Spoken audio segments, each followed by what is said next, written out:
Hey, hi guys, this is Arpita Tulsyan here. I hope you all are doing good. So here we are with the super quick revision of CA final law, company law part, economic laws and securities law we have already uploaded and it is available on our YouTube channel. In this particular video, we are going to cover each and every chapter in detail from exam point of view. Do let me know if this lecture was helpful for you. As always, keep showering your love on us. And yes, for your November 22 examinations, if at all you want to refer the book along with this revision video, then yes, the 9th edition book is applicable for the November 22 exams, which is available on our website www.arpitatulsyan.com. So you can take it from there and refer it along with this revision lecture. Yes. So yes, you may continue with the lecture now. Thank you so much and all the best. Let's start with the super quick revision of the first chapter of company law, that is companies incorporated outside India, ranging between section number 379 to section number 393. First one, the most important thing, that is the definition of the foreign company, which is given in 242. It means any company or a body corporate which is incorporated outside India, which has a place of business in India, either by itself or through its agent, either physically or by electronic mode, and it should be conducting some or the other business activity in India in any other manner. If all these three conditions are fulfilled, then in that case, such a company will be treated as a foreign company as per the Companies Act 2013. Carrying on business by way of electronic mode, examples of that can be B2B transactions, B2C transactions, it can be telecommunication, telemarketing, relating to education, relating to information, IT, relating to research. It can be anything, irrespective of the fact wherever the main servers of that particular company is installed, irrespective of that fact. And one more deeming section which is given in section number 3, one more deeming provision which is given in section number 386. That is, if a company has a share transfer office in India or if a company has a share registration office in India, then even that will be deemed, to be having or that will be deemed or that will be assumed as a place of business in India or having a place of business in India. Right? Now, for making a particular company as a foreign company or treating a company as a foreign company, we have to make sure that the three provisions which were given in section 242 are getting fulfilled. The fact that the company has been floated or the company has been incorporated or the company has involvement from Indian citizens does not change the nature of the company. Even if the company has been incorporated by Indian citizens, then also the company will be treated. As a foreign company if it fulfills all the criteria of section 2 clause 42. Then going on to the main provisions now, section number 379. Section number 379 talks about the applicability. Now suppose if there is a particular company which has fulfilled the requirements of 242, then it will be treated as a foreign company, and section number 380 to 386 and section number 392 and 393 will be applicable to such foreign companies. This is what they say primarily. Okay. Now if there is any such foreign company where more than or equal to 50% of the paid up share capital, that is equity plus preference, is held by one or more Indian citizens, or it is held by one or more Indian companies, or it is held jointly by both, means majority of the share capital is held by such Indians, then in that case the company will still be treated as the foreign company only, just that for the purpose of applicability of the provisions, the company will be treated at par with an Indian company, and if it is treated at par with an Indian company, then all the provisions pertaining to an Indian company will be applicable to such foreign companies as well. Then going on to the next very important section, that is section number 380. Section number 380 talks about whenever a foreign company wants to come in India, it wants to establish a place of business in India and wants to do some business activity in India. After that, it has to get itself registered with the ROC. Okay, now what is the procedure for registering itself with the ROC? First of all, you have to submit list of 8 documents to the ROC. First one, certified copy of the charter document or the statute, just like your MOA, AOA. In English. If it is not in English, then the certified translated copy has to be submitted.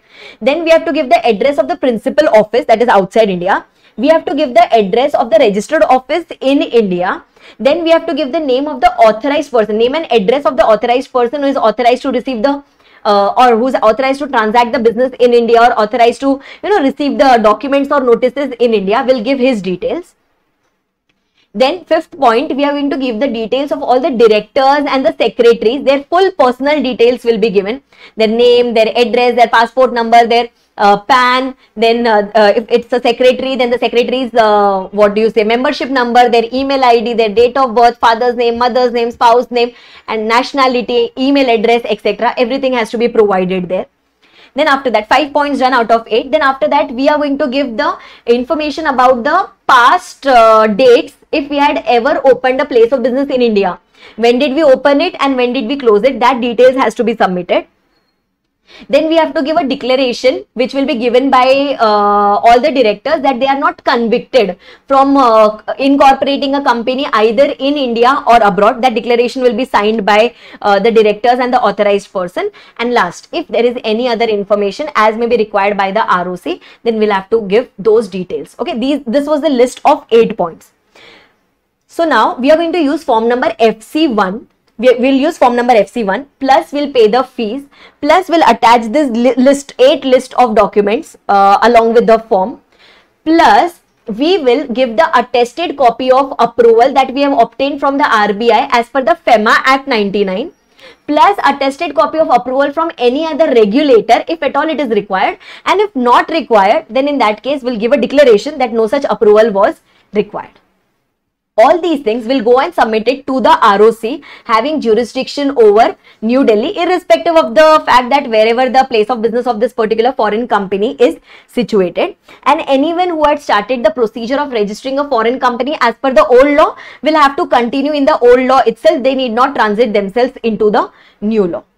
Okay, and whenever we once we go and submit this to the ROC in form number FC1, this has to be done within a period of 30 days from the date of establishment of place of business in India. Means after establishment also you can go, but within a period of 30 days you have to take everything and you have to go to the ROC. And if there is any change in the details that we have submitted to the ROC, then whenever such changes happen, then we are supposed to file form number FC2, which talks about the changes in the data which we had submitted to the ROC, and that has to be submitted within 30 days from the date of such change.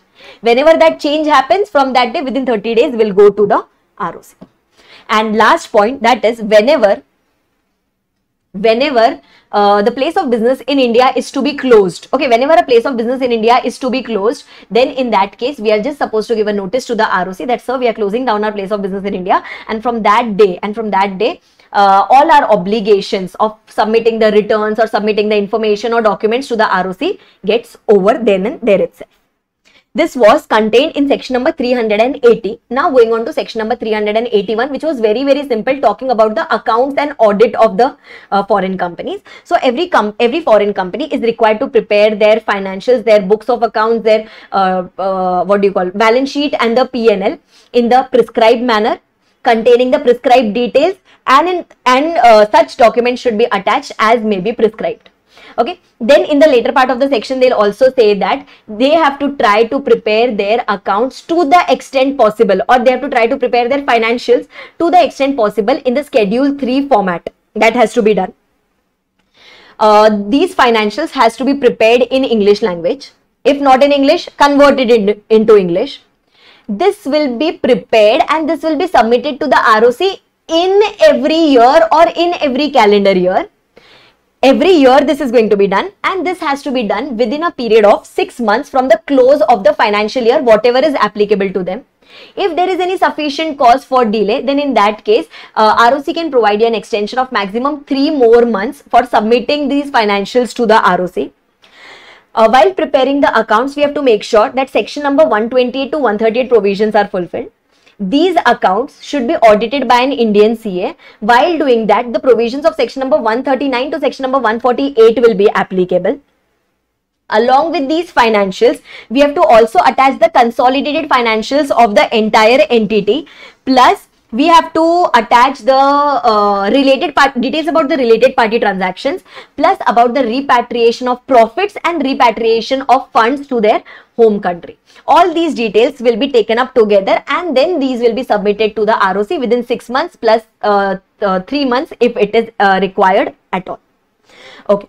Then along with this financials, you are also going to attach a form called as form number FC3, in which you are going to include all the details of all the list of place of businesses that you have in India as on that particular balance sheet date. Along with the financials, you will attach it, and the form that is that is attached along with is form number FC3.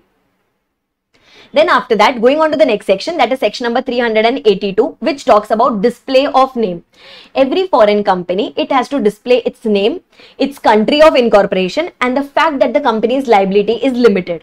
Okay, that has to be displayed outside its place of business, and it has to be displayed in the letterheads, bills, documents, etc. When you're disclosing it or displaying it outside the place of business, then it has to be in English and plus one local language. But when you're putting it in the bills, letterheads, etc., then in that case, even if it is in English, that would be sufficient. Then going on to the next section, that is section number 383, which says 383 talks about service of notice or service of documents on the authorized person. So they are telling that if ROC wants to issue notices or if ROC wants to serve notices on this particular foreign company, then it will be deemed that it is properly done if it has been addressed. If it has been addressed to that particular authorized person and it has been sent to the address which was given to us at the time of registration, and that can be sent by, or that can be given by way of hand delivery, by way of post, or by way of electronic mode, that is by way of email. If it has been done by this way, then it will be deemed that the notice that has been served on the foreign company is totally validly served. Okay, it will be deemed as if it is validly served. Then after that, going on to the next section, that is section number 384, which is a reference section. 384 simply says that we had already studied it initially in section number 379, that to a foreign company, section number 380 to 386 and 392 and 393 would be applicable. But it's not that only these sections are applicable to a foreign company. Section number 128 to 148 is also applicable to a foreign company. If a foreign company issues prospectus, then provisions relating to prospectus is also going to be applicable. Provisions relating to inspection, inquiry and investigation, which ranges from 206 to 229, even that will be applicable. Provisions relating to annual return given under section number 92 will also be applicable to them. CSR provisions will also be applicable to them. So it's not that it is restricted only to 380 to 386. Because of section number 384, the scope of sections becoming applicable to a foreign company has increased. Okay, one important thing and one new thing to be done in this particular section here is every foreign company is required to submit its annual return, which is going to be in the format called as FC4, and this annual return will be submitted to the ROC within 60 days from the year end, and it will contain the required particulars as on a balance sheet date. So annual return of a foreign company goes in form number FC4. Okay, next section, that is section number 385, which simply talks about payment of fees to the ROC. Just like it is applicable for every Indian company, even for a foreign company, whenever it is filing any documents, whenever it is filing any returns with the ROC, whatever is the prescribed fees, without saying, or without, it goes without saying, whatever is the prescribed fees by the ROC, that company is required to pay that. Next few sections are going to talk about the prospectus now, which is very, very simple. First of all, section number 387, which talks about dating of prospectus and the content which should be there in the prospectus. Okay, now these provisions will be applicable to every foreign company which is going to issue a prospectus in India. Okay, either it has been already incorporated outside India or it is going to be incorporated outside India. But if it plans to raise money from India, then the provisions of prospectus is going to be applicable. You cannot issue, distribute, circulate any prospectus in India unless it is dated and signed. That is very, very important. Okay, we will see who is going to sign the prospectus in section number 389, but signing of the prospectus is must. Now, matters which will be there in the prospectus. Now, we have got one section called as section number 26 in our Companies Act 2013, which talks about the matters to be contained in the prospectus. Those matters will be anyway there in the prospectus. Right. Along with that, there are 5 other things which are to be included in the prospectus, specifically from a foreign company point of view. What all things are there? First of all, the law under which the company is incorporated. Then after that, we have to give 2 addresses. One is the Indian address where the documents can be inspected, and another thing is the address of the principal office in India. Suppose if you have multiple offices in India, then the principal office address has to be given. Then after that, the date and the country of incorporation, the home country, the main country. And last one, you have to attach the charter document, that is the instrument defining the constitution of the company. All these things have to come along with the prospectus. These 5 things which is given here, this is specifically applicable in case of every foreign company, right? Then after that, going on to the next section, that is section number 388, which says that every prospectus, just like it was applicable for Indians also, for Indian companies also, even for foreign company, the prospectus should compulsorily consist of experts' consent or experts' opinion, and that should not be withdrawn. Okay, so first of all, if the expert has not given his consent, you cannot issue prospectus. If the expert has given his consent, but before registration he withdrew his consent, you cannot distribute the prospectus, you cannot issue or circulate the prospectus. And the prospectus should compulsorily contain a statement that it has expert consent and that has not been withdrawn. Then it will be treated as valid, and then only you can issue, circulate, distribute that particular prospectus. Then after that, going on to section number 389, they say that before you come up with this prospectus in the open market, or before you come up with this prospectus in before the public, make sure that the prospectus, first of all, it should be dated and signed. Next thing, it should be registered with the ROC. It should be written on the face of the prospectus that this has been delivered to the ROC, so that public get a satisfaction that yes, at least it has been registered with the ROC. Now, along with this prospectus, when you are going and getting it registered with the ROC, you have to make sure that you submit some extra things to the ROC. 5 extra things are to be submitted to the ROC. Okay, what are those? First one is a repeated thing, that is expert's consent should be there. Next thing, the copy of contract or arrangement with the MD or manager that you have entered, that is with your managerial personnel. Then after that, any material contract entered during the last 2 years which is not in ordinary course of business. Then the copy of underwriting agreement and the copy of power of attorney if the prospectus couldn't be signed by the directors. These 5 things extra along with the prospectus will go and submit it to the ROC for the purpose of registration. Okay, and this prospectus should be signed compulsorily by chairperson of the company and by 2 directors of the company. Chairperson has to mandatorily sign. If the directors are not able to sign, by chance if the directors are not able to sign, then in that case they can issue a power of attorney in favor of any other person who can sign the prospectus. This was covered in section number 389. Now going on to the next section, that is section number 390. 390 talks about IDRs. Now every foreign company, maybe as per section number 242, or any foreign company incorporated outside India or to be incorporated outside India which does not fall under 242. If anyone wants to raise funds from India by way of IDRs, then 3 things are very, very important for it. It has to comply with all the CG rules.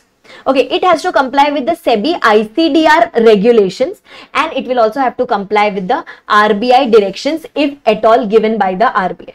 These are the 3 things. These are the 3 things that is going to be applicable in case of IDRs. And then they have just explained you the concept of IDR, where the foreign company wishes to raise funds from India.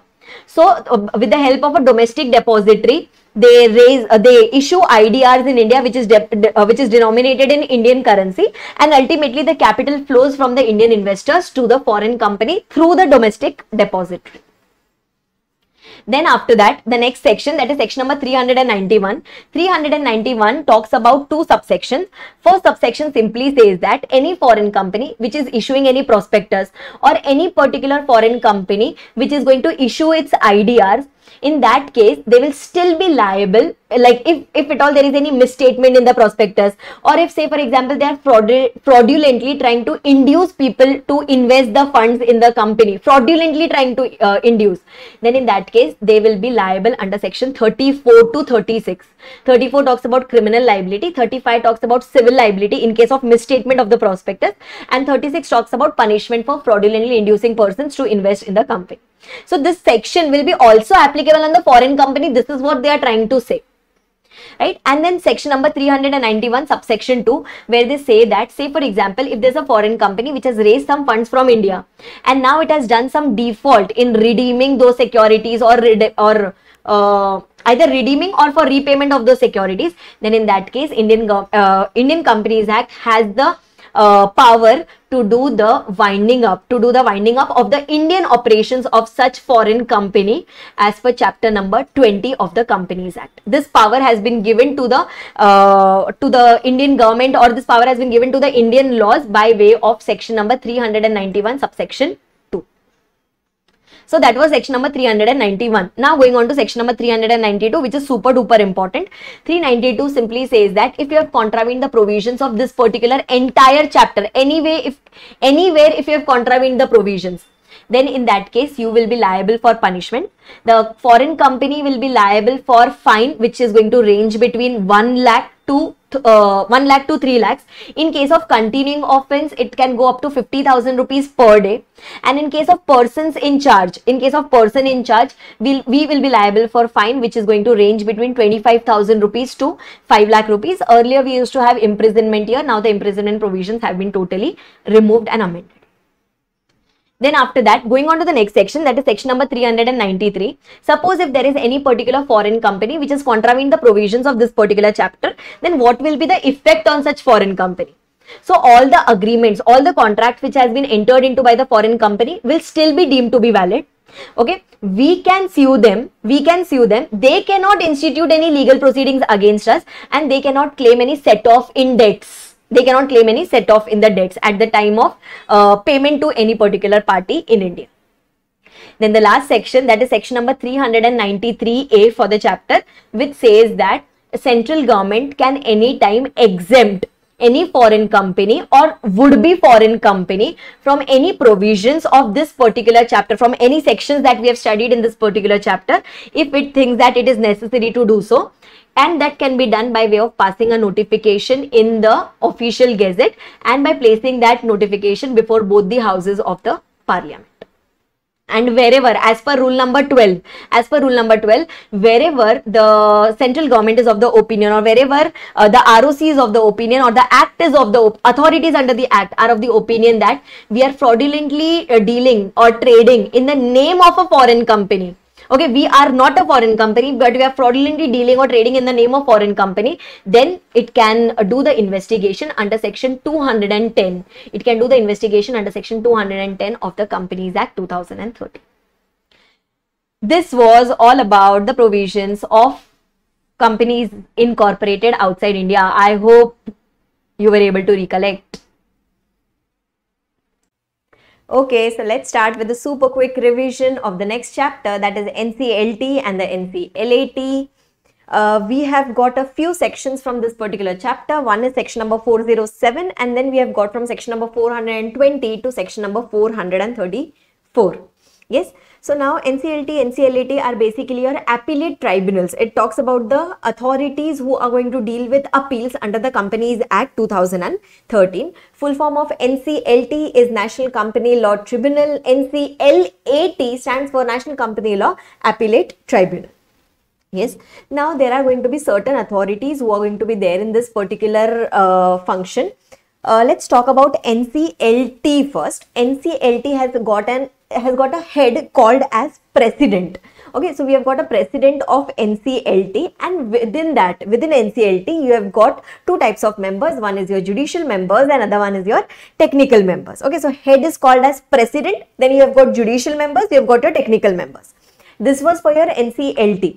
Now when we talk about NCLAT, NCLAT's head is called as the chairperson. ठीक है, जो सबसे ऊपर वाला person हो गया उसमें वो chairperson हो गया.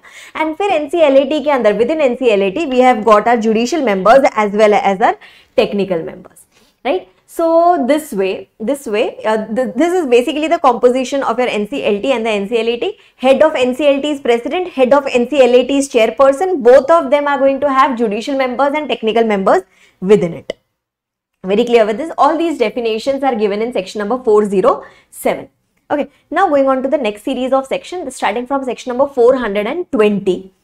Now 420, first of all, as you already know, as you have studied earlier also and in other laws also, economic laws etc. also, first level of authority is going to be the NCLT, next level of authority is going to be our NCLAT, and in Companies Act also the last level of appeal authority is going to be Supreme Court.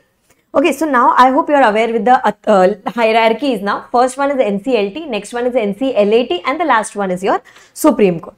Okay, so first the matter is going to go to the tribunal. Okay, if there are any two parties who are there in dispute, first the matter is going to go to the tribunal, that is to the NCLT. NCLT will pass the necessary orders, whatever is required in whoever's favor it can be. NCLT will give the reasonable opportunity of being heard to all the parties, and then it will pass an order. Okay, now suppose if NCLT is of the opinion that there is some mistake in the order passed by it, then it can rectify that mistake which is apparent from record. Either it can do on suo motu basis, or it can do when either of the parties tell the NCLT that there is some mistake in your order. Okay, for that, see the provisions that they have given. This is important. Such orders, means the order of NCLT can be rectified within 2 years by the tribunal due to any mistake apparent from record. It cannot change its opinion. Okay, but if there is any mistake which is clearly visible, okay, maybe 1 0 extra, 1 0 less, that kind of a mistake, then it can be done by the tribunal within a time period of 2 years. Okay, but if that particular order has already gone into an appeal before the NCLAT, that there is a possibility, right? One of the party has done a further appeal and the matter has gone to the NCLAT, then in such case, okay, that particular order cannot be rectified. Okay, no mistake apparent from record can be rectified at that level. Very clear with this. So first the order is going to be passed by the tribunal. Now suppose if we are not happy with the order which is passed by the tribunal, then in such a case we are going to take the matter to the NCLAT. Right, either of the party can take the matter to the NCLAT. We have to go to the NCLAT within a time period of 45 days from the date of receipt of order from the NCLT, within 45 days.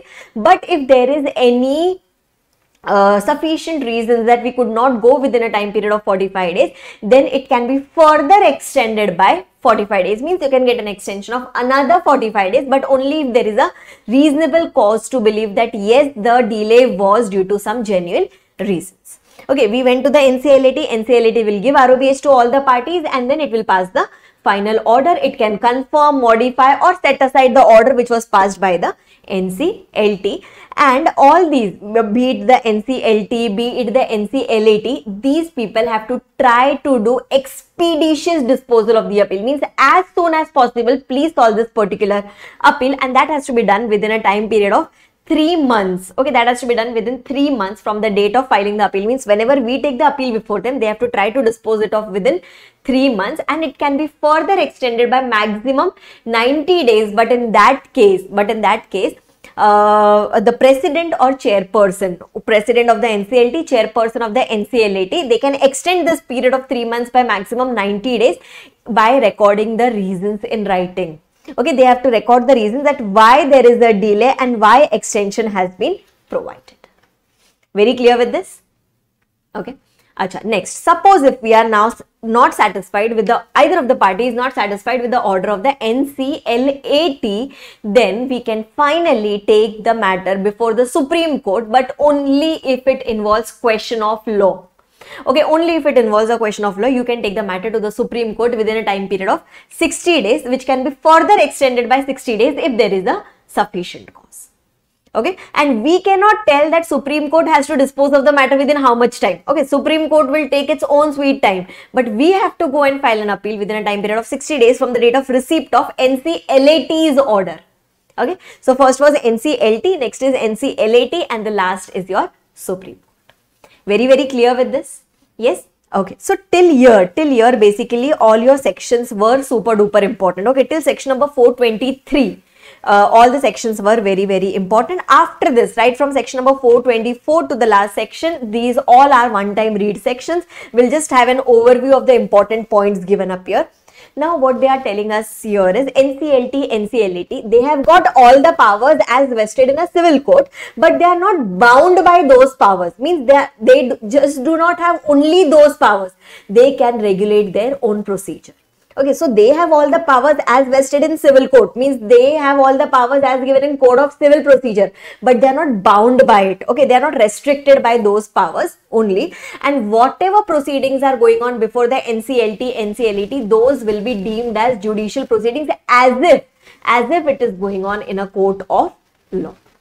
Very, very clear with this? Acha, in NCLT, NCLAT, you know there is a head, like president is there, chairperson is there. You have judicial member, technical member, judicial member, technical member in your NCLT as well as in your NCLAT. Okay, these are the people who perform the core important functions. Now, within these judicial members and technical members, you can have even the employees, officers, etc., to whom we can delegate the work. Okay, and if suppose there is some mistake which happens by the president, by the chairperson, by the judicial member, technical members, and if they say that this was done in good faith or this happened in good faith, we did not intend to do it. Okay, then in such a case, no judicial action can be taken against them. Okay, no suit, no legal cases can be filed against the authorities if they say that mistake happened in good faith. Very, very clear with this? Okay, now whenever the case is going on before NCLT, NCLAT, etc., then they can also take the help of Metropolitan Magistrate, Chief Metropolitan Magistrate, Chief Judicial Magistrate or District Collector. Okay, we can take the help of these particular authorities, and the tribunals can tell them that you can go and do the please bring the books of accounts into our possession, or please do the inspection of so and so books of accounts. You can take the help. Okay, so tribunal can direct these lower authorities like CMM or CJM or district collector to assist them during the procedure. Okay, now whenever any particular case is going on before the NCLT or NCLAT, no civil court can have jurisdiction, means no civil court can interfere in between, no local courts, no small courts can interfere in between when the case is going on before the NCLT or the NCLAT. Okay, because they have been given specific powers to take up those cases, so civil court cannot interfere in between. I hope I am very, very clear with this. Yes. Acha, another thing. Now, suppose if there is any vacancy in NCLT or NCLAT in the position of president, chairperson, judicial member, technical members, then obviously we have to fill up the vacancy. Okay, then we have to fill up the vacancy, but till the time we fill the vacancy, till that time, the rest of the members can continue to take the decisions. ठीक है, अगर suppose फिलहाल कोई जगह खाली है तो हाँ हम उसको फिलअप करेंगे, लेकिन फिलअप करने में भी टाइम लगेगा, तो तब तक के लिए existing members can continue to take the decisions. Means the NCLT work is not going to stop just because there is a vacancy in NCLT or the NCLAT. Okay, and as you already know here, only thing that you need to know, not very important, only thing that you need to know here is in section number 434, we already know that there was a cutoff date, that is 1st June 2016, it's written here, 1st June 2016. Before that, we used to have an authority called as Company Law Board. Okay, and after that, we have got these authorities like NCLT, NCLAT, etc. So, whatever matters were pending with the Company Law Board as on 1st of June 2016, all those matters got transferred to the NCLT. Okay, because CLB was dissolved totally, all those matters have come to the NCLT. But the matters which were reserved for High Court will stay with the High Court only. Earlier, we used to have an authority like Company Law Board and the High Court. Now, we have got the NCLT, NCLAT and the Supreme Court. So whatever matters were there with the CLB, those came to the NCLT, but the matters which were specifically reserved by with the High Court, for the High Court, those will be kept with the High Court only. And all new matters will now come in the new hierarchy, that is the NCLT, NCLAT and the Supreme Court. Okay, so only that much is to be remembered. Right, and then at the end of the chapter, you have been given the important time periods, whatever we have studied here now, and then you have got the revision of the important pointers. Anyway, we have revised all the important pointers. So, yes, till section number 423, everything is important. Okay, right from beginning of the chapter to section number 423, you have to mandatorily cover. I hope I am very, very clear with this, everyone. Yes. Chalo, let's start with the super quick revision of this chapter, compounding of offences, adjudication and special court, which is going to range from section number 435 to 446B and then 454 and 454A. These are the sections that we are going to cover in this particular chapter. First of all, types of offences. There are going to be two types of offences. One is compoundable offences and the other one is non-compoundable offences. Compoundable offences are those offences where the person who has filed the complaint, that person agrees to have the charges dropped against me, is willing to let the charges drop against me. There, the types of compoundable offences are fine only, imprisonment or fine, or imprisonment or fine, or both. Then there are going to be the next type of offences which talks about the non-compoundable offences, where imprisonment is going to be mandatory, where no relief can be provided to me on the face, that is imprisonment only, and the other one is going to be imprisonment and fine. These are the two types of offences which we have. After that, going on to the next main section, that is section number 435, which talks about establishment of special court for the purpose of determination of offences or for the purpose of speedy trial of offences. Central government establishes the special court. Special court is established for all the type of offences except for one offence that you have to remember, that is except for section number 452. For that purpose, central government establishes as many special court as required for the purpose of specific jurisdiction.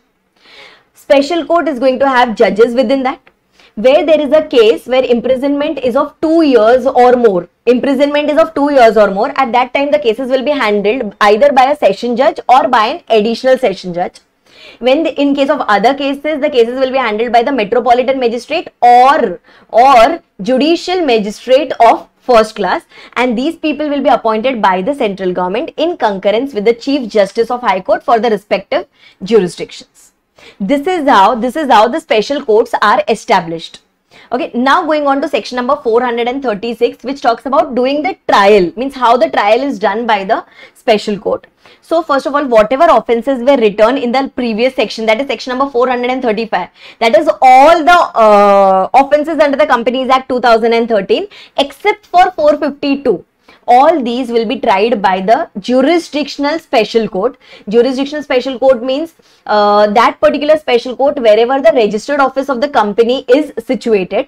If suppose in that particular area we have got more than one special court, then to which special court the case is going to go, that will be determined by, or that will be specified by the High Court of that particular jurisdiction. Then after that, whenever any particular person, we have a doubt on a particular person, or when we suspect a particular person that he has done so and so offense, then first of all that person is forwarded to the magistrate. Okay, which magistrate? That person can be forwarded either to the judicial magistrate or to the executive magistrate. When he goes to the judicial magistrate, magistrate can keep the accused person with him for a maximum period of 15 days, and executive magistrate can keep him for a maximum period of 7 days, maybe for the purpose of questioning and to gather information about him. And once his work is done, that can be maximum within 15 days or maximum within 7 days. Once everything is done, then after that, that person is forwarded to the jurisdictional special court. Special court is going to have all the powers. Special court is dealing with the criminal offences, etc. also. So it is going to have all the powers as vested in the Code of Criminal Procedure. And then when this person is thrown before the special court on the basis of the police report which would have been filed by the magistrate, on that basis special court will take the cognizance of the offence, and now it is going to start the trial of the offence. Now there are two types of trial. One is summary trial and the other one is regular trial. If suppose originally there is an offense for which imprisonment does not exceed a period of 3 years, then in that case we can start trial of such cases. We can start the trial of such cases in a summary manner, and it will be called as a summary trial only if the final imprisonment, the final punishment that you have given in such cases does not exceed a period of 1 year. So original imprisonment should not exceed 3 years, and the final imprisonment should not exceed a period of 1 year. If this is fulfilled, then we can say that yes, the case was completed in a summary manner. If this condition does not get fulfilled, then we automatically fall under the regular trial. Then after that, just like earlier, High Court used to exercise its powers on session courts. Similarly, High Court is going to exercise its powers and jurisdiction even on the special courts now. Okay, that is given in section number 437. Going on to the next section, that is section number 438.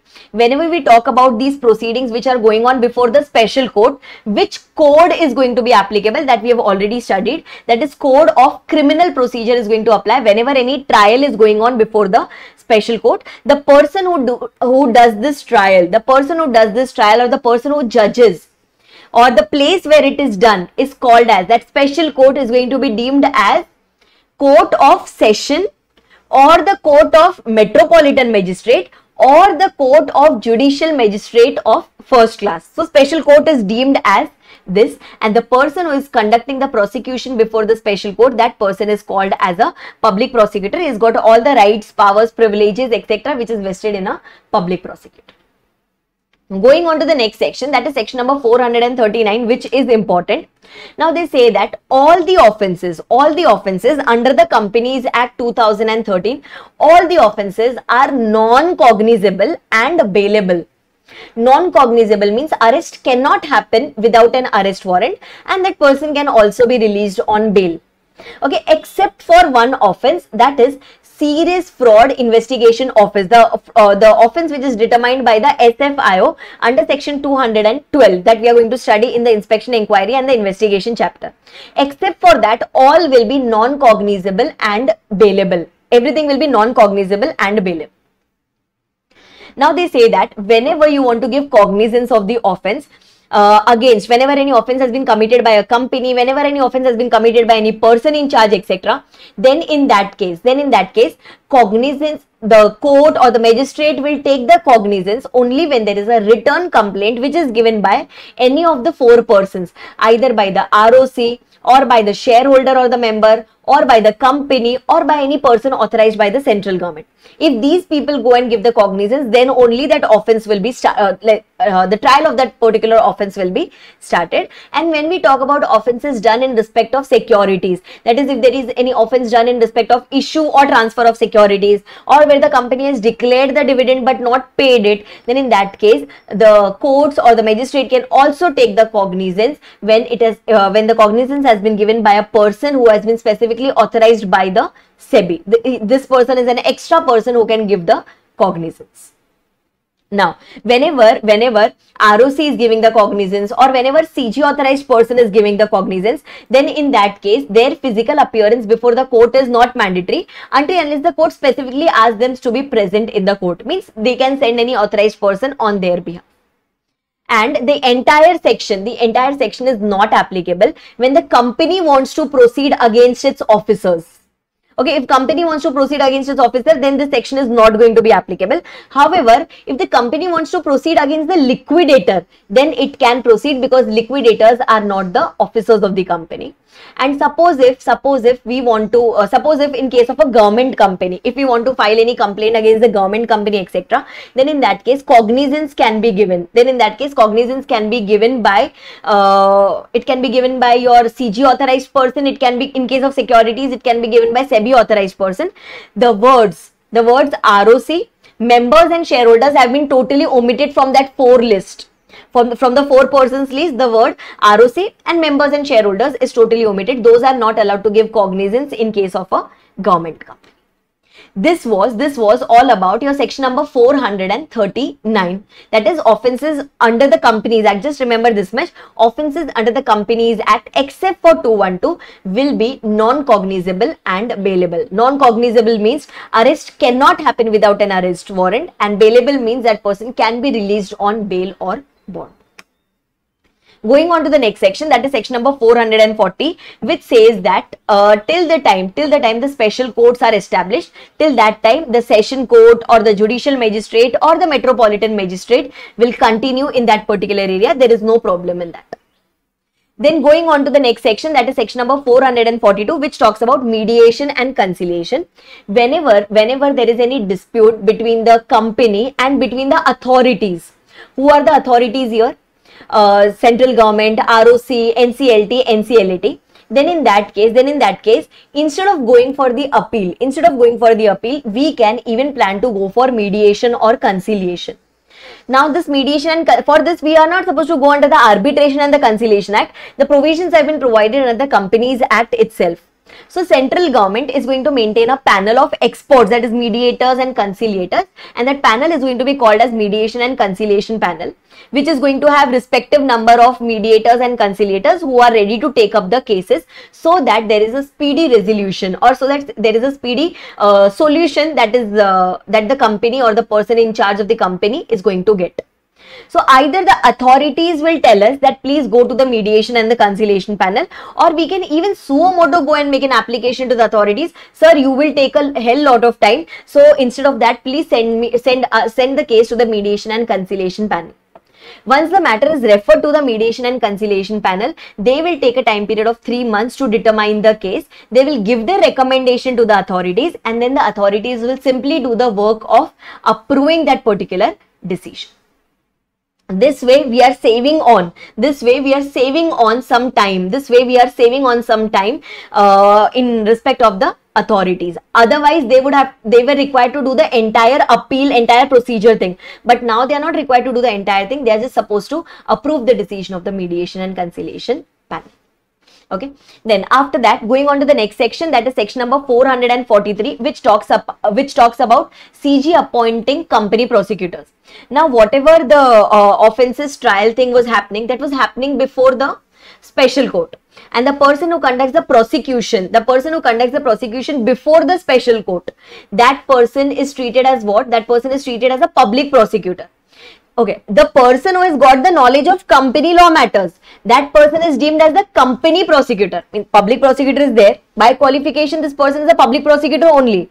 But since he has got the experience and the knowledge in the fields of company law matters, this person will be treated as company prosecutor. So CG can designate or CG can notify such numbers of company prosecutors or such number of prosecutors who can act as company prosecutors whenever the case goes before the special courts.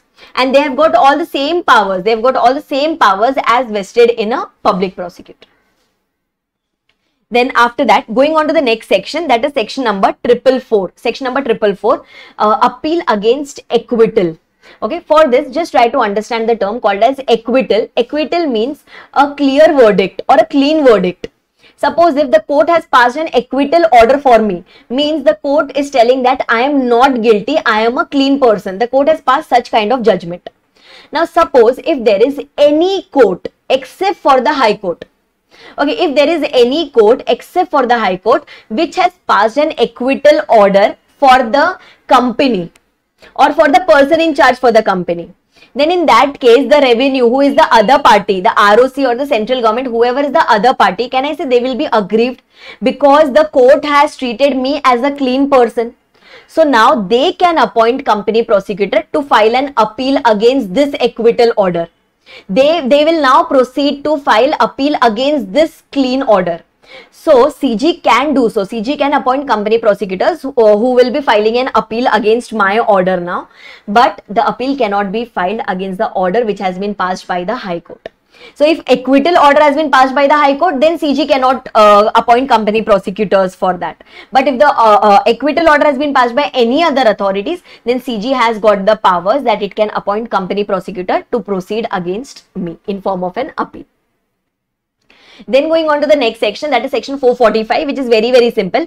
Any person who was wrongly accused, or who was, without reasonable cause, if any particular person was accused and now the special court has passed an acquittal order in that particular person's case, then in that case, the person who is now released, that person will be liable, that person will be eligible for certain amount of compensation. Maybe he can say that I incurred a lot of cost during this particular proceedings, or there was a loss of goodwill, I lost my market share in the market, and for whatever reasons he states, he will be eligible for compensation. But what is the amount of compensation, within how much time will it be paid, etc., that will be determined under section 250 of the Code of Criminal Procedures 1973.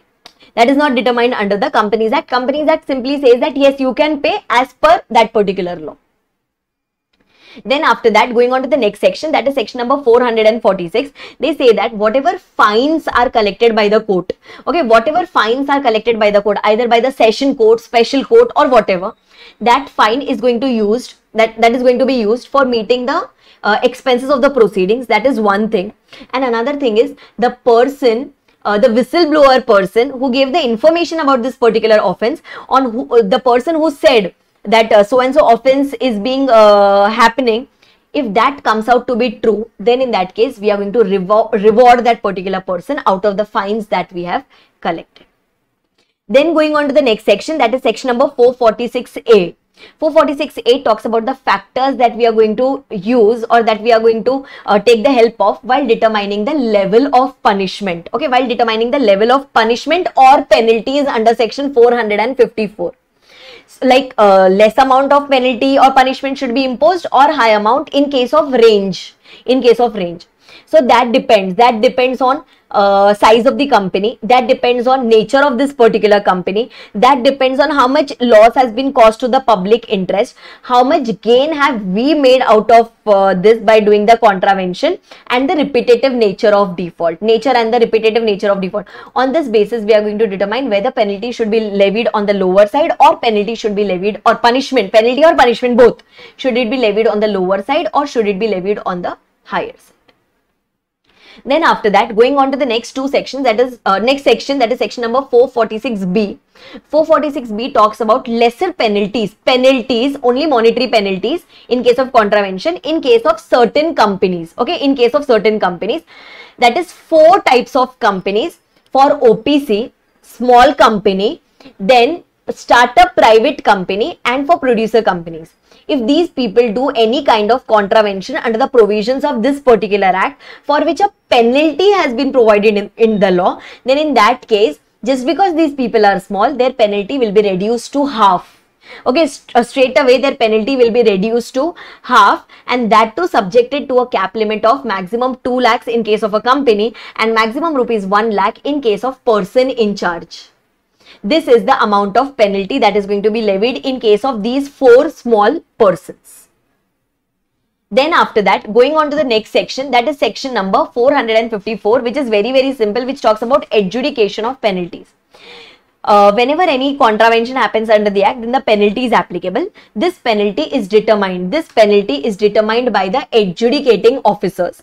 Adjudicating officers are nothing but the CG officers, not below the rank of certain registrars under the central government. And for every jurisdiction, we are going to have respective number of adjudicating authorities. Okay, adjudicating authority comes into picture. He gives us, there is a particular procedure to be followed as per rule number 3.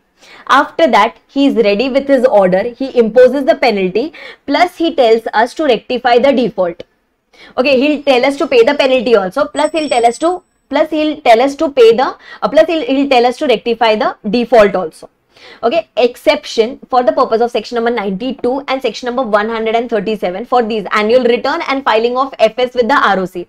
For this, if suppose we rectify the default within 30 days of issue of notice, then in that case they can relieve us from imposing the penalty. That is, we can be relieved from the imposition of penalty. AO gives the ROBH to the parties concerned there, and then only it is going to impose the penalty. If we are aggrieved by the order which is passed by the AO, then we have a right to go and file an appeal before the regional director within 60 days. Within 60 days from the date when we receive the AO's order, and will pay the required fees for the appeal, whatever is applicable, and then the final order is going to be passed by the regional director. It can confirm, it can modify, it can set aside, etc. These orders can be passed by the RD, and this is going to be full and final. Suppose if we do not listen to the AO's order, or suppose if we do not listen to the RD's order, then in that case that turns out into or that results into an offense. Okay, that turns out or that results into an offense. Then after that, there are certain procedures that we have to follow, that the AO has to follow while imposing the penalty. Whenever the AO imposes the penalty, he has to give us a show cause notice. Okay, show cause notice can be of any period ranging between 15 days to 30 days. Within this much time we'll have to reply. Okay, within this much time we'll have to reply. Whenever we receive it, whenever we receive the AO's notice, from that day within a period of 15 to 30 days, whatever is written in the notice, we'll have to reply back. In this notice, this is going to be a show cause notice. So it is going to be written that give us the reasons why penalty should not be imposed on you for so and so default. Okay, it has to be a speaking notice here. Full detailed notice is going to be there. Then after that, we are supposed to reply to that particular notice in electronic format in whatever was the time period. Within that much time we'll have to reply. And suppose if there are any sufficient reasons, then I can be granted an extension of a maximum period of 15 days. If AO is of the opinion, after receiving the reply, if AO is of the opinion that I should be physically called, means I should be called in the office and then some questioning etc. has to be done, then AO will issue me a notice within 10 days of my reply that okay, I have received your reply, but we need to meet on so and so date for the purpose of discussing on this particular matter. Either you can come, or you can send your authorized representative, or you both can come to represent the case before me. And finally, after that, after this electronic reply and plus after the physical appearance, if required, AO is going to pass the final order. If physical appearance was not required, then whatever was my last day to reply to the show cause notice, from that day within 30 days, AO has to pass the order. And if physical appearance was required, then whenever I received AO's notice for the imposition of penalty, when I received the show cause notice from the AO, from that day within a period of 90 days, I'll have to, the AO will have to pass the final order. Okay, once the final order thing is done, then in that case, whatever is the order which is passed by the AO, that has to be dated, that will be signed, plus it should contain the reasons that why physical appearance was required. Copy of orders will be sent to everyone. It will be sent to the parties, it will be sent to the central government, and it will be put on the website of the MCA. Okay, AO has got these powers that it can call any particular person, it can summon any person, it can ask for evidences from some person, and on that basis it is going to take the decision of imposition of penalties. If suppose the penalty is going to be in a range, then in that case AO can use those factors given under section 446A to determine what quantum of penalty can be levied, and whatever are the penalties that are collected, okay, through the MCA portal, that gets credited to the Consolidated Fund of India. Then after that, going on to section number 454A, which talks about penalty for repeated default. Suppose if there is a company or any officer or any person in charge, etc., if they have done any particular default, or if they have done any kind of contravention under the law first time, then a particular amount of penalty was imposed on them. If suppose they do it again, if suppose they do the same thing again within a period of 3 years, then second time they'll be liable, like second time or subsequent times done within these 3 years, they will be liable for a penalty of 2x. Like whatever is the new amount determined for this penalty, that into twice the amount will be levied on them. This is the punishment given for subsequent defaults, or this is a punishment given for repetitive defaults. This is how the chapter goes. I hope you are very, very clear till here. Okay, so let's start with the super quick revision of prevention of oppression and mismanagement, which is going to range between section number 241 to section number 246 of the Companies Act 2013. First of all, two very important terms in the chapter. First one is oppression and the second one is mismanagement. Whenever the affairs of the company are being conducted in such a manner which is prejudicial to the interest of the members, then that will be treated, that particular act will be treated as oppression. And suppose if the affairs of the company are being conducted in a manner which is prejudicial to public interest or which is prejudicial to the interest of the company, or whenever some big material change has taken place in the management of the company, and because of which there is a possibility that the affairs of the company can be conducted in a prejudicial manner, then in that case that can be treated as mismanagement. Operation and mismanagement is going to go hand in hand. We are going to use both the terms together in the chapter henceforth. Now, if suppose the shareholders feel, if suppose the members or the shareholders, if they feel that there is operation or mismanagement happening in the company, then in that case, they have got the right, okay, they have got the right to go and make an application to the tribunal. They have a right to apply to the tribunal, which comes up in section number 241, okay, which comes up in section number 241. So, either the members or the central government can go and make an application to the tribunal under section 241. In subsection 1, the members have the right, the required number of members as given in section 244 have a right to go and make an application against oppression or mismanagement as defined above. They can go and make an application to the tribunal. Okay. Alternatively, as per subsection 2, even the central government has the right to go and make an application to the tribunal, and it will tell the tribunal to pass the necessary orders if it is of the opinion that any of the 4 circumstances exist. First one, if there is any particular person in the company who was there in the management of the company or in the conduct, who was engaged in the conduct of the affairs of the company, if they are found guilty of fraud, misfeasance, persistent negligence, etc., then we can go and make an application. The CG can go and make an application to the tribunal. Or if the company's business is not being carried on as per the sound business principles or prudent commercial practices, or if the company is being carried on or the affairs of the company is being carried on in such a manner which can cause serious injury to the trade or the industry to whom we belong. And the last one, the business has been carried on to defraud the creditors or the members, or which is prejudicial to the public interest. If any of these circumstances exist, then the central government can go and make an application. Central government can go and make an application to the tribunal to pass the necessary orders. Okay. Now, in such cases, what does the central government do? Central government, if suppose central government is able to identify that so and so person is responsible for this act, then the central government will initiate a case against that particular person.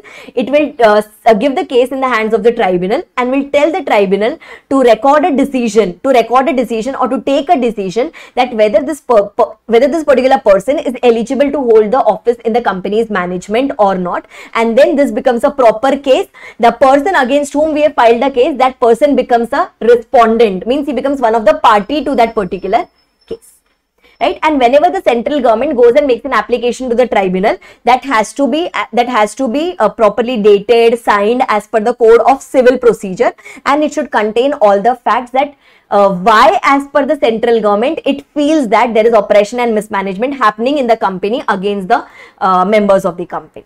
Okay, so conclusion of 241 is either the members will go and make an application to the tribunal, or the central government, if any of those 4 circumstances exist, then it can go and make an application to the tribunal. Okay, now they had given certain specific pointers there. Suppose if, first of all, the member should be aggrieved. The person who is going and making an application under section 241, that person should be aggrieved in capacity of a member only and not in any other capacity. Example, if he is a director in the company, then if he is aggrieved in the capacity of director, then 241 is not applicable to him. This was even decided in the case of Rao versus Rajeshwari Ramakrishnan. Then after that, similarly, suppose if the company is not declaring the dividend, it is simply accumulating the profits, it is not declaring the dividend, that does not amount to oppression. This was decided in Thomas Wettam case law. Then after that, similarly, if the company is suffering losses, if the company is continuously suffering losses, merely if we just put an allegation that the company is suffering losses, it cannot be called as oppression. This was decided in the case of Ashok Beetlenet Company Private Limited.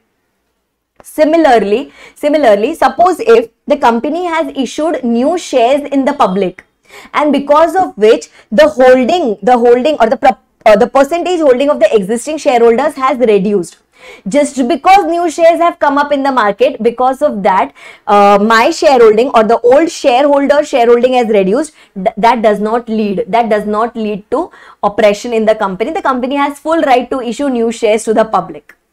right? Similarly, the number of people who can go and make an application, or the members who have got a right to apply under section 241, that is not only available to majority shareholders or minority shareholders or something like that. No, we cannot confine it to majority or minority. The number of members who can go and make an application, that is specifically provided for, in section number 244. So we cannot say that this right is available only to majority ones or this right is available only to minority ones. No, how many of them can go and apply? That particular number is given under section 244.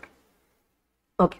Then after that, in section number 241, we had a right to apply. We went and we made an application to the tribunal. So now the ball is in the court of the tribunal. Now the tribunal will check the application. It will see whether actually the affairs are being conducted in a prejudicial manner. And if the tribunal is of the opinion, that yes, there is oppression and mismanagement in the company, but it is not proper to wind up the company. It is not proper. It would be unfair to wind up the company for such thing. So the tribunal will try to resolve us. Okay, the tribunal can pass certain necessary orders. The tribunal has those powers. Ma'am, what kind of orders can the tribunal pass? So tribunal can tell us how the business is to be conducted in the near future. Then it can, do the reduction in the share capital. It can tell us to do the buyback of shares. It can tell us to change the shareholding pattern. It can put restriction. It can put certain restriction on transfer of securities. It can terminate certain people from the company. It can modify the agreements. It can modify the agreements which is entered between the company and its managerial personnel. It can set aside any property transactions which were done during the last 3 months.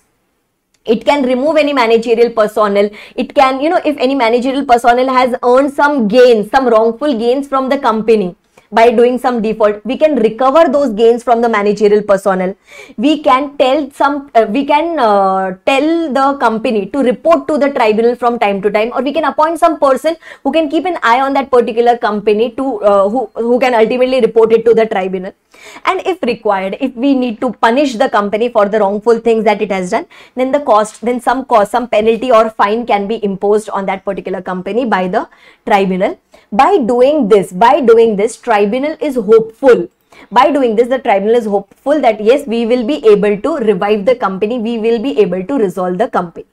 Okay, so tribunal is going to pass such orders. Whatever is the order passed by the tribunal, that we'll have to go and submit it to the ROC, just like we always do. We'll go and submit it to the ROC within a period of 30 days. And if suppose because of the order of tribunal, if we need to do certain changes in the MOA AOA, then we'll have to do those changes. And then the altered copy of the MOA AOA also should be submitted to the ROC within a period of 30 days from this particular change.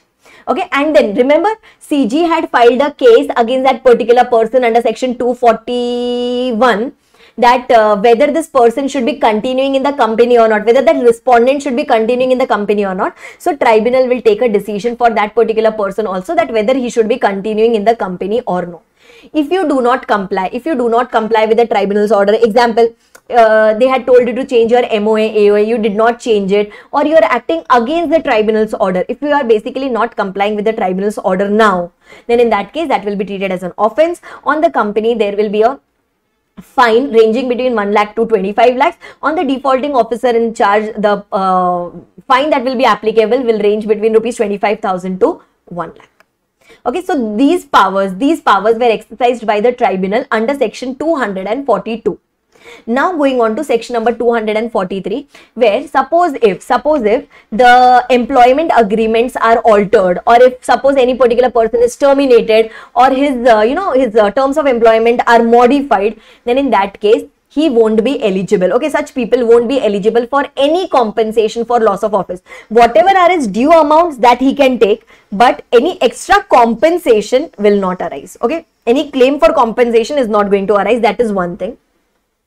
Suppose if members made an application to the tribunal and the tribunal passed an order under section 242, then in that case, the MD, manager or the director, whoever were removed, they cannot act in this particular company in these same positions for a period of 5 years. If they want to come in the company before a period of 5 years, no problem, take the approval of the tribunal and then you can come. Okay, and then when the CG told the tribunal that please decide whether this person is a fit person or not, whether that respondent is a fit person or not, if that person is removed, then there is a big restriction on him that he cannot act in any company's management. He cannot act in any company's management for a period of 5 years. If you want to again come before a period of 5 years, then in that case you can take the approval of the tribunal. Okay, and just remember one thing, 243, section number 243 is going to override the entire company law. Okay, 243 simply says that no compensation will be paid, even though it is written in the MOA, AOA, even though it is written in any particular law, even though it is written in any particular contract that we will pay you compensation. But no, if 243 becomes applicable, then only 243 will be applicable. Basically, 243 is going to override everything. If you are held default, if your agreement has been set aside, then you won't be eligible for any compensation for loss of office. Acha, still if any person knowingly acts directly or indirectly in the management of the company during those number of years when there was a restriction on that particular person, then he will be liable for a fine up to rupees 5 lakhs. Now that means he has done a offense now. Then after that, going on to the next section, that is section number 244, which pertains to section number 241. In 241, we were going and making an application to the tribunal, right? We were going and making an application to the tribunal for oppression or mismanagement. So how many of them should go and make an application? Okay, in case of members, in here there was only members. So in case of members, in cases where the company has share capital, so at least not less than 100 members or not less than 10% of the total number of members or 1/10 of the total number of members, whichever is lower, or member or members holding at least 1/10 of the issued share capital. Okay, not paid up share capital. This is issued share capital of the company, and yes, these shares must be fully paid. When the company is not having share capital, then it was very, very simple. At least 1/5 of the total number of members should go and make an application for the purpose of section number 244. Joint holders of shares will be counted as a single person.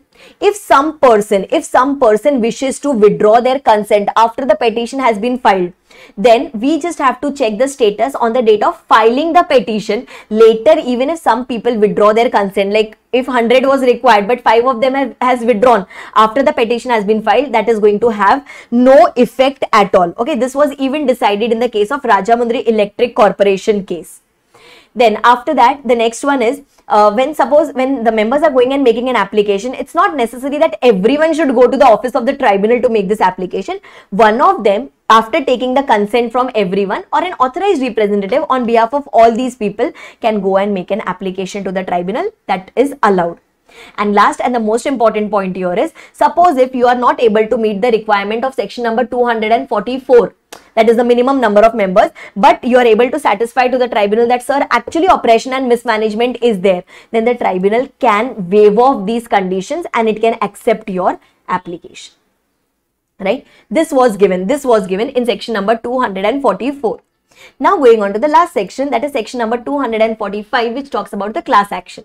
So class action is such a thing, which option is available, where the option is available to the members and the members or the depositors, if they feel that something prejudicial has happened against the interest of the company or against their own interest, and they are aware about the cause. So they go and make an application to the tribunal to pass the necessary orders. Okay, they will be very specific about it. They will go to the tribunal to pass the necessary orders. Okay, which type of orders can be passed? 3 type of orders we can request the tribunal to pass. First one, to restrain the company from doing any ultra virus act, from going against the MOA, AOA, from going against the provisions of this act or any other law, or to restrain the company and its directors to act on any void resolution, or from taking any action contrary to the resolution which has been passed by the members. We are trying to stop the company from doing all these wrongful activities, or you are trying to, you are requesting the tribunal to pass an order to declare a particular resolution as void, or to claim the damages, or to claim certain damages or compensation because of whom we might have suffered some amount of losses. So we can claim damages or compensation from the company, its directors, from the auditors of the company, or from the consultants, expert advisors of the company, on whose advice maybe we relied, on whose report maybe we relied, and we suffered some amount of losses. So in this case, in section number 245, we are going to the tribunal. Okay, some number of members and depositors will be going to the tribunal and requesting the tribunal to pass any of these orders. Okay, now how many of them should go and make an application to the tribunal? That is another thing. First, let's do it for the members. Okay, for members, again, two bifurcation: company having share capital, company not having share capital. If the company is not having share capital, then it is same as before, that is 1/5 of the total number of members.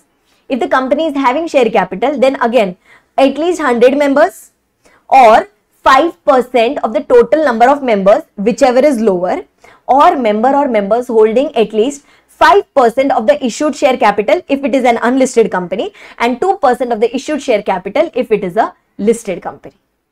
So this way, these many number of members have to go and make an application to the tribunal.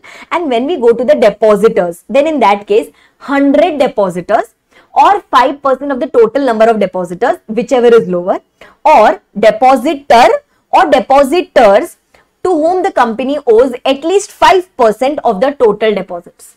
These many of them can go and make an application to the tribunal under section 245. Once they go and make an application, tribunal is going to check whether the application was done in good faith, if it involves any personal interest or no, and it will try to check whether all the evidence, it will first gather all the evidences, and it will check whether all the evidences are correct or no. If all this is okay, then after that the tribunal is going to give a public notice on all the members and the depositors that so and so case under section 245 will be initiated now.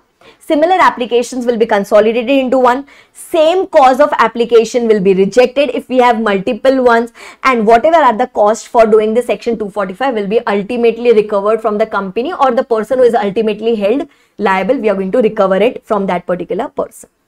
Right? Then the tribunal is going to pass the necessary orders. The order which has been passed by the tribunal, that will be binding on everyone. If we do not comply with that particular order, then that will lead to an offence, and we will be punishable with fine. Company will be punishable with fine which ranges between rupees 5 lakh to 25 lakhs. Person in charge will be liable for a punishment where fine will be there ranging between 25,000 to 1 lakh, and imprisonment up to 3 years will be applicable on that particular person. This is going to be applicable if we do not comply with the orders of the tribunal which was passed under section 245. If someone is going and filing frivolous application or vexatious just for fun, then in that case, first of all, the application is going to be rejected, and after that we can even impose cost on that particular person up to rupees 1 lakh for doing this frivolous activity. The entire section number 245 is not applicable for banking company, because they say that if something like this happens, then you can go under the Banking Regulation Act or as per the provisions of the RBI laws, and not as per the Companies Act. And again, here when you are going and making an application, then in that case, like the required number of members or depositors are going and making an application, then in that case, one of them on behalf of them, or an authorized representative on behalf of so many people, can go and make an application, and that's absolutely fine with the tribunal. This was all about the important provisions of your section number 241 to section number 245, and 246, the last section, that has to be referred after doing winding up chapter. So these were your most important provisions out of prevention of oppression and mismanagement. Just two different case laws here. One is the case law about majority rule. So it is an established fact that in a particular company, always the majority shareholders, or the people who are holding majority of the shares, they rule the company. This was decided in Foss versus Harbottle rule case law. And the last one, that is where the shareholders are denied, inspection of books of accounts. So there's no mistake of the company if they are denying the shareholders to inspect their books of accounts, because shareholders do not have a right to inspect the books of accounts, they have the right to inspect the registers. So if they are denying me to, inspect the books of accounts, then I cannot say that this is an operation. So this is not an operation. If this is not an operation, then this particular chapter is not applicable. This was decided in the case law called as Lalita Rajya Lakshmi versus Indian Motor Company. And this was all about your prevention of oppression and mismanagement. And I hope this is very, very clear. Okay, let's start with the super quick revision of inspection, inquiry and the investigation chapter, ranging between section number 206 to section number 229. First of all, there are going to be two sections, section number 206 and 207, which is going to discuss about, or which is going to talk about inspection and inquiry, the powers of which have been given to the ROC primarily. Starting with section number 206. In section number 206, ROC has got the power to call for information, to inspect the books of accounts and to conduct the inquiries from the companies and its person in charge. For that purpose, ROC can do this particular inspection and inquiry on the basis of information available with it, or on the basis of scrutiny of the documents which we would have submitted with the ROC. On this basis, ROC can either call us to furnish certain information, or ROC can call certain books of accounts from us and conduct the inspection. For this purpose, ROC need not give us the ROBH. It can simply issue a notice on us to furnish the information, documents, explanation on certain matters. Then after that, once the ROC issues this first notice to us, it is the duty of our company, it is the duty of our officers, including the past officers of the company, to furnish the necessary information, to the ROC to the best of their knowledge. Whatever information is available with them, to the best of their knowledge, they have to furnish this information to the ROC. Okay, suppose if once the ROC issued the first notice, after that, if the ROC is of the opinion that we did not submit the information, or the information submitted by us was inadequate, or if suppose the ROC wants to know more about the affairs, it wants to gather more information about our affairs because it thinks that unsatisfactory state of affairs exist in our company, then in that case, ROC even has the powers to issue additional notice on us. ROC even has the power to issue additional notice on us, but here, before issuing the additional notice, it has to make sure that it records the reasons in writing with itself, that what was the need, that why did it issue the second notice to us. Then after that, ROC has also got the powers to do questioning to that particular persons in the company, meaning ROC has also got the powers to conduct inquiries into the affairs of the company by questioning some people. This can be conducted on three bases. First one, suppose if investors' grievances are not addressed at all, or say for example, if ROC has some information in its possession, that inquiry should be conducted, or if some person has gone and made a representation to the ROC that the business in this particular company is being conducted in a fraudulent manner or is being conducted for a fraudulent purpose. Then in that case, ROC will first inform these people, the company or the person in charge, that so and so complaint has been received against you. Maybe someone has made a representation against you, or some investor has made a complaint that investors' grievances are not addressed. Then in that case, ROC will inform about the grounds to the company or the person in charge, and only after that it can conduct the inquiries. And if some people are held guilty, like if we come to know that yes, these people are guilty of some particular things, then this will be treated as a fraud and they will be punishable under section 447. Till here, whatever we were doing was, powers was available with the ROC. Now, even the CG can interfere in between, even the central government can interfere in between, and it can direct the ROC, or it can appoint any inspector for conducting the inspection and inquiry in case of any particular company, or the central government can even pass any general order, or it can pass any special order on the statutory authority, and it can authorize the statutory authority, example SEBI, RBI, etc., to conduct the inspection of books of accounts of a particular company or some class of companies. If suppose we are not listening to the orders which have been passed by the ROC, by the inspector, or we are not furnishing the information which they have asked for, then we will be liable for some amount of punishment. This was given in section number 206. Going on to the next section, that is section number 207. In section number 207, it is going to be a repetition and it is going to be a continuation of section number 206. That suppose if any documents, any information, any papers, etc. were called under section 206, the last section, then it becomes the duty of a company, of the employees of the company, of the officers of the company to produce such information, to furnish them with all the statements, explanation, etc., and to provide them with all the necessary assistance, to cooperate with them and to provide the necessary assistance. And these officers or the ROC inspector, the ROC or the inspectors, they have got all the powers as vested in civil court. So they can, you know, call for evidences, they can examine us on oath, they can summon us, they can tell us to discover and produce all the books of accounts, documents, etc. All these things, all these powers are vested with the ROC or the inspector who was conducting the inquiry and inspection under section 206.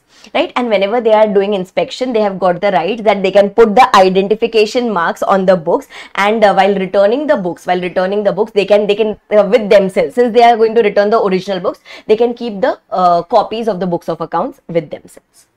This was told in section number 207 till here. In section number 206 and 207, your inspection and inquiry gets over in all respects.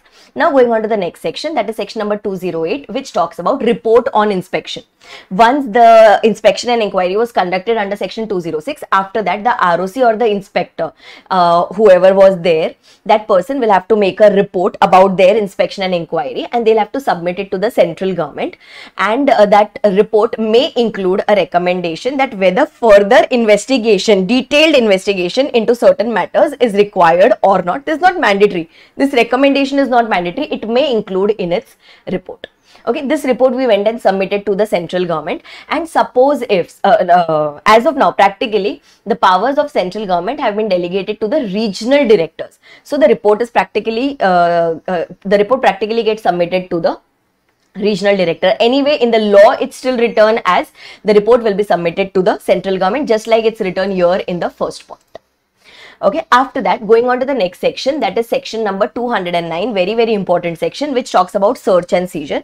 If the ROC or the inspector, while doing their inspection and inquiry, if they are of the opinion or if they have reasons to believe that the books of accounts of the company are likely to be destroyed, altered, mutilated, falsified, secreted, destroyed, etc., then in that case, we would not like to leave the books of accounts in the company.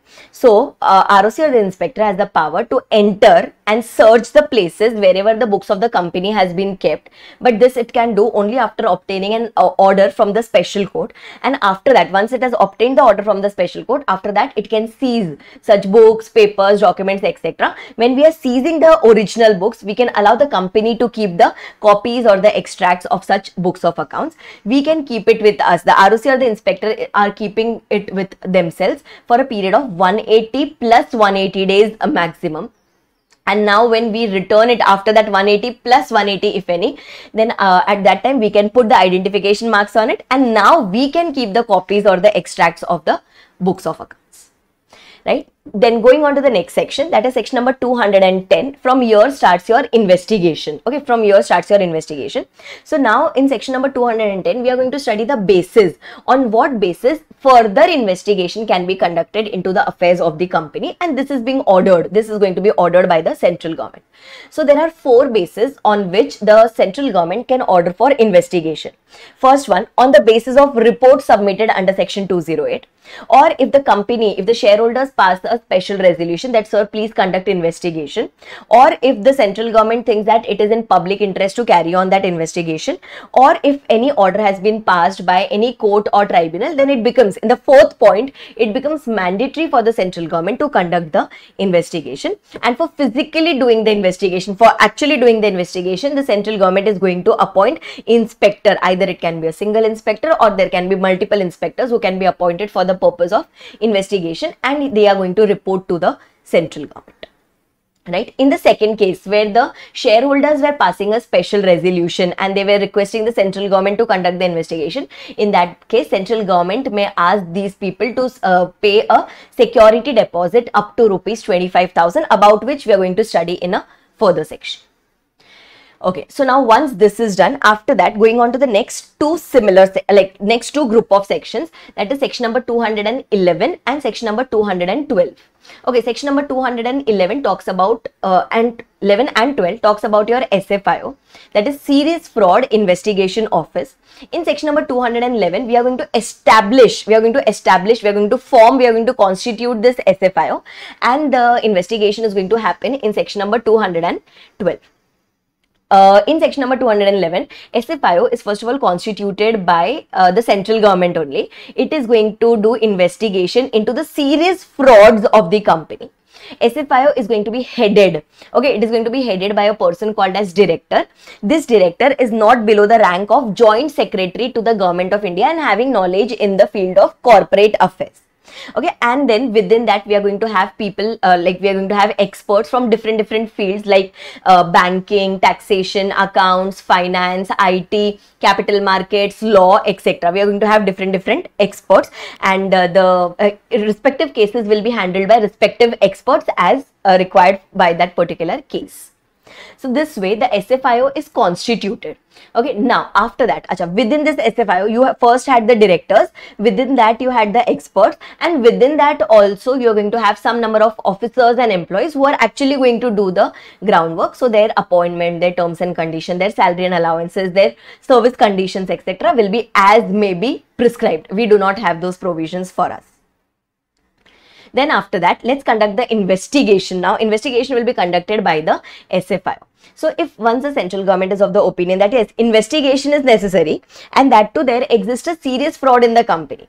If there exists a serious fraud in the company on 4 bases, okay, on 4 bases, central government can delegate this matter. Central government can delegate this matter to the SFIO. First one, again on the basis of report under section 208, or if SR has been passed by the company, or if the central government is of the opinion that it should be done in public interest, or if it receives a request from the central government or the state government department to conduct this investigation because they are of the opinion that serious fraud exists in the company.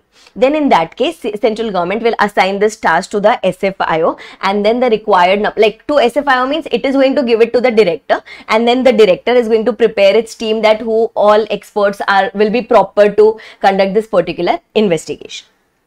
Now, first of all, once the case comes to the SFIO, SFIO says that I will work solely or I will work exclusively, means if any investigation is going on, then that shall pause, or if any investigation, any other investigation was going to be started against this particular company or was going to start against this particular company, then that shall not start at the moment till the time the SFIO is working in the company.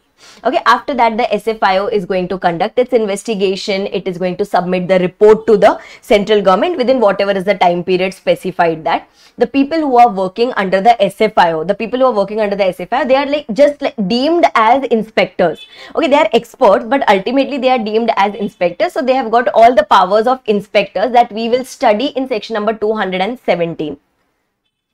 And whenever the SFIO comes for the purpose of investigation, again it becomes the duty.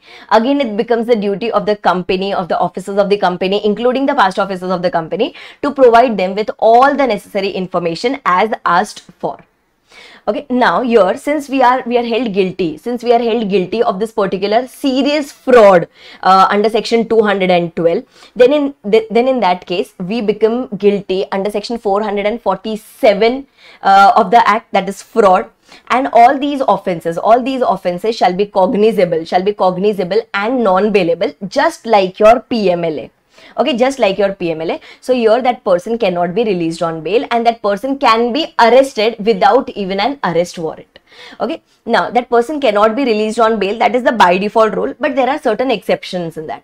First point was same as that of your PMLA, that is the public prosecutor should be given an opportunity to oppose the release, and if he opposes, but still the special court is of the opinion that this person will not commit any new offence while on bail. This is one circumstance. If the special court is satisfied, then that person can be released on bail.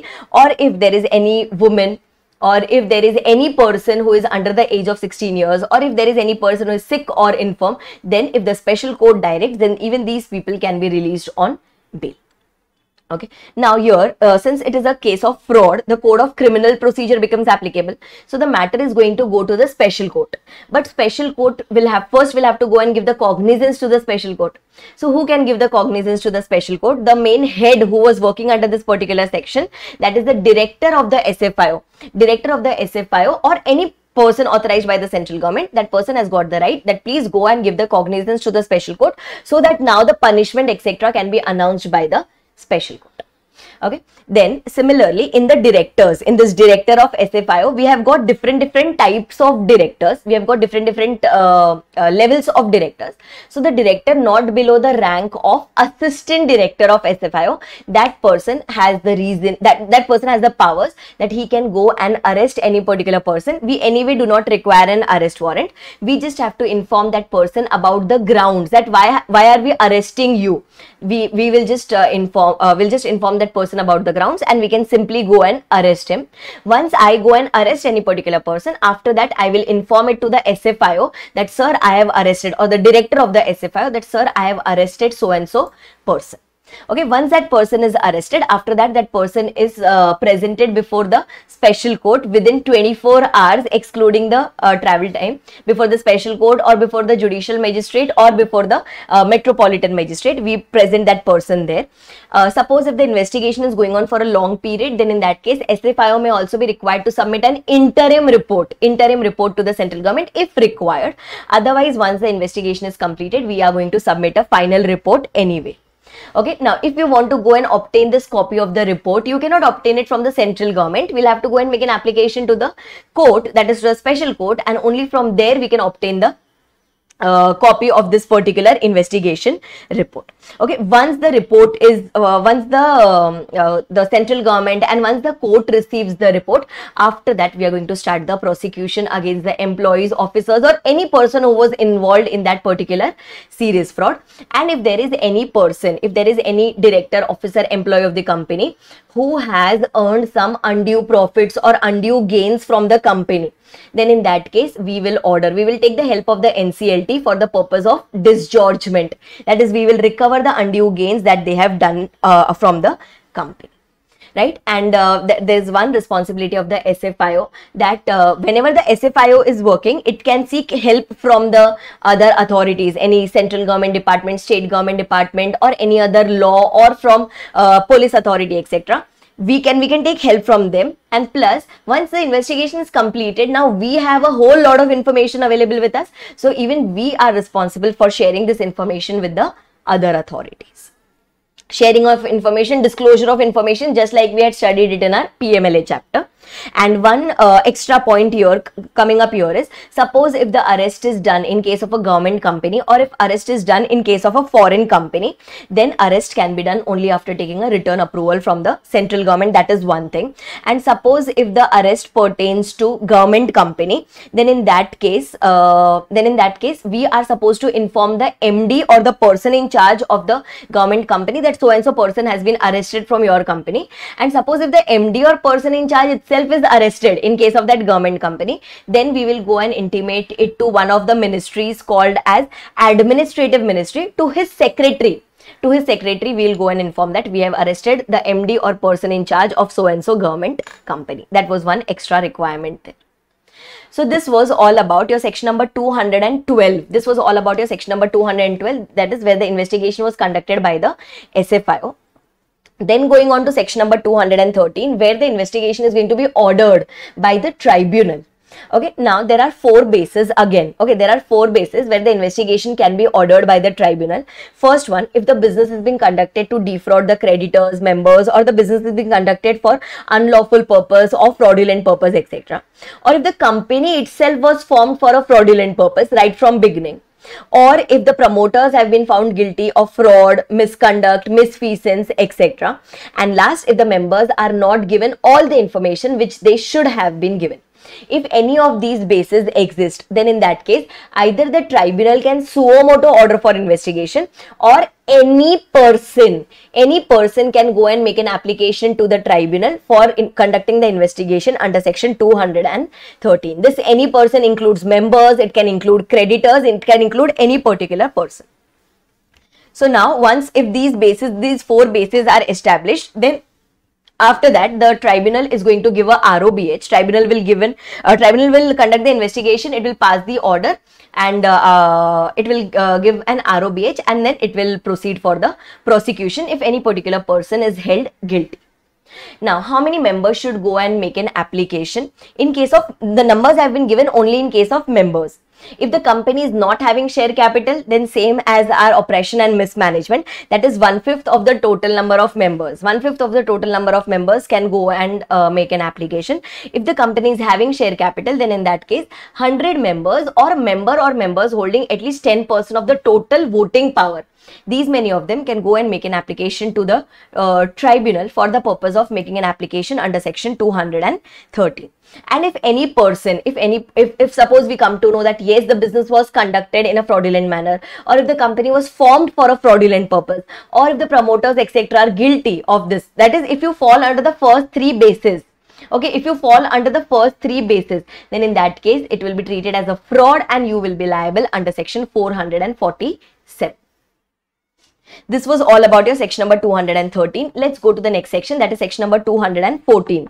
In section number 214, they are telling that there are 2 places. Okay, one was in section number 210 where the SR was passed by the shareholders, and they requested the central government to conduct an investigation, which we had studied in section 210, or if the order has been passed by the tribunal, under section 213.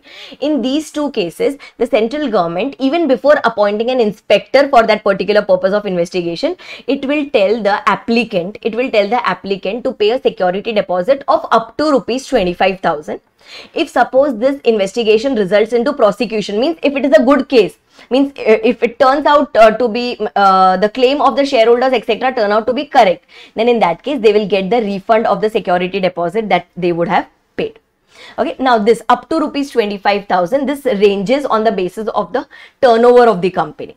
Suppose we'll go and check the turnover for the last year. If the turnover for the last year was up to rupees 50 crore, then in that case the amount will be 10,000. If it was more than rupees 50 crore but up to rupees 200 crore, then it is going to be 15,000. And if it is more than rupees 200 crore, then the security deposit is going to be of rupees 25,000. Okay, so this amount will have to pay as security deposit. Suppose if it results into prosecution, we'll get this money back. If it does not result in prosecution, then gone, that will be forfeited. Then after that, going on to the next section, that is section number 215, which was a very simple section, which simply said that body, corporate, firm, associations, etc. cannot be the inspector. So inspector ideally should be an individual person, the person who is going and doing the groundwork, who is going and doing that inspection, inquiry, investigation, etc. Then going on to the next section, that is section number 216, investigation into ownership of the company. This can be ordered. This can be ordered by the central government, or this can be even ordered by the tribunal. That's written at the end. By default, generally it is ordered by the central government. If central government is of the opinion that we need to find out the true persons who are owning the company, then in that case, we can do investigation into ownership of the company to find out three things. First of all, the persons who are financially interested in the success or failure of the company.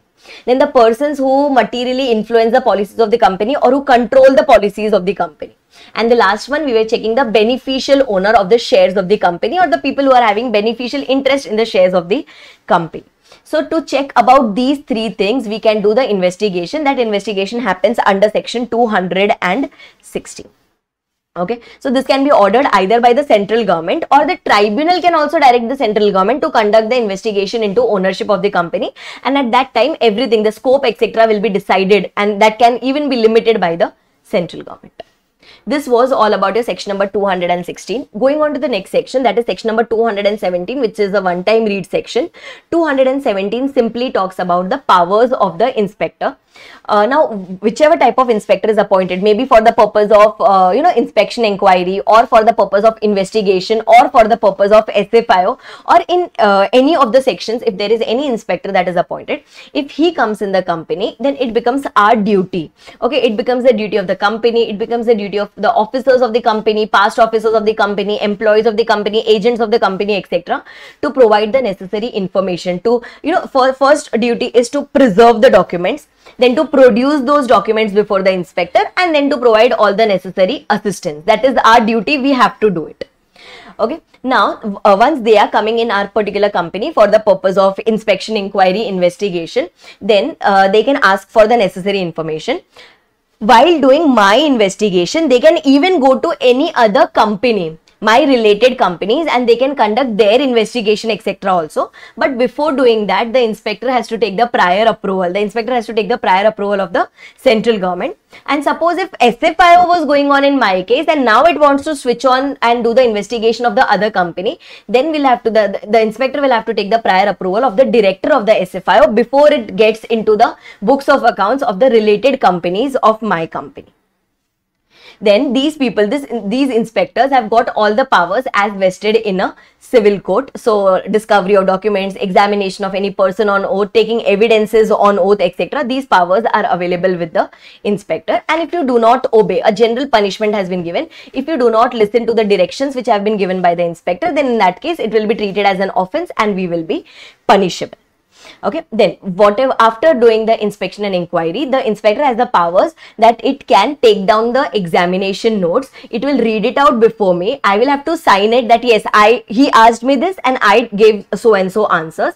And these examination notes can be used as evidence against me in the court of law. If again I do not listen to certain things which have been instructed by the inspector, then in that case again that will be treated as an offense and I will be liable for some amount of fine. Now, suppose if the inspector is of the opinion that so and so information is not available in India, then in that case we can use the same concept of PMLA, that is sending a letter of request to the other country. Suppose if we are of the opinion that the information is not available here in India, but the information will be available outside India, then through the central government, we can issue a letter of request to the other country and we can seek the information from them. And similarly, vice versa thing can also happen. Suppose if they send us a letter of request, then it becomes our duty to furnish them with the required information within the specified time. These were the powers of the inspector under section 217. Going on to the next section, that is section number 218, which talks about protection of employees during investigation. Now, it can so happen that during investigation, the company would remove its employees, or it can dismiss its employee, or it can punish them, or it can reduce their terms of employment to their disadvantage. Then in that case, they are telling that the law says that the company cannot remove its employees directly. The company will have to first make an application to the tribunal seeking their objections, that whether do you have any objections if we remove so and so employee, and the tribunal is supposed to reply within a period of 30 days.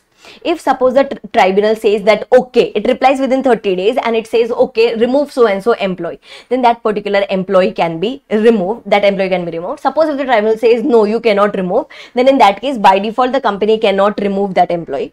Suppose if the tribunal does not reply at all within a period of 30 days, or if it replies late, then that is treated as no reply. If that is treated as no reply, then in that case the company wins.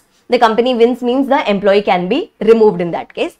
In the first two cases where the tribunal's reply was received, either yes or no, whoever is the aggrieved person can go and file an appeal before the NCLAT within a period of 30 days from the receipt of the NCLT's order, and the final decision, the decision of the NCLAT is going to be full and final. No appeal in that case is possible. Beyond that is possible. Okay, no appeal beyond that is possible. And in the last case where the tribunal could not reply at all, or where the tribunal did not reply at all, then in that case there is no appeal possible and the company wins in that particular case. Then going on to the next section, that is section number 219. 219 was talking about investigation into the related companies or other persons. In this, we are going and doing the investigation in 4 persons. First of all, we can go to the subsidiary of this company, to the holding company of this company, or to another subsidiary of our holding company, either present or past subsidiaries or holding company. Next, we are going to such a company where we have got a common MD or manager, means any person who is or was a MD or manager in our company is controlling another company as MD or manager. So we can go and do the investigation into such other company also. Next one, we are going and doing the investigation of such a company whose board of directors is required to act as per the directions given by the directors of our company.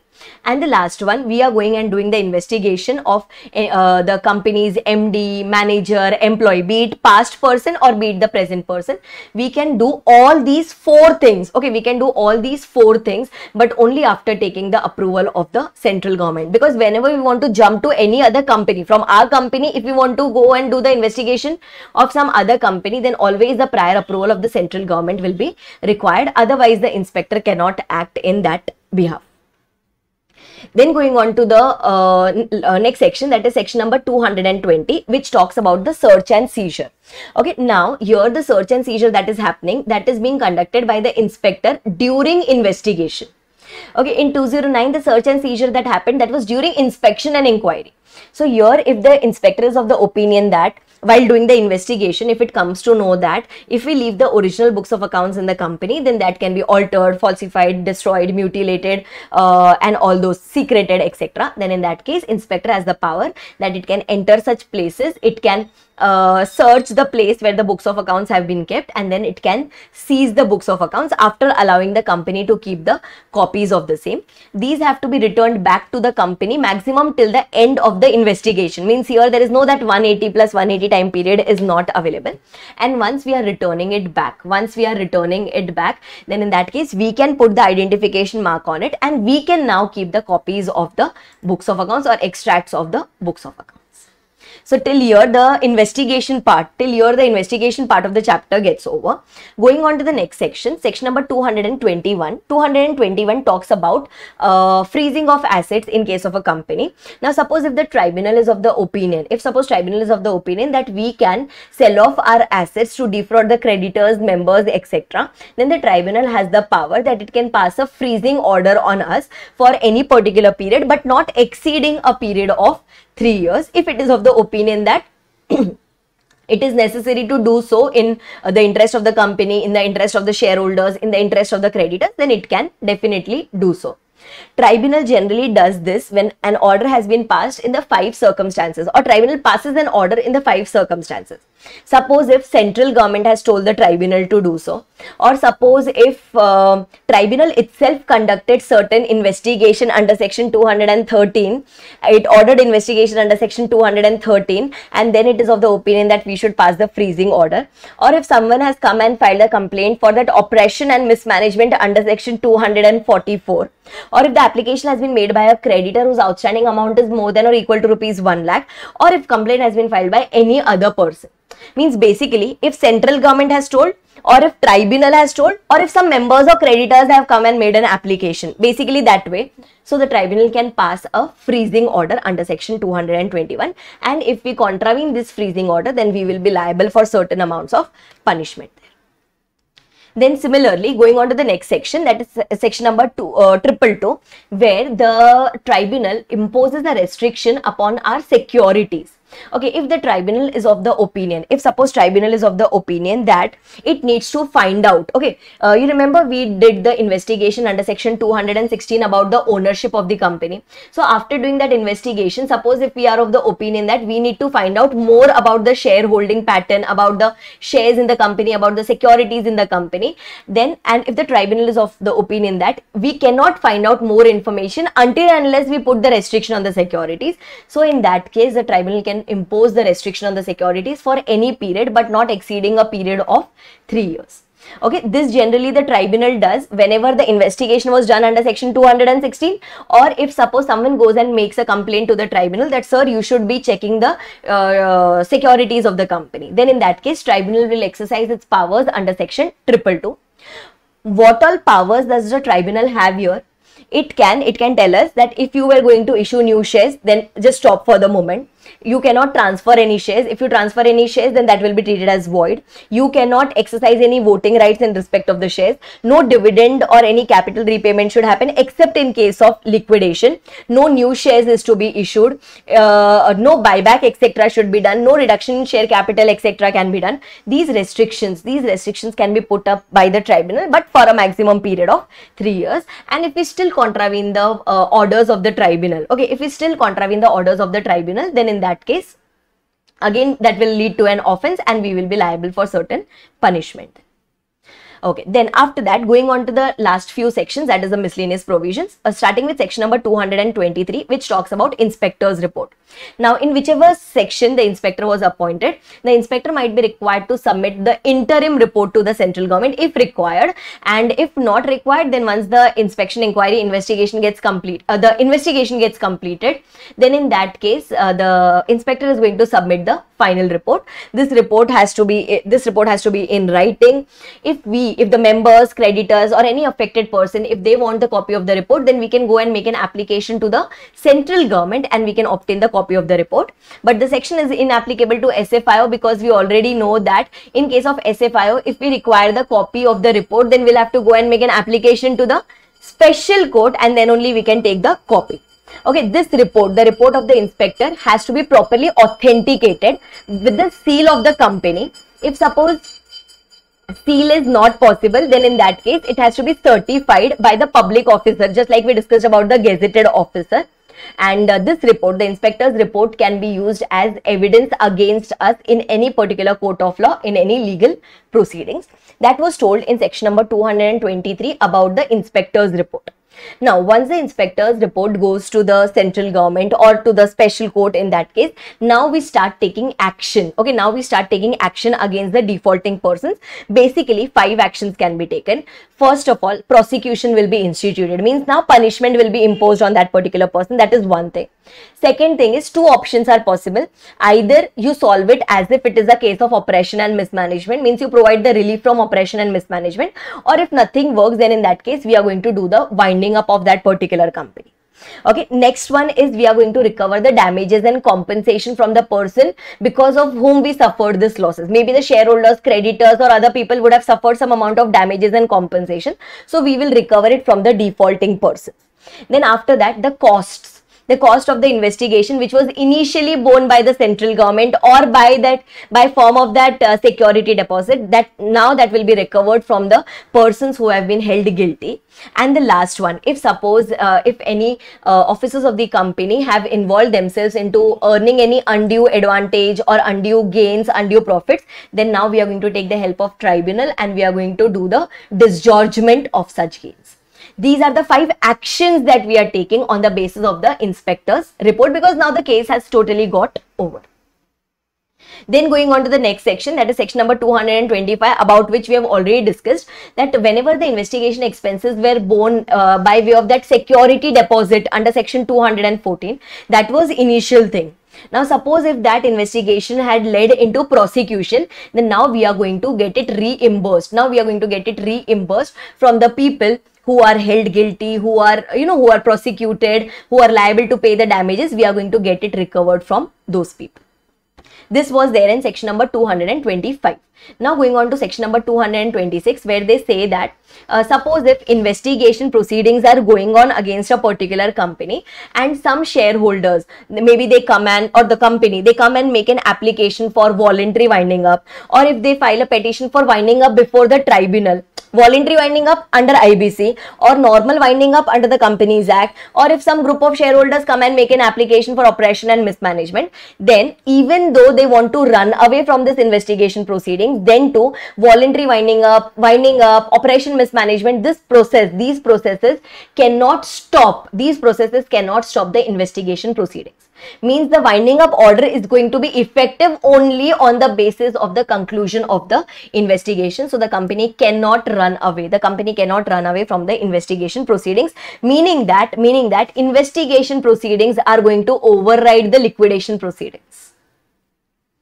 Then after that, going to the next section, that is section number 227, which talks about obligations of the legal advisors and the bankers to share information with the authorities. So the Companies Act says that legal advisors are not bound to provide any information to the ROC, inspector, central government or any particular authority except the name and address of their client. And when we go to the bankers, if suppose these authorities go to the bankers to seek some information about the person on whom investigation is going on, then in that case the bankers also can provide the information only about this particular person and not about any other person or not about any other body corporates. That is the restriction that has been put on the legal advisors and the banking companies by the Companies Act section number 227.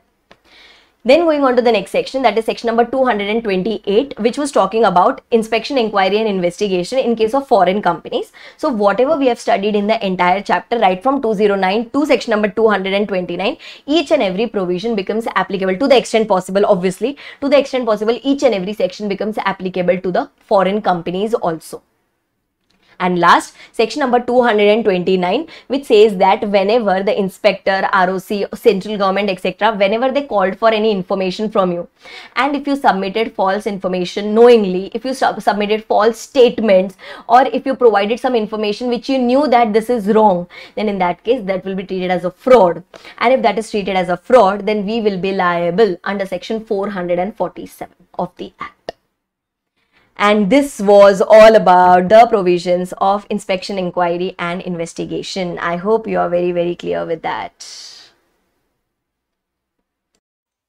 Okay, so for the miscellaneous provisions chapter, what I have done is the entire video on this miscellaneous provisions chapter is available on our website for free. You can just go to our website arpitatulsyan.com, and there by going to free resources, there will be a tab called as free notes. In that there is a folder called as miscellaneous provisions, and in that all the lectures on this particular chapter is available, and that too amended, because Nidhi company has got a lot of amendments, so the entire chapter has been put up there, so you can directly refer it from our website. Those are available for free. Yes. Chalo, let's start with a super quick revision of compromises, arrangements and amalgamations ranging between section number 230 to section number 240 of the Companies Act 2013. First of all, two types of reconstructions. First one is your internal reconstruction and the other one is your external reconstruction. In internal reconstruction, there can be two types of concepts involved there. One is compromise and the other one is arrangement.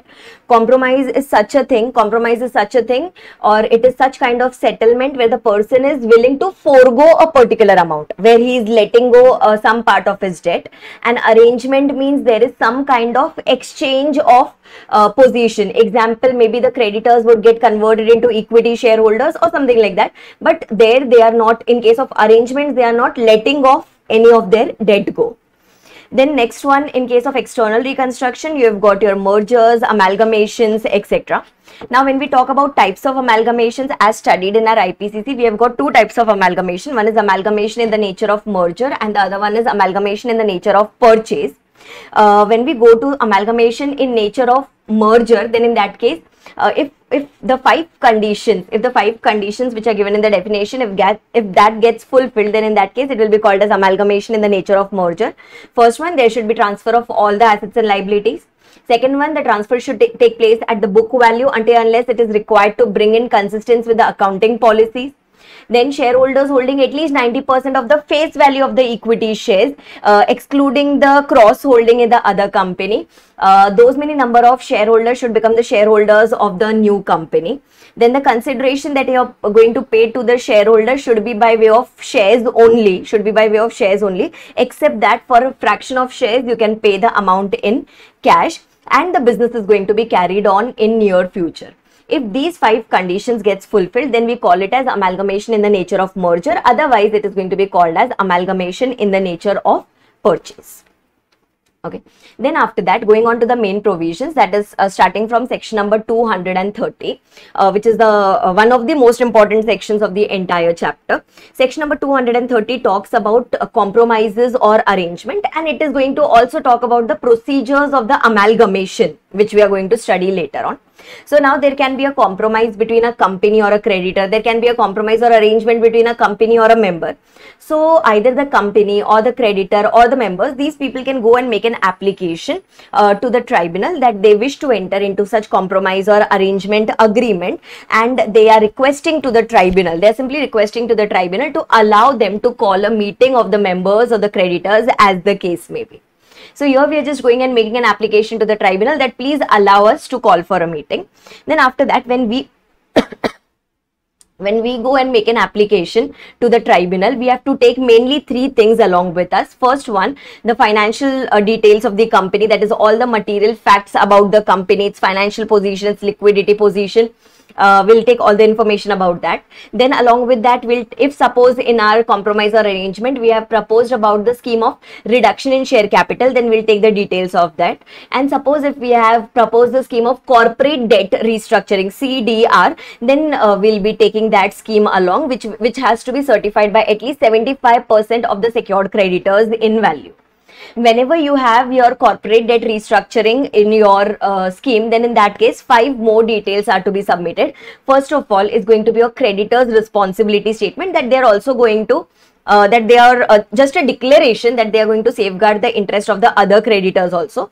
The next one, the steps taken to safeguard the interest of other creditors. Then after that, the post reconstruction liquidity report has to be post restructuring or reconstruction, whatever liquidity position you anticipate, those details have to be given. Then after that, if suppose if there are some RBI guidelines which have to be followed in case of doing this corporate debt restructuring, then we have to give a declaration that even those have been followed, and then we have to submit a report by the registered valuer.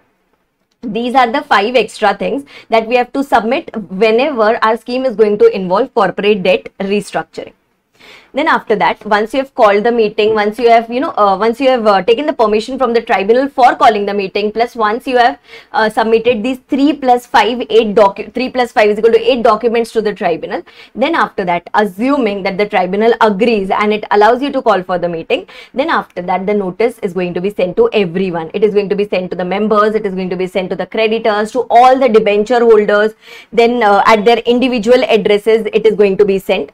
Along with this particular notice, you will give the details of compromise or arrangement, that the details of the scheme basically, then what effect it is going to have on the members and the creditors, what effect it is going to have on the management of the company, and then the copy of the valuation report which was given by the registered valuer.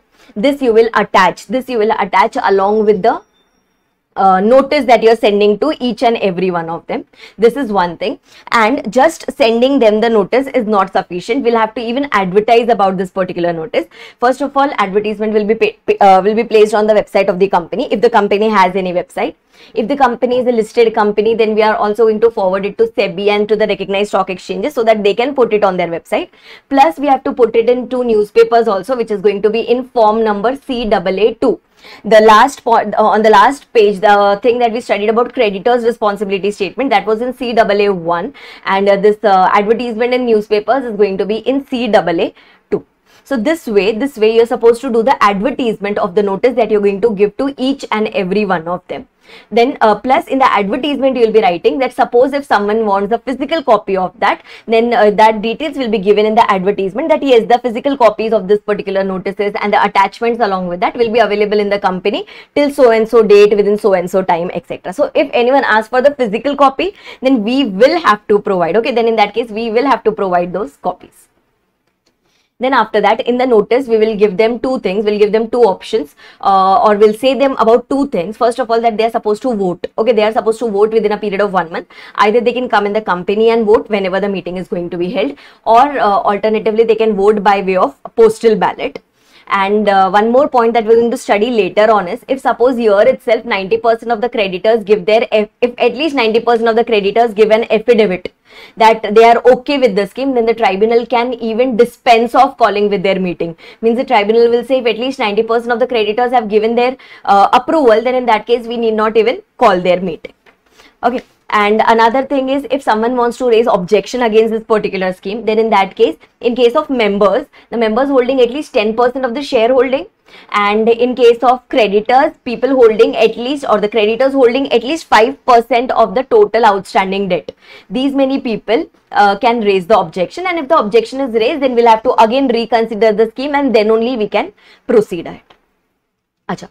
Once you have given the individual notices to the members, creditors, SEBI, put it in the paper, put it on the website, etc. Once everything of that sort is done, then after that, we are also supposed to give the notice to all the statutory authorities who are applicable to the company. It can be the central government, it can be the income tax authorities, it can be the ROC, it can be the stock exchanges, it can be RBI, it can be Competition Commission, whoever is applicable to you. We are supposed to give them the statutory we are supposed to give them the notice, who are our statutory authorities, and we'll tell them that if you have any objection, then in that case, you can raise this objection within a period of 30 days. If the objection is not raised, then it will be assumed that you are okay, and we'll proceed ahead with the scheme. Okay, and this notice to the statutory authorities, this is given in form number CAA3. This is given in form number CAA3. Then after that, once this is done, once all the statutory requirements etc. are done, then after that, we are going to call that meeting in which we are going to take the voting. In that, we are going to take a dual majority. How do we take the dual majority? First of all, here we'll consider only those shareholders or the creditors who are voting in the meeting. Means, first of all, they should be coming to the meeting. After coming to the meeting also, they should be voting either in favor or against, but we are going to consider only those people who are voting in the meeting. In that, first of all, by way of we'll see the in case of numbers, we'll check the simple majority, that is more than 50% should be more than 50% of the people who are voting, those people should be voting in favor. That is the first thing. And the second one is, the people who are voting in favor should be holding more than or equal to 3/4 in value of the shares of the people who are totally voting. Okay, so the people who are voting either yes or no will do the aggregate into 3/4. These many of the shareholders or these much of the value of the shareholder should be saying yes. If both the above conditions are fulfilled. Achha, just observe one more thing. In the above point, it was more than 50% because we wanted a majority. Okay, and below it is at least 3/4. So more than or equal to 3/4 or more than or equal to 75%. So just keep that in mind. Once both these conditions are fulfilled, then it is deemed as if the scheme has been sanctioned. Once the scheme is sanctioned, then after that the matter goes to the tribunal. Tribunal will approve it. Tribunal will pass an order for it. It will write various things in its order that how the implementation etc. is supposed to be done. Okay, and finally the exit offer. If suppose there are any dissenting shareholders, creditors etc., then in that case to them we are going to give an exit offer. What exit offer is to be given etc., that was already written in the scheme, and that will now be approved by the tribunal here. Plus we are also supposed to file a statement or a certificate rather of the auditor that whatever accounting treatment they are going to give to this particular compromise or arrangement, that will be in accordance with the accounting standards as prescribed under section 133. This we have to give just for the purpose of compliance. And once the tribunal passes any particular order, once he passes the previous order, then in that case it is assumed that the order is final. We'll go and file it with the ROC as always within a period of 30 days.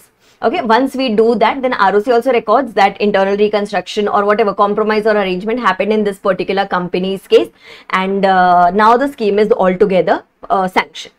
Okay, then after that, suppose if there was any buyback involved. Okay, suppose if there was any buyback involved in this particular scheme, then that buyback has to be as per section number 68.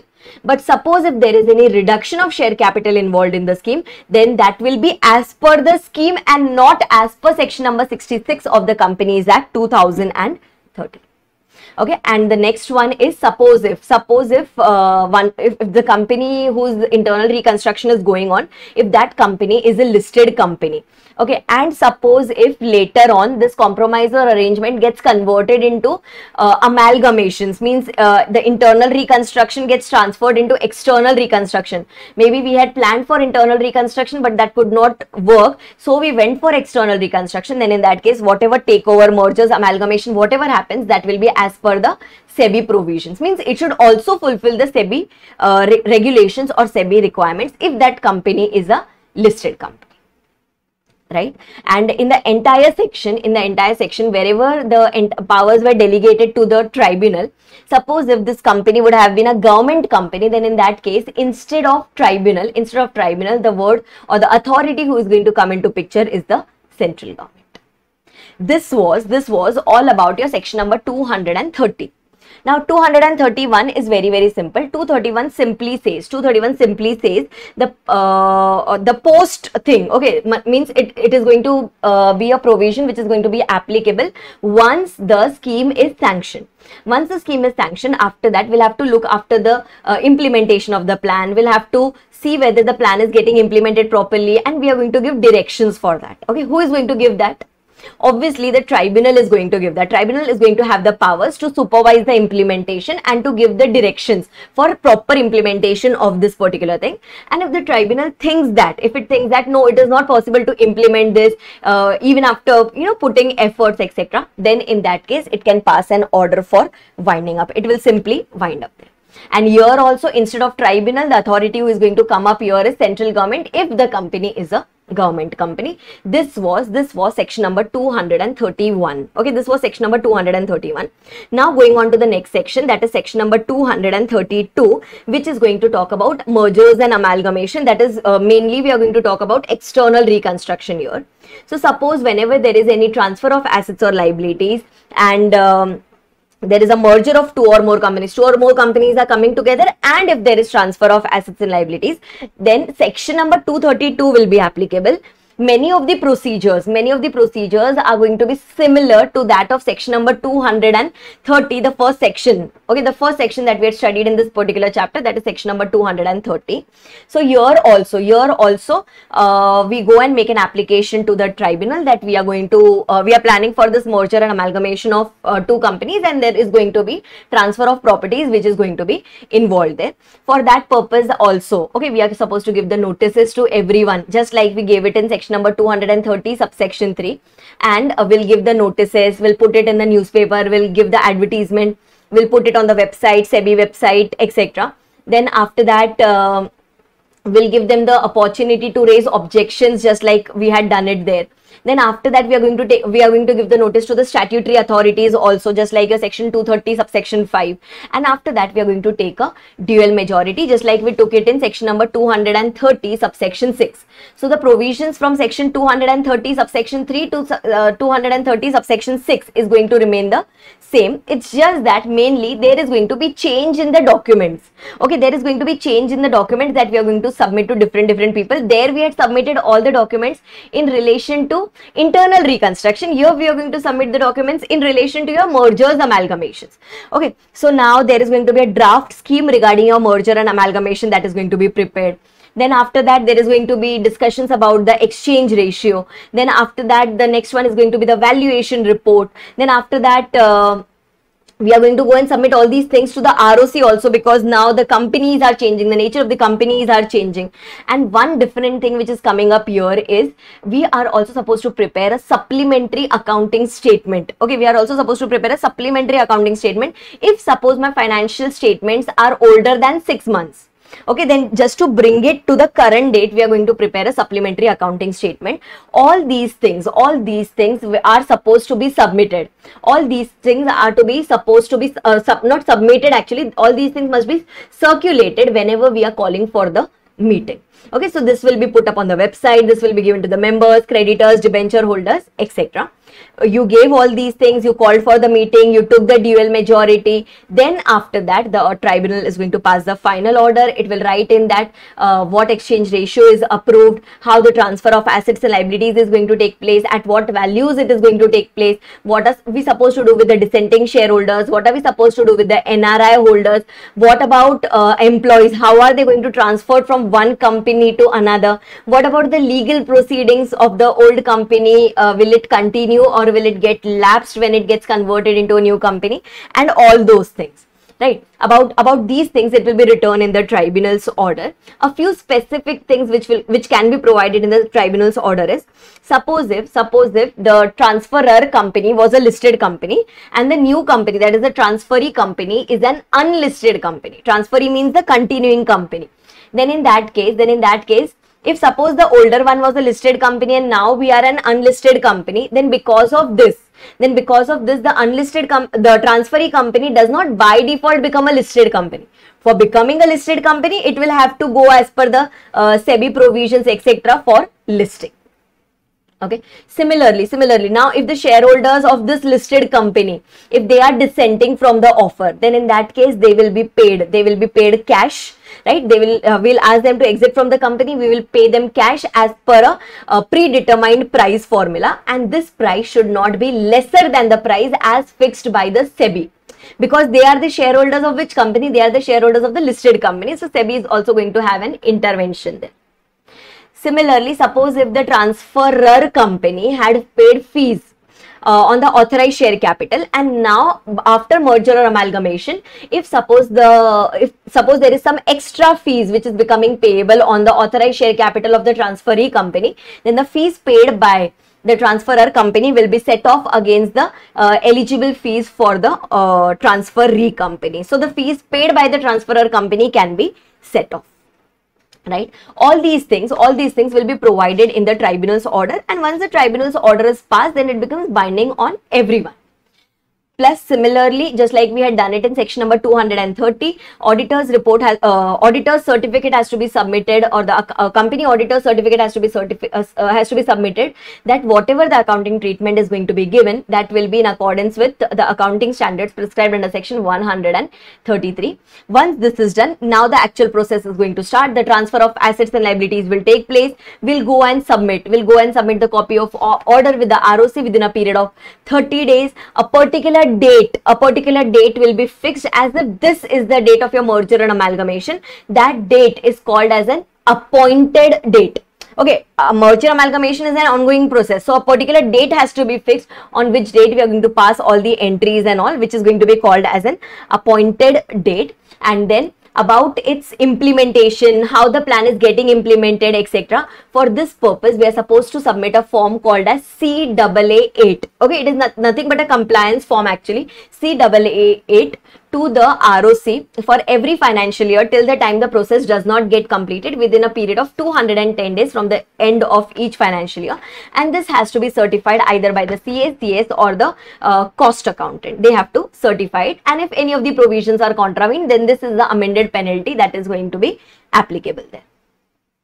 Then again, here also in the entire section, in section number 232, wherever the company is a government company, then in that case, instead of the term tribunal, we are going to use the authority called as central government. So 232 was more or less similar to section number 230. The major differences here were the documents that we are circulating along with the notice. There is a change in the documents and a few extra points which are coming up here. One was regarding that listed unlisted company, and the other one was about that authorized share capital. Right, the fees on the authorized share capital. These are the 2 to 3 different points which are just coming up here in the section number 232. Then going on to the next one, that is section number 233, which talks about fast track merger. Okay, now this fast track merger can be adopted, not mandatory, but this section can be adopted by certain specific companies. It can be 2 or more small companies, or it can be whenever there is a merger between a holding company and its wholly owned subsidiary. Then in that case, this section can be used, and the central government can prescribe more list of companies in this list of section number in the the companies to whom section 233 can apply. For this, the central government can prescribe more number of companies. Now here they say that comparatively we take lesser time for these small companies. Comparatively, they have provided for such a procedure which can take some lesser time for this particular merger and amalgamation. So for this purpose, what are we supposed to do? First of all, we are going to invite objections, suggestions from ROC, from the official liquidator, and from all the people who can get affected because of this particular order, that is your members, creditors and all those people. We'll give them 30 days time that if you have any objections to this particular merger amalgamation, then please raise it. Okay, then once we start receiving it, after that we call a general meeting. In the general meeting, the shareholders do the necessary things and they approve it by a voting of means at least those many number of members should be voting who are holding at least 90% of the total number of shares. Okay, at least these many people should be voting in favor of that. Then after that, we are also supposed to file a document called as declaration of solvency with the ROC, that even after doing this reconstruction, we are going to be solvent. Then after that, you give 21 days time period to the creditors. Then you call the meeting of the creditors. In that case, the scheme is going to be approved. In that case, the scheme is going to be approved by creditors who are holding at least 9/10 in the value, 90% of the value of the creditors. Once this is done, means already the members and the creditors have approved the scheme. Then after that, we take the final scheme. We take the final scheme in form number CAA11. We take it with 3 people. 2 of them are common, that is the ROC and the official liquidator, and you also take it to the central government within a period of 7 days. Once you take it before them, then CG is just going to sit and observe first. ROC or the official liquidator, they will see that do they have any objections or suggestions. If they do not have, then no problem, they'll just tell it to the CG and the CG will register the scheme. Suppose if they have objection, if the ROC or the OL have any objection, then they will communicate it to the central government. Okay, if not communicated, then obviously it is going to be assumed as if they do not have any objections. Now the objections went to the central government. If central government thinks that yes, the scheme is actually not proper or it is not in the public interest, etc., then central government will go before the tribunal, and now the tribunal will decide what to do. Okay, now the tribunal is going to decide whether some changes can be done, or if fast track merger is not possible, then in that case it will make the previous section, that is section number 232, become applicable. Okay, so this way, suppose if everything is okay, then CG passes the order. If suppose the CG thinks that no, something is not okay, then CG places the matter before the tribunal. Okay, these were the major provisions. Now whenever this thing happens, then after that we have to go and intimate. Okay, we have to go and intimate to the ROC of the new company, ROC of the transferee company. Then we will communicate it to both the companies, and plus we will even communicate once it is communicated to the ROC and to the company, then the ROC will register the scheme, it will take the record of the scheme, and now it will give the confirmation to the ROC of the transferor company, that is the ROC of the old company, that yes, the scheme is registered and now I am going to be the ROC of this particular transferee company. Acha, once all these things happens, means now the scheme is approved, the scheme is registered, and now the transfer of assets, liabilities, what to do with the legal proceedings, what to do with the employees, etc., all these things will be determined. Okay, once this is done, after that again the same point relating to authorized share capital, fees on the authorized share capital, that same point is going to be applicable, that is set off is going to be applicable there. Then after that, central government also has got the right that whenever it wants to include any particular company in the list of section number 233, it can do that. Okay, whenever it wants to provide similar provisions for fast track compromises, it can do that also. As of now, we are studying it for fast track merger. If it wants to put the provisions for fast track compromises, then it can even prepare those provisions. As of now, nothing has been prescribed, but central government has got the powers that it can do so. Okay, and one more very, very important thing, very, very conceptual thing. Section 233, the section that we are studying, this section is not a mandatory section. Means if you are a small company, or if there is a merger or amalgamation of holding and it's wholly owned subsidiary company, then in that case, it is not mandatory that you have to follow section number 233. You can even go and follow section number 232 as well. Okay, so it's not mandatory that if you are a small company, etc., then 233 is applicable. You have got the option between section number 233 and section number 232. Okay, then after this comes section number 234, which talks about merger of Indian companies with a foreign company. Here the definition of foreign company is not restricted to section 2 clause 42 that we had studied in the first chapter of company law.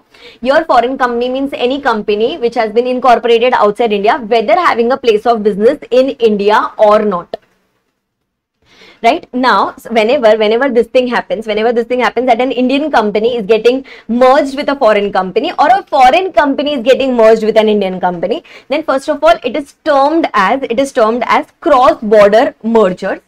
And whenever this thing happens, then ROC will come into picture, central government will come into picture, plus even the role of RBI comes into picture, because this even FEMA provisions become applicable there, and this becomes such a type of transaction where foreign currency can be involved. So central government will prepare the rules for that. We do not have the exact rules, what are the rules for this merger, but central government will prepare the rules for that, and that will be approved by the RBI. That will be done in consultation with the RBI provisions. And then in that case, suppose if an Indian company is getting merged with a foreign company, means foreign company becomes a bigger company here, so it is going to pay the consideration to the shareholders of the Indian company, which can be in form of cash, which can be in form of IDRs, and vice versa. Suppose if an Indian company is taking over a foreign company, or if a foreign company gets merged with an Indian company, then we become a strong company. We give the shares. We'll either issue our shares to the shareholders of the foreign company, or we'll give the cash, or we can even give the global depository receipts to them. So consideration to them can be paid by way of cash, can be paid by way of depository receipts, or partly by one and partly by the other. Right? This is just the overview. This was just the overview that how merger or amalgamation happens whenever any foreign company is involved in the league. Then after that, going on to the next section, that is section number 235, which is a very simple section. Whenever any merger or amalgamation etc. takes place, then there, along with transfer of assets and liabilities, there is going to be transfer of shares also. That is, whenever the transferee company comes into picture, it basically cancels the shares of the transferor company, and it issues its own shares to the shareholders of the transferor company. It issues new shares to the shareholders of the transferor company. So for that, first of all, it gives a time period of 4 months. Okay, overall, it gives a time period of 4 months to the shareholders of the transferor company to accept this particular offer. If this offer is accepted, by the shareholders holding at least 90% of the value of the shares, then in that case we proceed ahead. Then in that case, it is assumed that we have got the majority and they are okay with the transfer of share scheme that we have framed. So we gave them 4 months time period. After giving this 4 months time period, we assume that at least 90% of them say yes. Then within a period of next 2 months, okay, next 2 months, the company is going to give a final notice to the dissenting shareholders. Within the period of 2 months, after this 4 months, we give a notice to the dissenting shareholders that you have got another period of 1 month. This is what we tell them. Okay, we give them the notice within a period of 2 months, and whenever we give them the notice, we tell them that from today you have got a period of 1 month to either accept the swap ratio or accept the transfer of share scheme that we have put up, or you can exit from the company. We give them 1 month a time period to them. And then after a period of 1 month, suppose if whatever option they choose, on the basis of that we are supposed to do the treatment. Suppose if they decide to accept the shares of the new company, we will issue them the shares as per the swap ratio or as per the exchange ratio that we had decided. Suppose if they decide to exit from the company, then in that case, whatever was a predetermined formula at which we were supposed to give them the cash, at that price we will give them the cash within a period of 60 days. Right? This is all that we had studied in section number 235. That is 4 months, 2 months and 1 month. And after that, we are going to do then the payment within a period of 60 days. This is what we had studied in section number 235. Then after that, going on to the next section, that is section number 236. In 236, there was about this minority and the majority shareholders. Now, suppose if in a company you have got a majority shareholders, a group of majority shareholders who are holding at least 90%, of the issued share capital, then they form the majority. The rest of them becomes your minority shareholders. Now, there can be two things. Either the majority shareholders will give a notice to the company that we wish to acquire the shares of the minority shareholders, or even the minority can come upfront and they can say that, okay, you can acquire our shares anyway. The decision making is going to be happening by the majority shareholders only. So here the majority shareholders can acquire the interest of the minority shareholders. Again, it is not mandatory for the minority shareholders to give up their shares. Okay, it was just an offer. The minority shareholders can even decline it. Okay, then whatever the consideration at which the shares are going to be acquired from the minority shareholders, that will be determined by the registered valuer. and whatever is the amount that will be put in a separate bank account. Okay, this everything will be done by the company itself. Here there is no second company involved, so the transfer agent is going to be the company itself. Company is going to put the money, company is going to keep this money deposited in a separate bank account. This account will operate for a period of 1 year generally, and the disbursement has to be done within a period of 60 days. Okay, initially within a period of 60 days the disbursement should happen, but max to max it should be done within an overall period of 1 year. Suppose in case of death etc., then in that case, suppose if there is a death of the of a minority shareholder, or if there is any insolvency case, then in that case instead of 1 year it can be kept open, the scheme can be kept open for a period of 3 years there. Once all these things happen, the amount is paid to the minority shareholders, we take their shares and the shares go to the majority ones and they become 100% holder of the shares of the company. Suppose if the shares were held in the physical format, then we will do the changes in the share certificate. Suppose if the shares are held in the dematerialized demat format, then in that case the transfer of shares will take place from one demat account to another. Right now, suppose if in minority, the minority part that we had, that is less than or equal to 10% of the issued share capital of the company. Suppose if in minority, if we have got a majority, in minority, if you have got the majority, means the shareholders holding at least 75% of the minority shareholding, that person is at a stronger position to do the bargain with the majority shareholders. So if he does any bargain and he gets a good claim from the majority shareholders, then whatever is the extra premium that he is getting over and above the decided amount, then that amount has to be shared with all the minority shareholders. That will just not be taken by the majority person who is sitting in the minority. It will not be taken just by that person. It has to be shared with all the minority shareholders. We have also got an example on this in the textbook. You can simply refer this example once.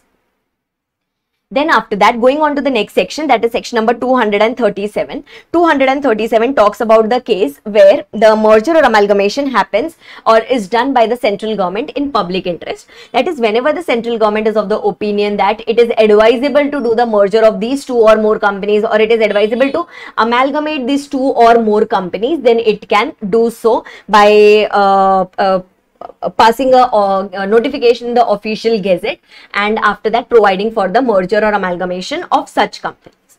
Now, whenever such a thing happens, again there is going to be transfer of assets or liabilities. Again, the legal proceedings of the old company will now continue against the new company. Similar like your mergers and amalgamation. But before doing that, central government has to make sure that whatever is the proposed scheme of merger or amalgamation that is given to all the companies who are involved in this particular merger or amalgamation, they should be given an opportunity to file an appeal. Till the time the appeal is not disposed of, till that time central government cannot pass the final merger or amalgamation order. And whenever we give this draft order to the companies, after that within a period of 2 months, okay, after that within a period of 2 months, central government should consider all the objections, suggestions, etc., and then only it should proceed for passing a final order. Once it passes the final order, after that it is laid down before both the houses of parliament, it is put up in the official gazette, and then only it becomes applicable. All the people in the from the old company will now get into the new company. They should be given nearly similar rights which they were having in the old company. Suppose if they are not given similar rights, then in that case they will be eligible for compensation. Now, suppose if they are aggrieved with the compensation, then in that case they can go and file an appeal before the tribunal within a period of 30 days. Means whenever the scheme was published in the official gazette, from that day within a period of 30 days they can go and file an application.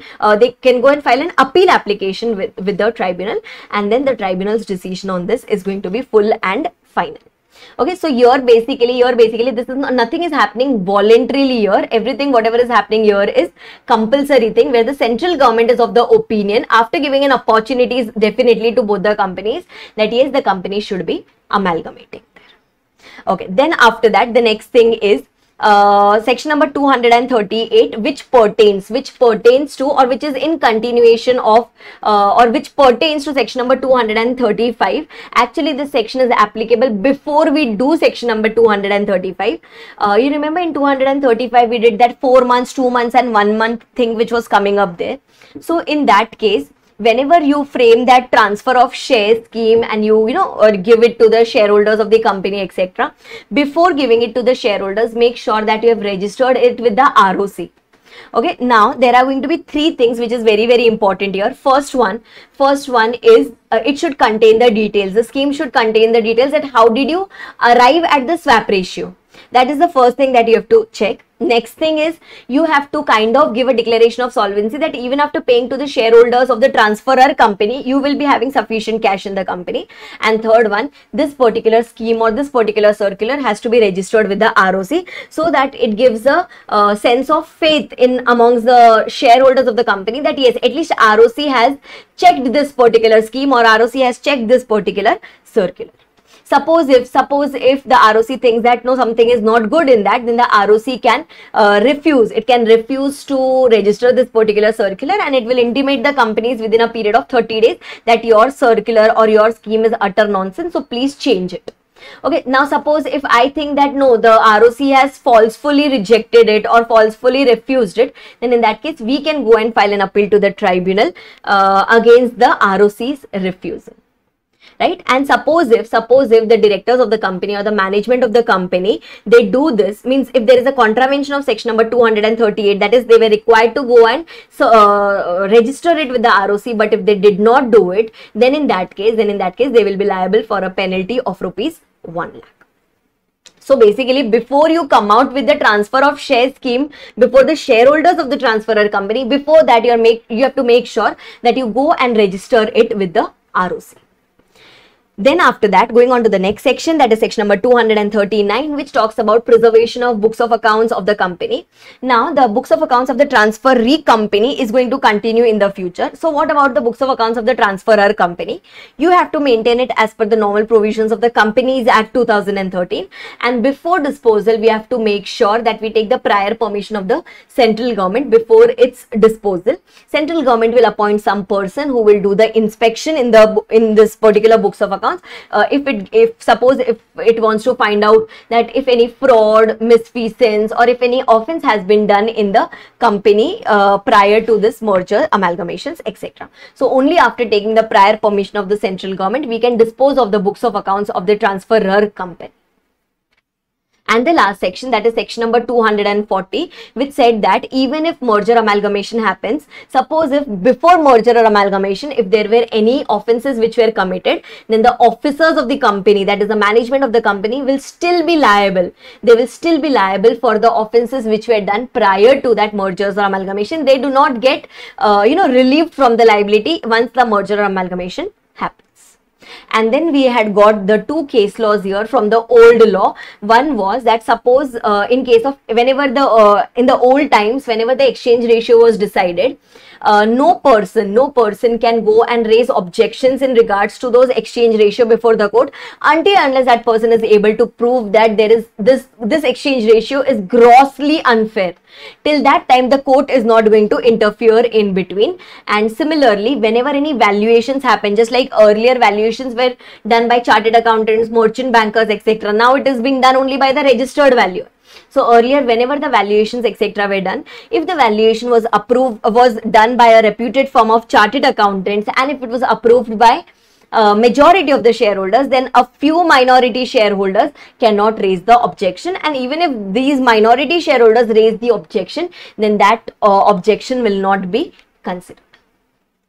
These were the two case laws. These were the two case laws that we had taken up in the from the old law, that is Companies Act 1956, and in the penalties. In the penalty, section 232 penalty is specifically important just because it has got amended this time. So you can just focus on this penalty of section number 232. And with this we are done. With this revision of chapter compromises, arrangements, amalgamation. 5 forms that we used in the chapter: CAA1, which was the creditor's responsibility statement; CAA2, which was for giving the notice in the newspaper; CAA3, which was for giving the notice to the 30 days notice to the statutory authorities; CAA8, which was the compliance statement that we were filing it to the ROC. within 210 days from the end of the financial year, and CAA 11 where we submitted in case of fast track merger where we submitted the approved scheme to the central government ROC or the official liquidator. I hope I am very clear till here and you are able to recollect the provisions. With a super quick revision of winding up, which comes under chapter number 20 of the Companies Act 2013, ranging between section number 270 to section number 365, with many sections omitted from the act and many sections omitted in our syllabus. First of all, section number 270 says that if winding up of the company has to happen, then it is going to be done as per part 1, of this particular chapter. After that, part 1 starts from section number 271. There are 5 circumstances. This is an important answer. There are 5 circumstances in which the company can be wounded up by the tribunal. First one, if the company itself realizes that it has reached the winding up position and the company passes a special resolution, then the tribunal can wind up the company. If the company has acted against the interest of our country, against the integrity or sovereignty of our country, or it has hampered the friendly relations of our country with other countries, then in that case, winding up can happen. Third one, if application has been made by the ROC or by the CG authorized person to the tribunal that affairs of the company have been conducted in fraudulent manner, or for the company was formed for fraudulent purposes, or any persons who were involved in the management of the company are guilty of any misfeasance, fraud, misconduct, etc., then in that case tribunal can wind up the company. If the company has not filed the financial statements or the annual returns for the last 5 consecutive years, then in that case, the tribunal can wind up the company. And the last one, if the tribunal is of the opinion that there is some just or equitable grounds, etc. type of point. If the tribunal suo motu thinks that it is just and equitable to wind up the company, then in that case, the tribunal can wind up the company under section 271. Or the winding up can be done under any of these 5 circumstances. For this purpose, someone has to go and file a petition before the tribunal.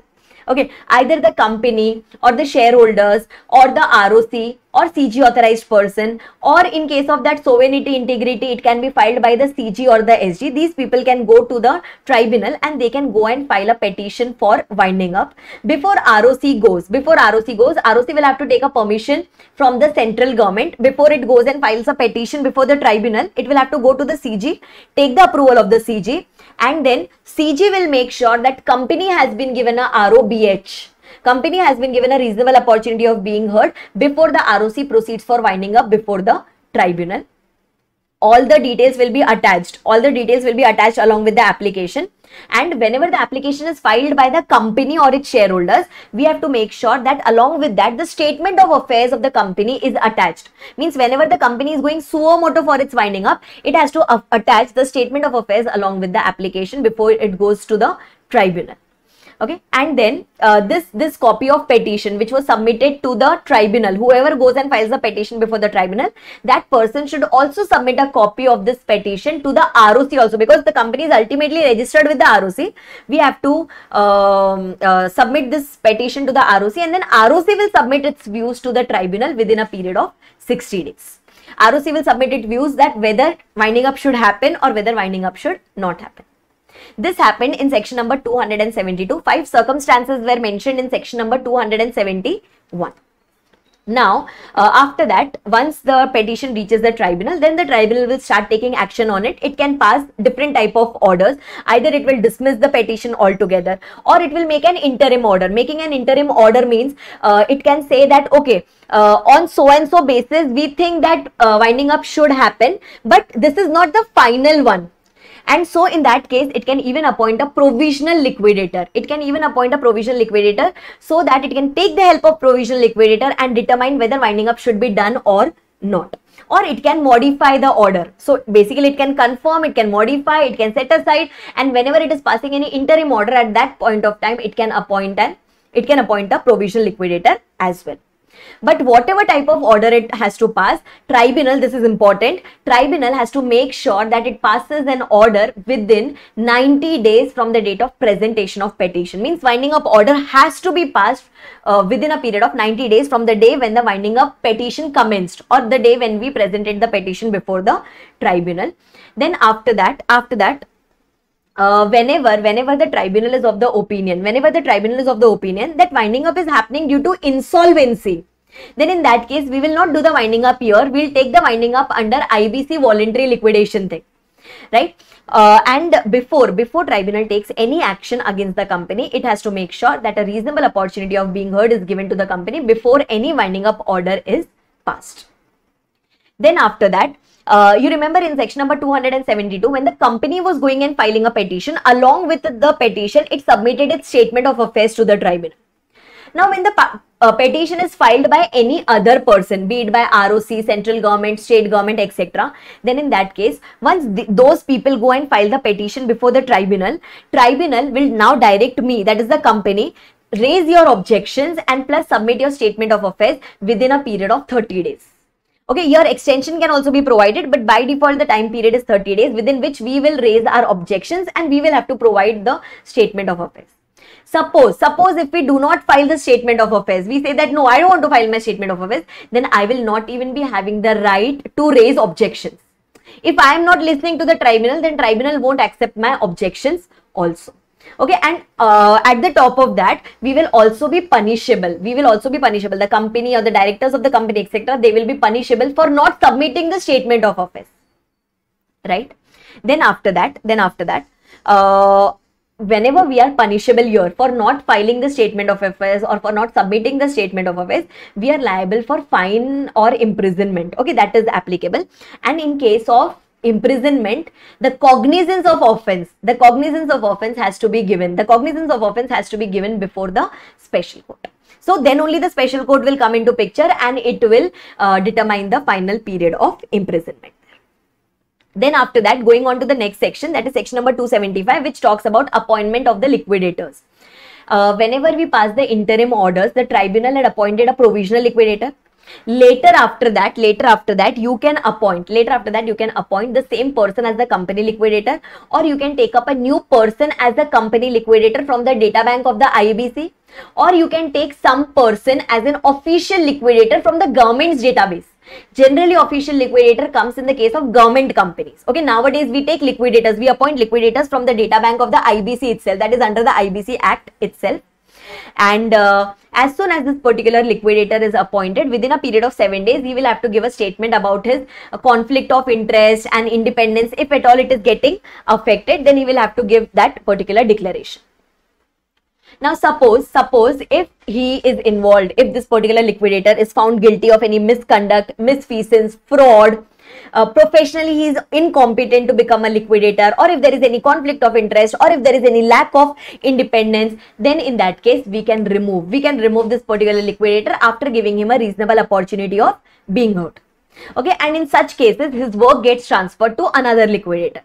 Similarly, when he resigns, or similarly in case of his death, and at that time also his work is going to get transferred to another liquidator. And if suppose because of this liquidator the company or any particular person has suffered any amount of losses, then the liquidator is going to be personally liable for all such things.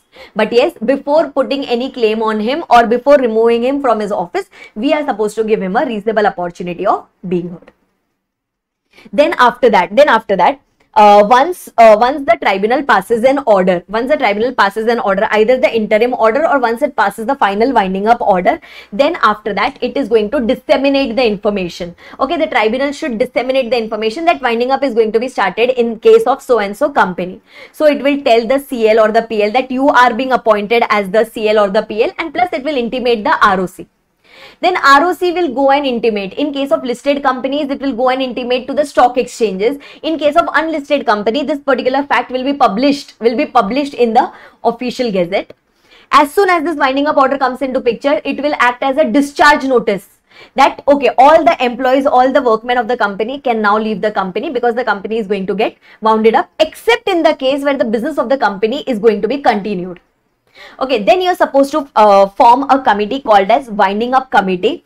Winding up committee for this winding up committee is formed by the company liquidator, and for that purpose, company liquidator will go and make an application to the tribunal for formation of a winding up committee within 3 weeks. Within 3 weeks of the winding up order, then this committee is formed. Okay, who all sits in this particular committee? So official liquidator, that independent person, is going to sit in the committee. One of the nominee of the secured creditor is going to sit in the committee, and any other professionals as required or as nominated by the tribunal. These people are going to sit under the winding up committee, and they are simply going to have a control. They are going to have a control over the company liquidator while performing the duties in relation to winding up.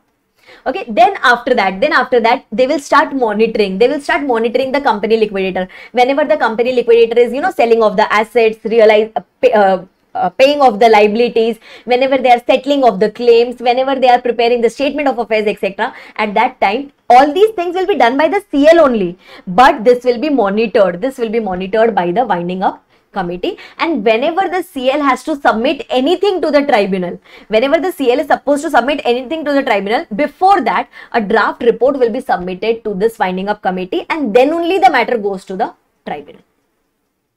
Then after that, one thing that they are deeming under this particular chapter is, whenever any winding up order is made, it will be deemed as if it was done by way of a joint petition filed by the creditors or the contributories. Meaning that the winding up order should always favor the creditors and the contributories, because those are the people who are ultimately affected by the winding up. Okay, then another section number 279, which is important, which says that suppose if once the winding up commences in the company, then kind of moratorium starts. Any legal cases which we had initiated or which we wish to initiate or which someone had initiated against me, everything will come to an halt. You cannot proceed with that except with the tribunal's permission. So whenever you go and obtain the permission from the tribunal is going to provide you the permission within a period of 60 days. Means either it will say yes or it will say no within a period of 60 days. But this provision is not applicable. That is, taking the permission of tribunal is not required when the case is going on before the High Court or the Supreme Court, because they are higher in the hierarchy. Right? Because they are higher in the hierarchy there. Then after that, section number 280 was simply talking about the powers of the tribunal, that what all powers does the tribunal have. So tribunal has the powers that it can continue the pending suits which were going on. If it thinks that winding up is not required, then maybe it can go for some fast track merger or amalgamations, or it can go for some kind of reconstruction, that is internal reconstruction or external reconstruction. These all are the powers. Okay, these all are the powers of the tribunal which it will exercise under the Companies Act 2013. Then after that, once all these things happen, now the company liquidator is all set to start the liquidation. Okay, for this purpose, the liquidator is going to prepare full lekha jokha, full report about the company. Okay, what value of assets are there, how much liabilities is there, how much contingent liabilities can arise, what all suits are pending against the company or by the company, trademarks of the company, goodwill of the company, copyrights of the company, joint venture agreements that the company is having.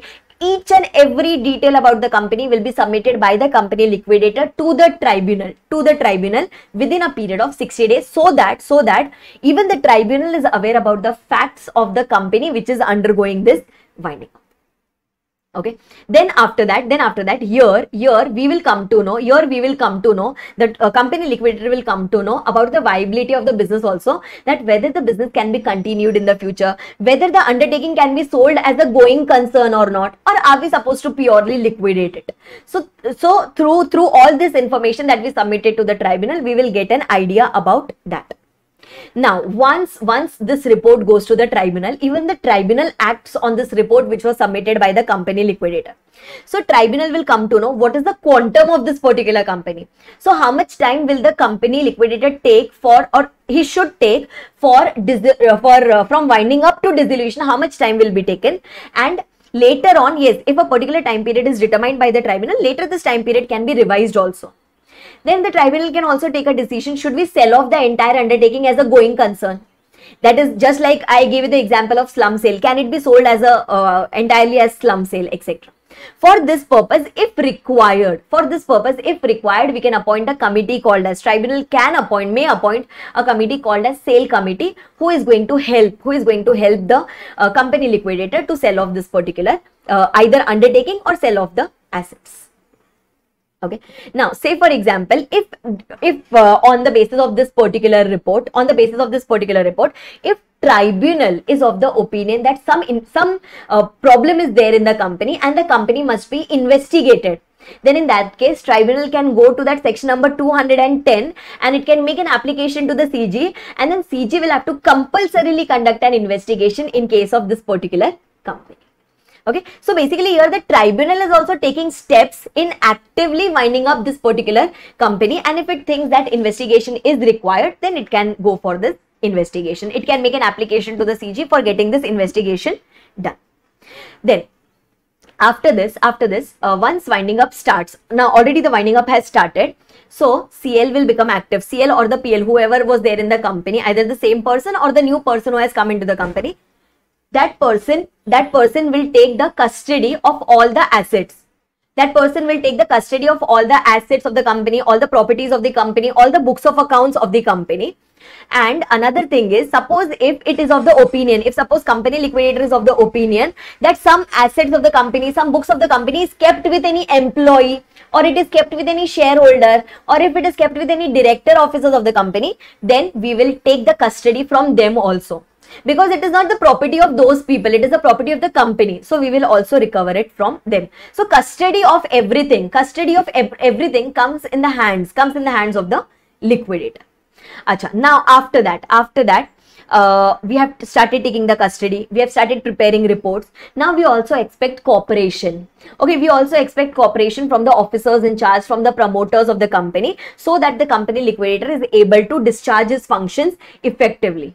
Okay, if any particular person does not help the company liquidator, then the company liquidator will go and complain, or it will go and make an application to the tribunal. Then the tribunal will pass the necessary order on that defaulting person, and now that person will have to cooperate with the company liquidator. So basically we are taking the help of the tribunal if someone is not cooperating with me. This was the amendment. Then after that, going on to the next section, section number 285, which is very, very simple but important, because this is simple because we have already studied this in our IPCC. Whenever you are settling the list of the contributories, that is whenever you are settling the list of the shareholders, we have got two types of contributories, list A contributories and the list B contributories. List A means the present shareholders, list B means the past shareholders.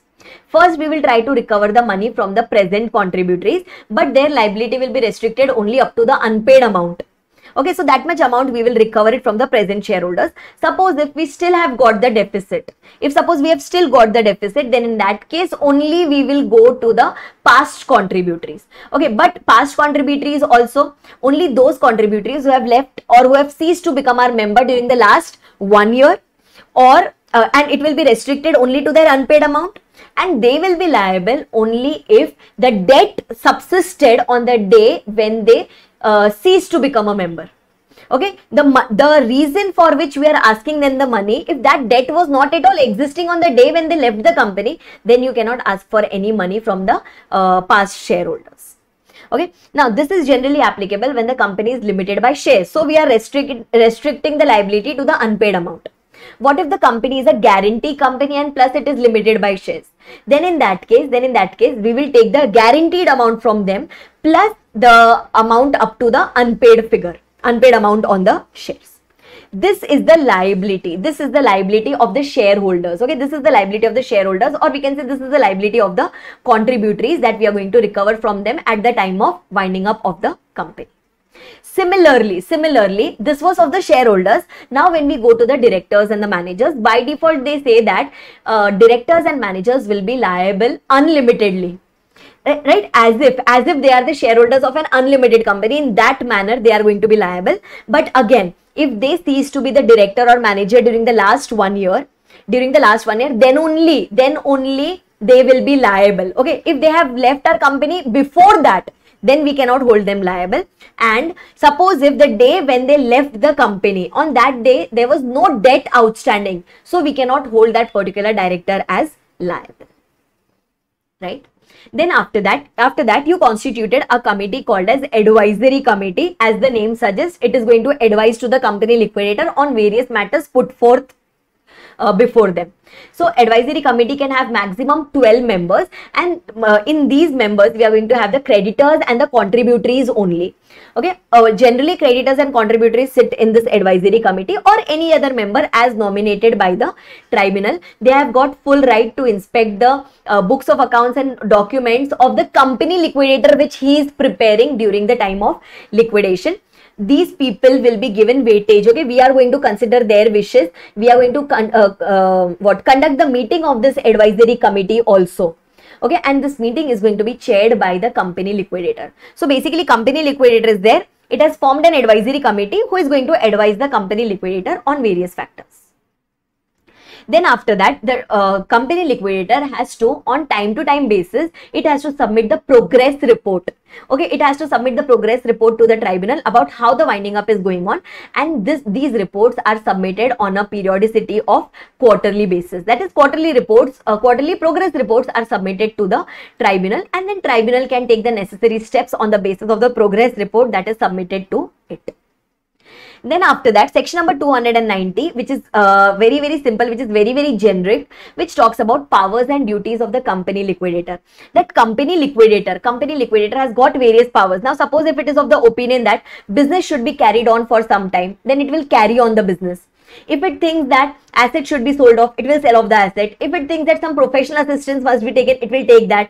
If it thinks that after taking the approval from the tribunal, we should defend the suit, we should defend the case, it will do that. Okay, if it thinks that we should be raising funds for temporarily running the company, it can do that. If it thinks that it is advisable to sell the entire undertaking as a going concern, it will do that. It will take the assets into its custody, it will sell off the assets, it will pay off the liabilities, it will settle the claims. All these are the powers and duties of the company liquidator. Okay, all these work have to be done by the company liquidator only, and the company liquidator, you will come to know about this in section number 330. Company liquidator cannot transfer the assets to any particular trust so that the trust pays it on later to the creditors. In case of liquidation, the CL only has to sell off the assets and has to pay off the liabilities to the creditors. It cannot transfer the assets to a trust and then tell the trust to distribute the assets to the creditors. That is not allowed as per section 330, because doing this is the power and duty of the company liquidator only. So this way you can connect section 290 and section 330. Then after that, as per section 291, company liquidator has got full powers that it can appoint either a CS or a CA or a cost accountant or a legal practitioner after taking the approval from the tribunal for assisting him during the process of winding up. But again, there should be no conflict of interest and there should be no lack of independence when any such professional person is appointed. That person will have to disclose if there is any such thing which is existing. Okay, then after that, going on to the next point, that is about the CL's power. Now listen, just try to understand one thing. CL had formed a committee called as advisory committee, right? So CL may conduct, okay, CL may conduct the meeting of the creditors or contributories to ascertain their wishes. If it wants to do suo moto, it can do. Okay, but if those people if the creditors or contributory mandatorily tell to the CL, please conduct our meeting, then the CL will have to conduct the meeting of these people when a request has been done by way of passing a resolution, or when a request has been done by the creditors holding a value of at least 10% of the total creditors. If these many people go and make an application to the CL, then the CL will have to conduct their meeting. Okay, now just try to understand, this advisory committee is having maximum 12 members, consisting of creditors and the contributories. So CL will have to listen to the advisory committee, but if other creditors and contributories say something, then that is going to override the advisory committee. Because in advisory committee there were only maximum 12 members sitting, but maximum chunk of people are sitting here. So if advisory committee says X and if other creditors and contributories say Y, then Y is going to prevail. Okay, then just remember Y is going to prevail there. Then after that, the next one, books of accounts, books to be kept by the company liquidator. Now, company liquidator, along with maintaining the books of accounts of the company, can I say he will also prepare his own sets of accounts in relation to this particular company? That is, it will prepare the receipts and payment account, it will prepare, it will maintain all the necessary books, and it will make the necessary entries in this. As soon as any particular asset is sold, the entry is made. As soon as any liability is made, the entry is made. And these are the CL's book, okay? These are the CL's book, and this can be inspected. This can be inspected by the creditor or contributory, but subjected to tribunal's permission. Okay, but subjected to the tribunal's permission. And government authorities, etc., can they check the CL's book? Yes, government authorities can check the CL's book without even approval of the tribunal. But when the creditor or the contributory is going to check it, then they have to take the prior approval of the tribunal. Acha, these books which are maintained, okay, these books which are maintained by the company liquidator, these books will be presented to the tribunal at least twice a year. Okay, summary of these books or these books will be presented to the tribunal at least twice a year. Tribunal can even tell you to get the books of accounts audited. So the CL will get the books of accounts audited. One copy will be submitted to the tribunal, another copy will be submitted to the ROC. And if this pertains to a government company, if the accounts pertains to government companies, then it will also be additionally be submitted to either the central government if only CG is a member, or to the state government or governments if they are the members, or if both of them are the members, then the report, audit report, will be submitted to both of them, that is CG as well as the SG.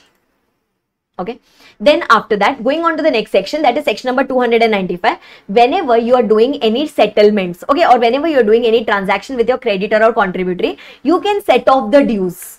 Okay, suppose if you have to pay some amount to the creditor and you have to receive some amount from that particular person, then that can be set off. Only one thing that cannot be set off is when you are doing any transaction with the contributories, then any undeclared dividend cannot be set off. Okay, then any undeclared dividend cannot be set off, means the contributory cannot say that you should have paid me 30 rupees, so I am going to pay you 30 rupees less now. Only undeclared dividend cannot be set off. Rest everything can be set off whenever you are doing any settlement between the company and the creditors or the contributors. Then after that, suppose if there is some unpaid amount, okay, suppose if there is some unpaid amount which is to be recovered from the contributories, then we can call that amount now. Or if there is any calls in arrears which is going on, then tribunal has got the powers that it can empower the company liquidator.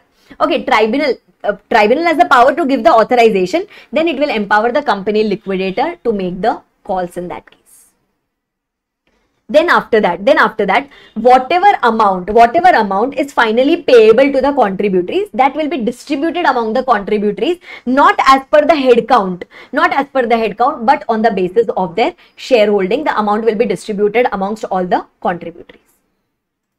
Then after that, next one, suppose if while doing all these things, whatever expenses are met, that is whatever winding up expenses are met, then that will be paid in the sequence that we are going to study as per section 326 and 327.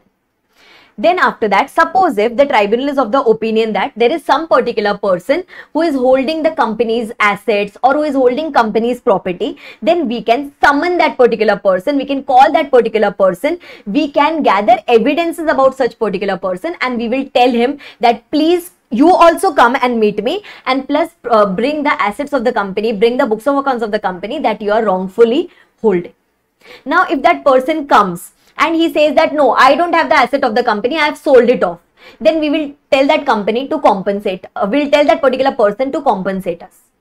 If that particular person comes to meet the tribunal because of the summon, and he says that asset is kept with me but it is kept at home, then in that case we will tell that particular person, please deliver this asset back to the company or back to the company liquidator.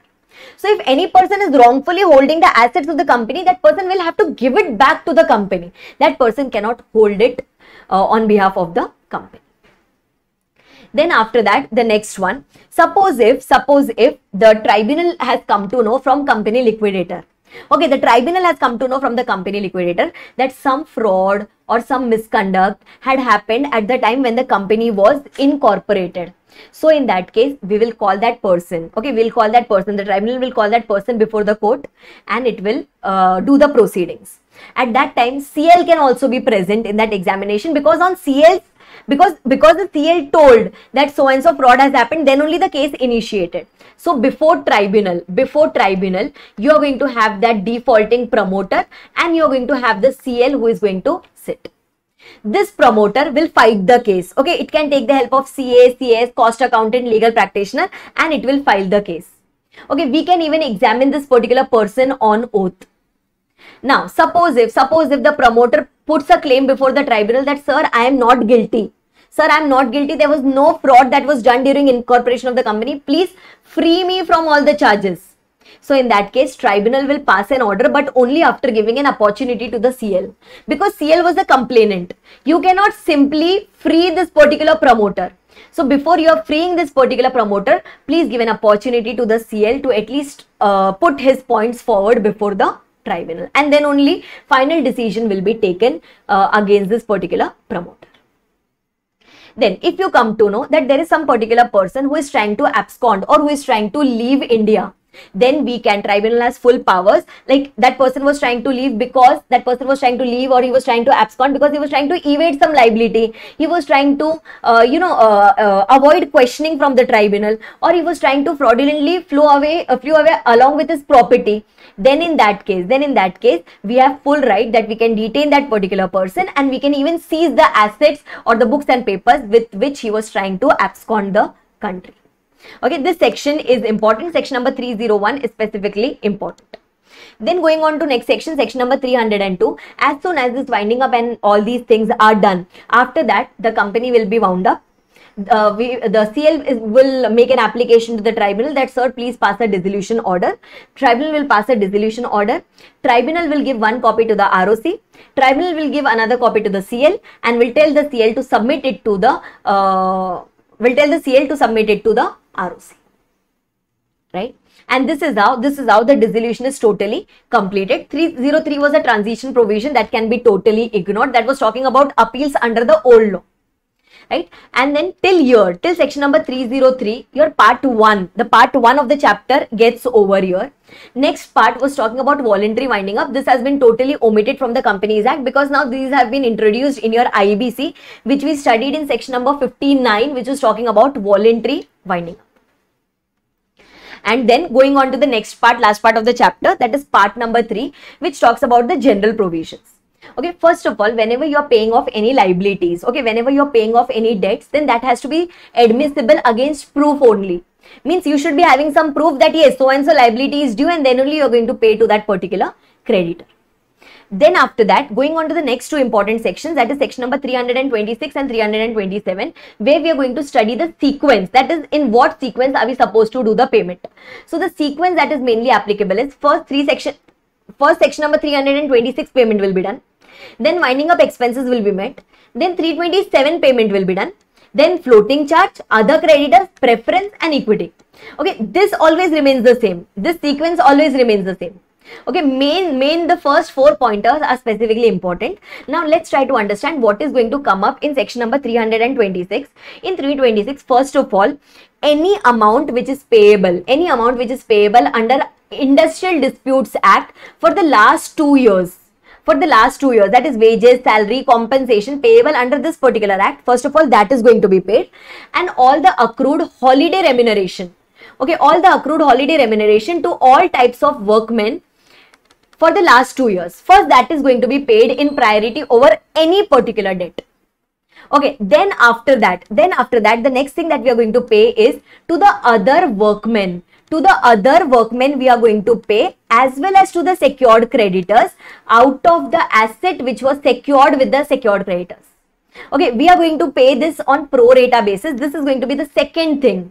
Okay, this was the first thing in 326 and this is going to be the second thing under section 326 that we are going to pay. This will be paid on pro rata basis, that is, this will be ranked equally. Then after that you meet the actual expenses of winding up, and then you go to the preferential payments. Okay, when you go to preferential payments, there are going to be 7 points. Okay, 7 pointers are there which will be ranked equally. Okay, so it's not a particular sequence in which you are going to pay. You are going to pay equally to all of them. Okay, what are those 7 points? Now, government taxes will be paid for the last 12 months. Then other wages and salaries etc. will be paid for the last 12 months, but only of 4 months. That is of 4 months out of the last 12 months. Then after that, accrued holiday remuneration to employees. Earlier you paid holiday remuneration to the workmen. Then after that, you are going to make the payment of employers' contribution to different funds of the last 12 months. Then any amount which was due to the employees from the respective funds, that will be paid of the last that will be paid out of the funds. Then after that, investigation expenses, if it was to be borne by the company, that will be paid. And then compensation under the Workmen Compensation Act. These seven things will be paid under preferential payments, and these will be ranked equally. Suppose if you have deficit, then these will be ranked equally and proportionately they are going to be paid. Then after that, if there are any liabilities secured by floating charge, example can be debenture holders, then any other creditors which are left, any other outsider which is left, then preference shareholders, and then equity shareholders. This is going to be the order of payment that we are compulsorily supposed to follow at the time of payment under section 300 or as per section 326 and section number 327. Okay, if an unsecured creditor, now there is a note coming up here, if an unsecured creditor goes to the court and he just tries to prove his debt, okay, if he just tries to prove his debt that so and so amount he is yet to receive from the company, and if the court says yes, your debt is correct, then that does not make him a secured creditor. It's just that his debt has been proved, but that does not make him an secured creditor. He will still be treated as an unsecured creditor only. Then after that, going on to the next section, that is section number 328, two subsections are going to come up there. In the first subsection, where you're trying to give fraudulent preference to any of your creditors during the last 12 months preceding the winding up commencement date, that is, you're trying to put that particular creditor in a better position, maybe by giving him some fixed charge, or maybe by giving him some guarantee, or maybe by making some early payment to him, which is ordinarily not done in course of business. Then in that case, the tribunal, if it is satisfied, then it can declare the transaction as invalid and it can restore the position. Or if you're trying to get rid of your assets, if you're trying to transfer your assets, then in that case also tribunal has got full powers. The tribunal has got full powers to declare the transaction as invalid and to restore the position. Even that should be happening. Either you're putting your creditors in a better position during the last 6 months, or you are doing a preferential transfer of your property during the last 6 months. Then in that case, it will be covered under section 328, and the CL, if the CL comes to know about this transaction, it will satisfy the tribunal about it, and then the tribunal will declare the transaction as invalid and it is going to restore the position. Once the position is restored, then as per section number 331, the rights and liabilities of both the parties is going to remain unaffected. Means it is going to be same as before only. Okay, it is going to be same as before only.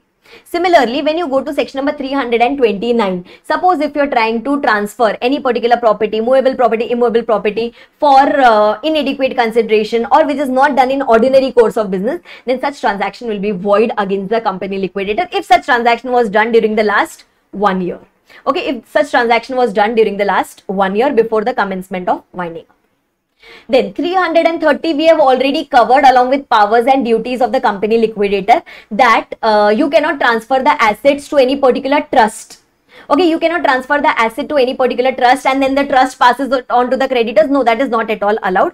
And 331 also we did it along with section number 328, that rights and liabilities of these people will be totally unaffected, means it is going to be same as before.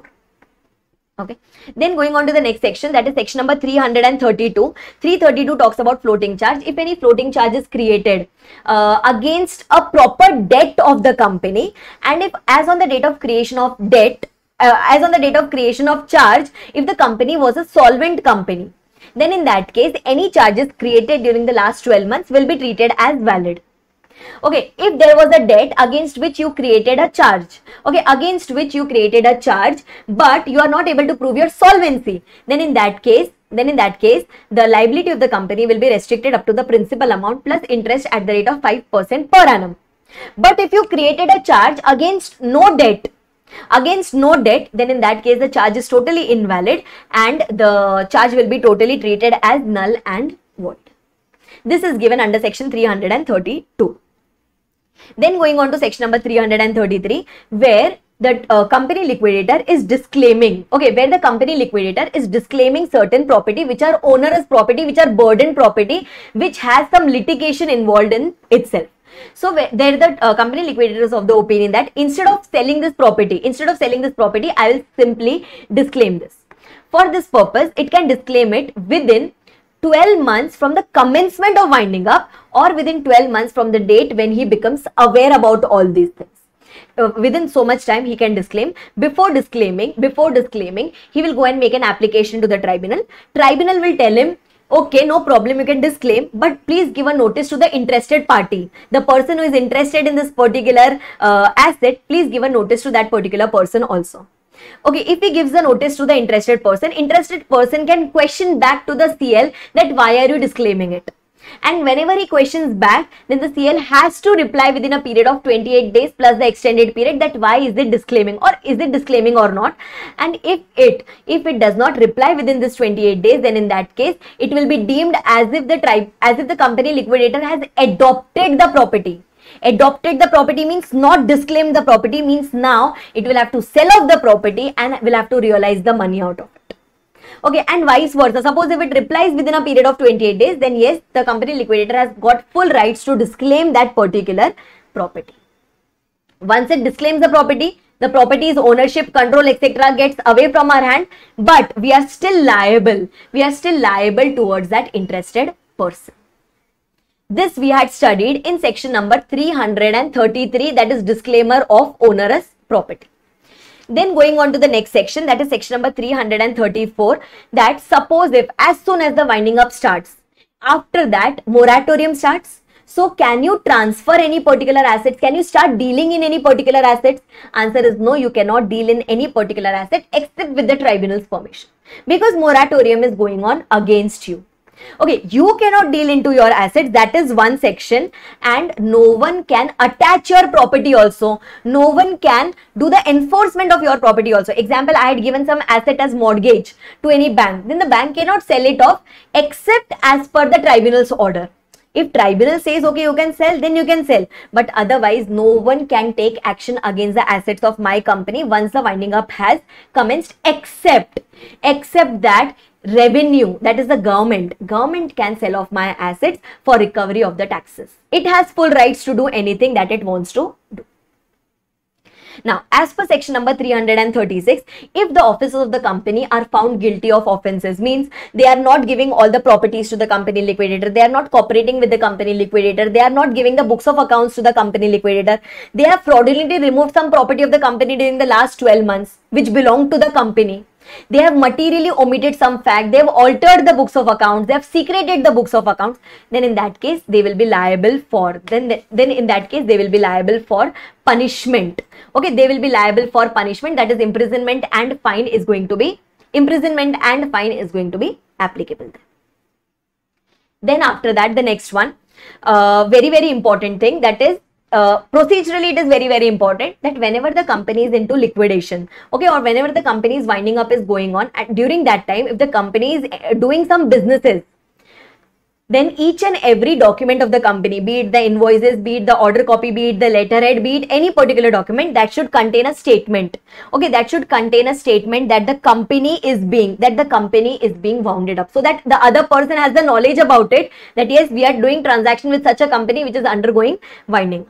Okay, if suppose it is not written, then the officers of the company as well as the liquidator, they will be liable for this particular non-compliance, because everyone should be aware about the fact that the company is going into liquidation.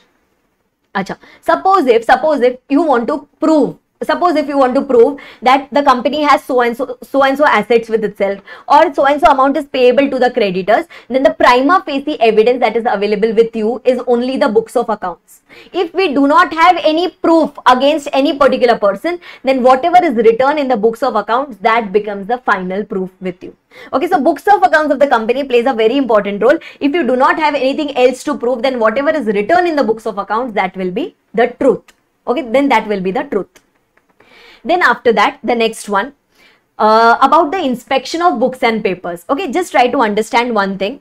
Books of accounts of the company cannot be inspected by the creditors or the contributories, but can be inspected by the government. Okay, books of accounts of the company liquidator can be inspected by government. They don't have any restriction, and that can even be inspected by the creditors or contributories, but after taking tribunal's permission. Company's books of accounts cannot be inspected. CL's books of account can be inspected by the creditors or the contributories, but only after taking the permission or subjected to certain rules framed by the tribunal.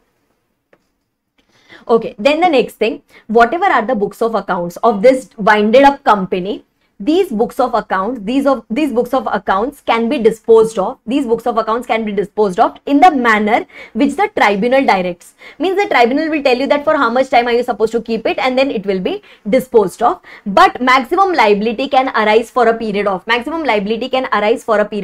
years. That is, after 5 years, they say that no one will be liable for maintaining the books of accounts of the company or maintaining the books of accounts of the company liquidator. No one will be liable for that.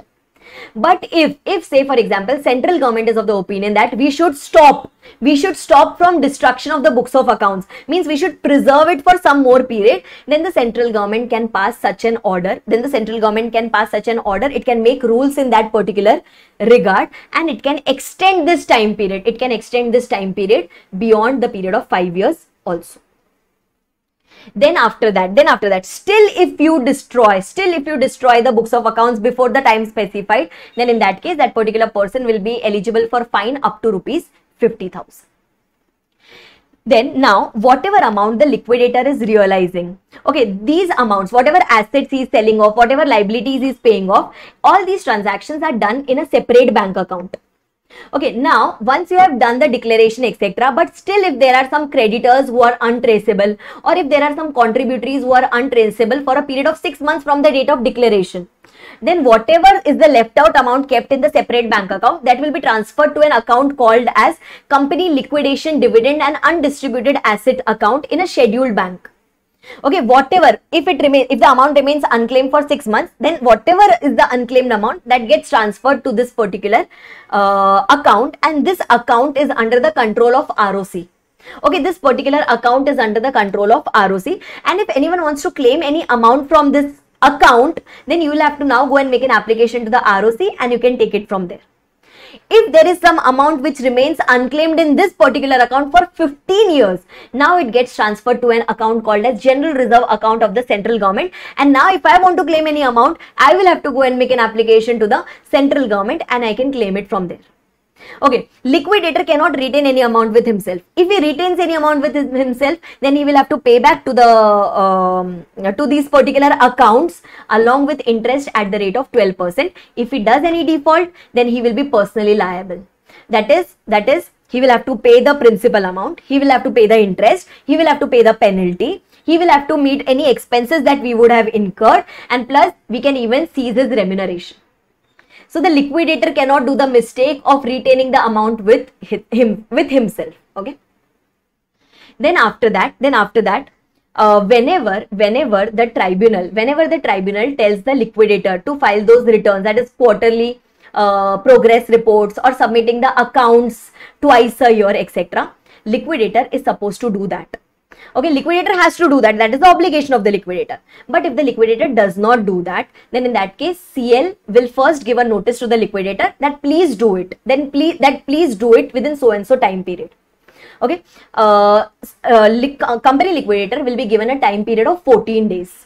Okay, as soon as the notice comes to us, company liquidator will be given a time period of 14 days to rectify the default. If it does not happen, then the tribunal will give a final date that by so and so date you have to rectify the default. And if you do not rectify the default, then in that case the liquidator will be liable, plus whatever expenses we are incurring, that has to be borne by the liquidator.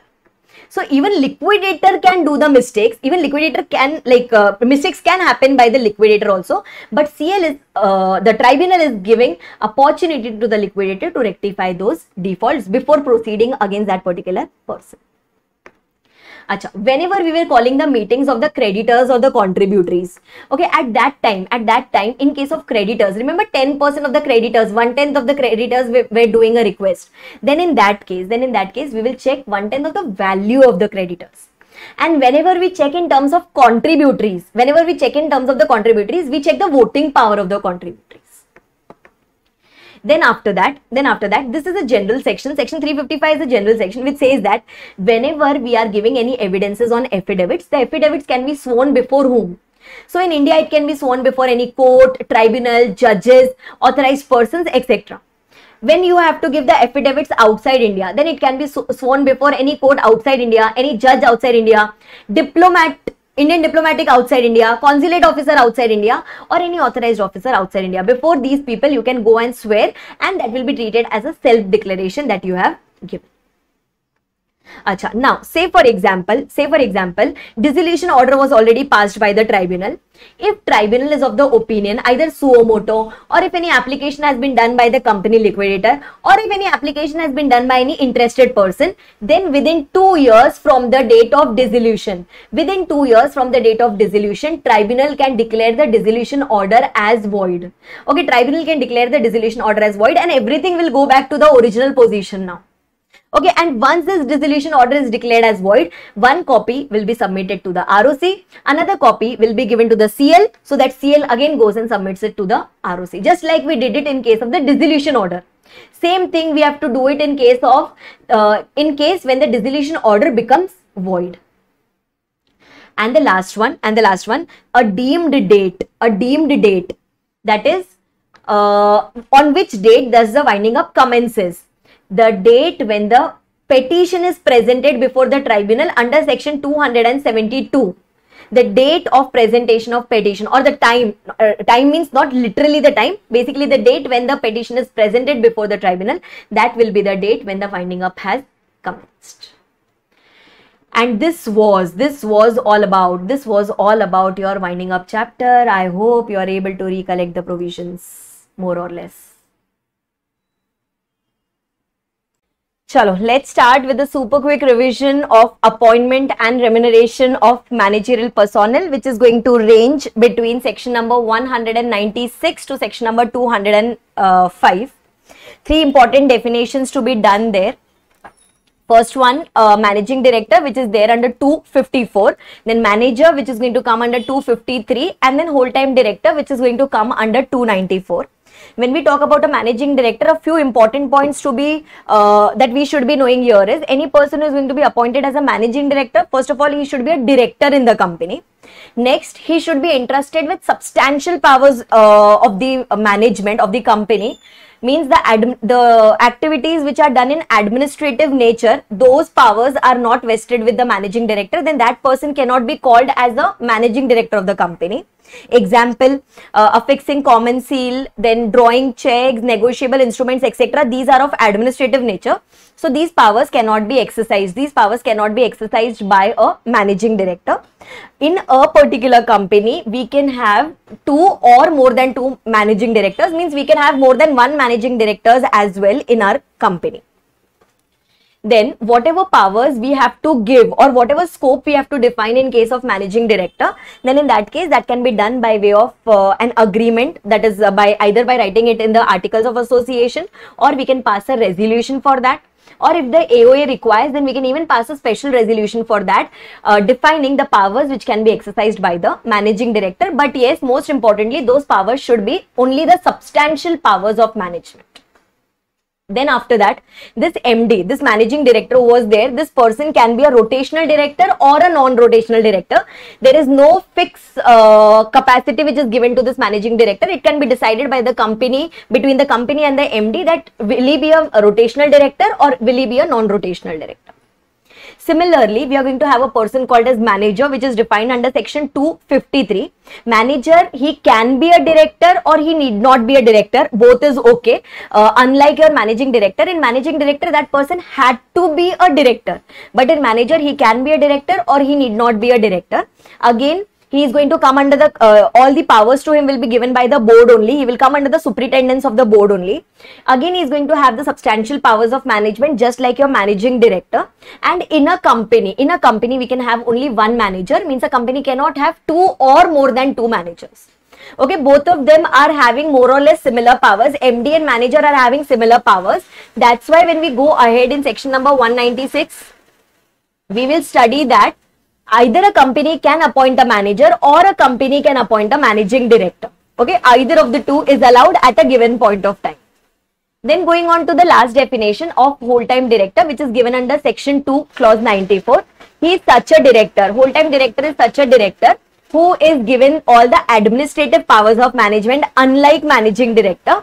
He is entrusted with the day-to-day affairs of the company. Again, he can be a rotational director or he can be a non-rotational director. A company can have whatever number of whole-time directors it wants to keep, it can do that. Whole-time director should be in whole-time employment of the company. Means if there is a particular employee and if he is appointed as a director in the company, he will be deemed to be a whole-time director in the company. He can be rotational, non-rotational, just like I told you. And in a company, we can have whatever number of whole-time directors that you want to have. But if I am a whole-time director in one company, I cannot be a whole-time director in the other company. I can be an ordinary director in that other company. Then after that, going on to the next provisions of section number, going on to the main provisions, that is section number 196 now. Section number 196 first of all puts a restriction that in a company at a given point of time, either you can have MD in the company or you can have manager in the company. Both cannot be appointed at same point of time. Whenever any managerial personnel is appointed, their tenure is going to be one term of up to 5 years each, and after that they can be reappointed. But reappointment can be done in advance also, but not earlier than 1 year before his expiry. Means 1 year in advance the reappointment can happen, not before that. Then after that, going on to the next subsection, that is 196 subsection 3, which is very, very important. 196(3) simply talks about the disqualifications. There are 4 disqualifications. If either of these points are attracted, then that person is not qualified to be appointed as a managerial person. First one, if that person's age is less than 21 or if that person has attained 70 years of age. Okay, but there is an exception here for 70 years of age, not for 21, but for 70 years of age. That if the company passes the SR, okay, and to call this particular to call this general meeting, we would have given a notice to the shareholders. In that notice, we should have attached an explanatory statement with a justification that why do we still want to appoint a person who has attained the age of 70 years.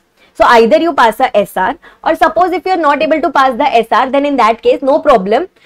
Check if you have got the votes casted in favor is more than the votes casted against it, and after that you can simply go and take the approval of the central government, and the appointment of such person who has attained the age of 70 years can be done. This was the first disqualification and the exception to that. Then after that, if there is any person who is an undischarged insolvent or who is adjudicated as an or adjudged as an insolvent, that person cannot be appointed. If any person has suspended payment to his creditors or done some composition with them, then he cannot be appointed. Or if any person has been convicted of any offense by any court, be it an Indian court or be it a foreign court, and if he has been sentenced to imprisonment for more than 6 months, then he can never be appointed as a managerial person. These were the 4 points which was talking about the disqualifications of a managerial person. Now, whenever this person is appointed, whenever a managerial personnel is appointed, his appointment will be first done by the board of directors. Then it has to be ratified by the shareholders in the general meeting. And in certain cases, we are going to take the approval of the central government. Which cases we are going to take the approval of the central government? That is going to be contained in the part 1 of schedule number 5.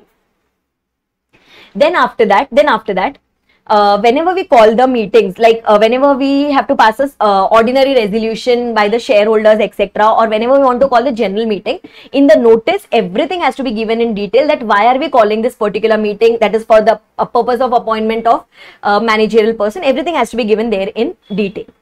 Then two procedures which are applicable here is, first one is, once the managerial personnel is appointed by the board, after that within a period of 60 days we have to go and file form number MR1 to the ROC regarding the appointment of a managerial personnel. And in the cases where we require CGCA approval, wherever we require CGCA approval, then in that case within a period of 90 days from his appointment, we have to go and make an application to the central government in form number MR2 regarding his appointment, or for taking the approval for his appointment. And suppose if his appointment could not be, imagine he was appointed by the board of directors, but later the ratification couldn't be done by the shareholders in the general meeting, then whatever the intermittent acts that he had done in between, that will be by default treated to be valid, means those acts will be valid and those can be implemented in the company. Then after that, there are a few exceptions which are applicable here. The most important ones are, first of all, these 3 subsections not applicable to a government company and 2 subsections not applicable to a private company. Common ones, that is about the appointment, about the procedure of appointment and about the acts becoming invalid. These are not applicable to both. This is not applicable to a government company also, and this is not applicable to a private company also. And then after that, the provision that we studied about 5 years, 10 years, one term of 5 years and then reappointment of 5 years, that provision is again not applicable for government company. For such people, that is for government companies and private company, wherever the provisions are not applicable, then in that case the provisions which are contained in their AOA, that will become applicable. Now let's understand the 4 cases where we are supposed to take the approval of the central government. First one, if there is any person who has been sentenced to imprisonment for any period, or if there is any person who has been subjected to any fine of more than ₹1,000 at any point of time under some specific acts, income tax, GST, excise, IBC, Fugitive Offenders Act, etc. They have given some specific acts, no need to by heart the name of the laws there. If you have been convicted and if you have been sentenced to imprisonment for any period, or if fine has been levied of more than ₹1,000, then if you want to appoint such a person, then first go and take the prior approval of the central government. Okay, or if you have been detained under Conservation of Forex and Prevention of Smuggling Activities Act for any period, you have just been detained, you have just been taken into custody, then in that case also you'll have to first take the prior approval of the central government, then only that person's appointment can be done as a managerial personnel. Or if that person has attained 70 years of age, which we had already studied, and we could not pass the SR, then no problem, votes casted in favor should be more than the votes casted against it, and go and take the approval of the central government. And the last one, if that person is not a resident of India, means just before his appointment he should be continuously staying in India for at least 12 months. If not, then take the approval of the central government. But this last point is not applicable to the companies which are established in SEZ, because their main purpose is going to be export, so it is not necessary for their managerial personnel to fulfill this requirement. This was all about your section number 196 and part 1 of the schedule 5. Okay, then going on to the next section where we are going to take up section number 197 and the other parts of schedule number 5. Now here in 196 we spoke about the appointment. In 197 we are going to discuss about the remuneration. Now, first case where the company is having adequate profits. Let's assume the case where the company is having adequate profits, that is covered in part 2, section 1. Okay, that is covered in the next part. Part 1 we already completed. Now we are going to part 2, and in part 2 also this is covered by section number 1. So now when the company is having adequate profits, then the total remuneration, total managerial remuneration which can be paid to the managing personnel and to the other directors in case of a public company, it should not exceed 11% of the net profits as calculated in section number 198. Okay, in that also, suppose now if your limit is going beyond 11%, then in that case, we'll have to take the authorization from the shareholders in the general meeting. What kind of authorization? So now, whenever the below mentioned individual limits are exceeded, if you want to pay more than that, then you'll have to pass a special resolution. What are those individual limits? Suppose if in your company you have only one managerial personnel, then to that managerial personnel you can pay 5% of the net profits. If you have more than one managerial personnel, then to all of them taken together you can pay 10% of the net profits. This is to the managerial personnel. Now how much to the other people? Now how much to the other directors? Now in that case, If suppose if you have MP in the company, then the other directors are going to get 1% of the net profits. And suppose if you do not have any MP in the company, then in that case, other directors are going to get 3% of the net profits. Whenever these individual limits are exceeded, then in that case, we'll have to mandatorily pass a SR. Plus, if we have done any default with the banks, with the PFIs, with the non-convertible debenture holders, or with any other secured creditor, then in that case, we'll have to first take their prior approval before we even pass a special resolution. So these two conditions are mandatory. Now going on to the other points of section number 197. First of all, this remuneration that we studied, this is not going to include any sitting fees, means sitting fees can be paid over and above. Okay, now suppose if the company has suffered any amount of losses, or the company is having inadequate profits to pay the remuneration, then in that case you will not pay as per section 197, you will have to pay as per the other provisions of schedule number 5, which we will study later on. Now, whenever we are determining the remuneration, like 5%, 10%, 1%, 3% is the remuneration that can be paid to these people. Now, say for example, let's take the example of 10%. 10% was applicable when we are paying to multiple MPs. So now how much will be paid to individual people? That will be determined either by the articles of association or by ordinary resolution, or if the articles requires me to pass a SR, then we can pass a SR and we can determine the amount of remuneration. But one very important thing here is, again here the remuneration will exclude any remuneration which is, or any fees which is payable in any other capacity. I always give the example of a person who is a doctor plus a person who is acting as a director in a hospital. Then in that case, the amount that can be paid to him in capacity of a doctor, that will be over and above the limits of the remuneration, means that will not form part of your remuneration, that can be paid extra. But provided, what are the two conditions for that? First one, the services that he is rendering should be of professional nature. Okay, and next one, it should be authenticated, or it should be, it should be opined by the NRC or by the board that the director is having those necessary qualifications for providing this particular type of services. If these two conditions are fulfilled, then yes, over and above the remuneration, we can pay him other professional fees as well. Then after that, going to the point of sitting fees, we have already studied that the directors etc. will be eligible for the sitting fees for attending the board meetings, committee meetings etc. Maximum sitting fees that can be paid cannot exceed rupees 1 lakh per meeting. Women director and independent director should not be paid anything lesser than the amount which has been paid to the other directors. Okay, and next one, the exact amount, 1 lakh is the maximum limit. How much amount are you going to pay to your board of directors? That will be decided by the board of the company. Then, in what manner are we going to pay the remuneration? It can be a monthly payment, it can be a monthly fixed payment, or it can be a monthly percentage based payment. You can pay an ad hoc amount during the year, and then you can make the final settlement at the end of the year. This discretion is left at the option of the company. Then after that, for the purpose of this particular section, for the purpose of paying the remuneration, we wanted to calculate that 11% and all on the net profits. So those net profits will be computed under section number 198. Suppose if there is any calculation error, or if we have paid any excessive remuneration to the directors, then in that case, by default, we have to get it recovered back. We'll recover it back from those people within a period of 2 years, and till the time we are not able to recover it back, those people will have to hold the remuneration or will hold the money in trust of the company, that is on behalf of the company. In certain cases, the company can even plan to waive off that amount, but before waive off, again, see, if it is waiving it off, means it is allowing me to accept that extra remuneration, means more than the limits. Then in that case, the company will have to pass a SR within a period of 2 years, and plus we'll have to take that approval from the outsiders with whom if we have done any kind of default. Then after that, if suppose the company is having inadequate profits, then we had already discussed that in case of inadequate profits, we will not pay the remuneration as per 11% and all those things. We'll go to the other provisions of schedule 5, and in that case, if we want to pay them any extra amount, any other amount, then even that will be determined by the other provisions of schedule number 5.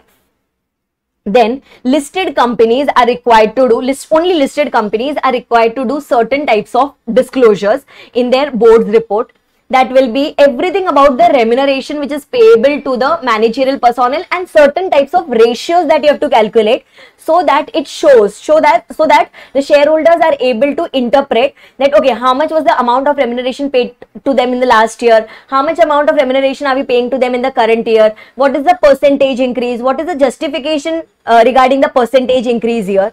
And three specific things that we are supposed to disclose here is, first of all, the name of the top 10 employees of the company and the name of even those employees who have drawn more than 1 crore 2 lakhs who were employed throughout the year, or who were employed for part of the year who is drawing more than or equal to 8,50,000 rupees per month, or if there is any such employee, who is interested in the capital of the company, means who is holding more than or equal to 2% of the shares of the company and he is other than MP but drawing remuneration more than the MP, then there is no issue in that. He can draw, no problem, but just a disclosure should be done in the board's report of this listed company and his individual details will be given. Like when was his appointment, when was he appointed, till which date is he going to continue, his designation, his qualification, why are we paying this much amount, everything has to be given in the board's report of the listed company. Now, suppose if the company has taken any kind of insurance, okay, if the company has taken any kind of insurance where it is trying to protect itself from the liabilities which could arise because of any default done by its managerial personnel or CEO or CFO or CS, combined we can call it as a KMP, then in that case, generally the premium is borne by the company, means it does not form part of the remuneration. Okay, it has nothing to do with my remuneration because it is going to be borne by the company. But the moment I am held guilty, and after that, suppose if the company pays any premium, then that becomes part of my remuneration, means basically that will be deducted, or I am going to bear that particular insurance premium from my remuneration. Then after that, suppose if there is a MD, or if suppose there is a whole-time director, if he is working in my company plus he is also looking after some affairs of my holding company or subsidiary company, he can receive the remuneration or commission by whatever name called from the other company as well, but only after a disclosure in the board's report. It will be written in the board's report that so and so person is acting as a MD or WTD in our company as well as in this other company. If none of the provisions, or if there is any contravention of the provisions, then in that case, so and so penalty or so and so punishment is going to be applicable there. One extra point coming up here is auditor of the company, whenever he is preparing his report under section 143, he will have to certify one fact that whatever remuneration was paid to the people where as per the provisions of this section, that is section number 197, and if suppose excessive remuneration has been paid, then the reasons and the details of that has to be specified in the auditor's report as well. Last one was the transitional provision. Then after that, one very important exception is the entire section number 197 about remuneration, limits, etc. is not applicable to the government company. That is one important exception there. Now going on to the other points. Regarding remuneration, which is covered in schedule number 5. Now, we had already completed part 1 of schedule 5. In part 2, we had started with section 1, where we studied about that 11% of the net profits. Now, going on to the second section. Here, we are going to discuss about the case where the company is having inadequate profits or the company is having losses, then how much remuneration can be paid. So, here the remuneration first of all can be paid to managerial personnel, or the remuneration can be paid to any other director being non-executive directors including independent directors. We can pay them maximum remuneration as per the limits given below. Now, by default, in such cases, remuneration will be paid on the basis of effective capital. Okay, how much amount can be paid to the managerial personnel? If you have got a negative effective capital, or if it is less than rupees 5 crore, then you can pay maximum 60 lakh rupees to per person per annum. If it is more than or equal to 5 crore, but it is less than 100 crore, then it will be 84 lakhs. If it is 100 crore and above, but less than 250 crore, then it is going to be 120 lakhs. If it is going to be more than or equal to 250 crores, the effective capital, then the remuneration that can be paid is equal to 120 lakhs, that is taken from above, plus 0.01% of the effective capital in excess of 250 crore. These are the maximum limits which can be paid in case of managerial personnel and in case of other directors. In case of other directors, that is non-executive director including an independent director, you can pay them respectively 12 lakhs, 17 lakhs, 24 lakhs and then 24 lakhs plus 0.01%. This is the remuneration that you can pay in case of inadequate profits or in case of losses. Suppose if you want to pay more than this, then in that case, one requirement is you will have to pass a special resolution if you want to pay more than the limits. And one very important thing, even if you are paying here within the limits, then also you are mandatorily required to pass an ordinary resolution. If the limits are getting exceeded, then pass the special resolution. Now, if there is any such managerial personnel or other director who is working in a professional capacity and if he is not at all interested, if he is not interested in the capital of the company, means he is holding less than or equal to 0.5% of the share capital in the company, he is not even related to the promoters or directors of the company and he is having some expert knowledge, and that's the reason we have kept this person in the company even during losses. Then also to such people, you can pay the remuneration as above. The limits that we have studied here, you can pay them the remuneration as above. You can pay even more than the limits. You can pay this much or you can pay more than the limits, but in either of the cases, you will have to pass a SR. Okay, even though you are paying them within the limits, then also you are required to pass a SR. That is given here in the conclusion table which I have written. Now, whenever you are paying them any amount, basically whenever you are paying any remuneration in case of inadequate profits or in case of losses, etc., first of all, the NRC or the board will have to approve the payment, and next there should be no default with the outsiders. Okay, there should be no default with the outsiders, and if there is any default, then just take a prior approval before you pass the resolutions. These resolutions that can be passed, that is OR, SR, etc., this can be passed at a time for a period of 3 years. Means even for future we can pass a resolution and we can keep it. This was all about your section number 2. Now going on to section number 3. Section number 3 is going to have 3 main parts within it. The first part is the general part, that suppose if the company is paying any amount of remuneration, then if the company has passed the required resolutions, if the company is paying any amount of remuneration and if the company has passed the required resolutions, or if the company is a foreign company and it is approved by the payment, etc., is approved by the central government, then it will be deemed as if the remuneration has been paid within the limits as provided in the previous sections and there is no contravention there.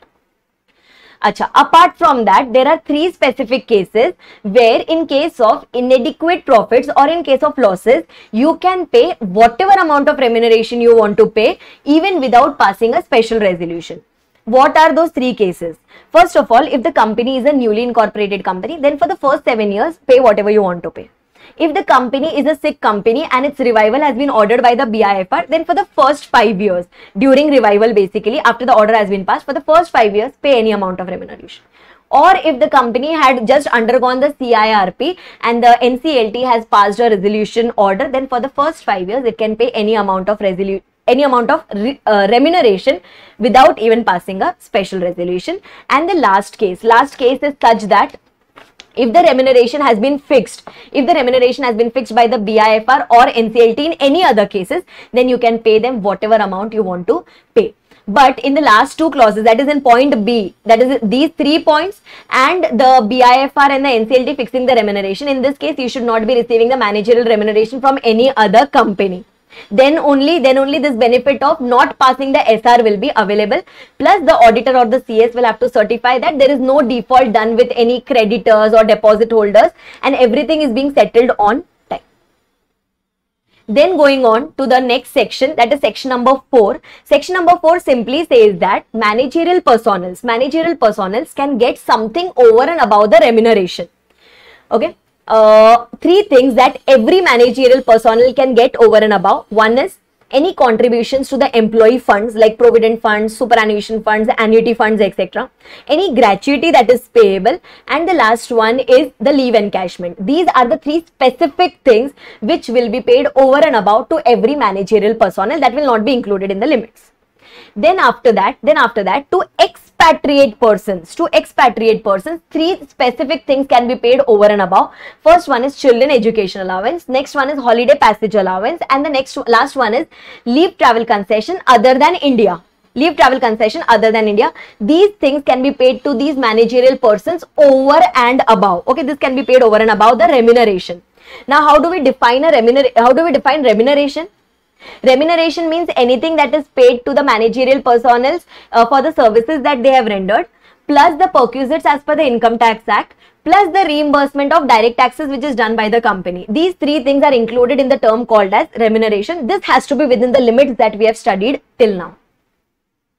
Now, a few important explanations which are coming up here is, first of all, the definition of effective capital. How do we calculate it for the purpose of the remuneration?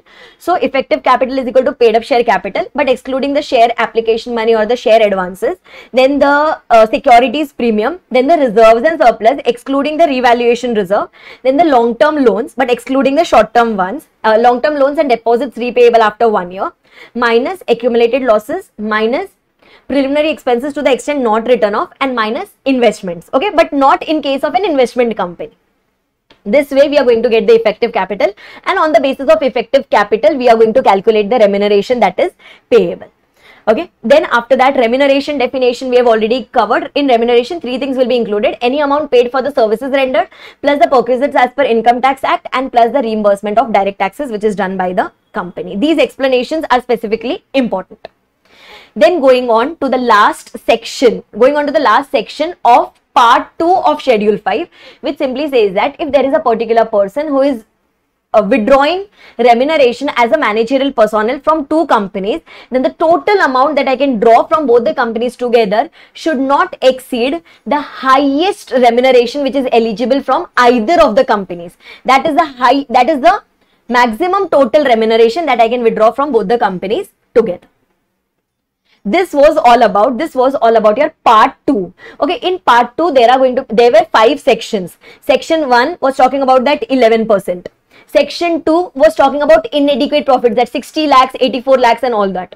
Section 3 was talking about the exceptions, that where without passing SR we can pay whatever amount of remuneration we want to pay.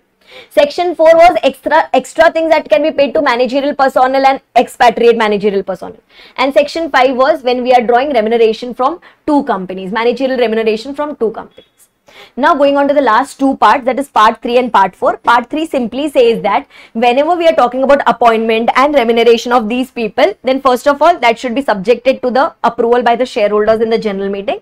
And next thing is auditor and or CS, whenever they are filing any returns with the ROC, they have to certify that yes, the company has complied with all the requirements of schedule number 5. This is mandatory.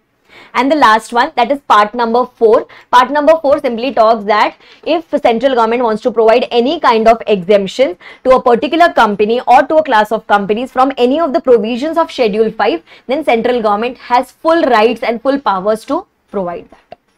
With this we are totally done. With our schedule 5. So till here we are done with section number 196, section number 197 and everything about schedule 5. Going on to the next section, that is section number 198, whose reference we had already seen in section 197. In section number 198, we are going to calculate the profits for the purpose of calculating the remuneration. We'll start with the net profit as per the books of accounts. In that, we'll add all the revenue income should be included in that net profit. Plus, we'll even include the subsidies and the bounties which have been provided by the government of India. Okay, then there are certain profits which are to be excluded. Example, securities premium, profit on reissue of shares, capital profits will be excluded, super profits will be excluded in case of sale of fixed assets. Then all the allowable expenses will be deducted and all the capital nature of expenses will be disallowed, means those will have to be added back to the net profits. By doing this, we are going to get the net profit under section 198, which will be used for the purpose of calculating the remuneration under section number 197. Then after that, going on to the next 3 simple and small sections. That is, first one is section number 199. 199 talks about the cases when we have restated our financial statements.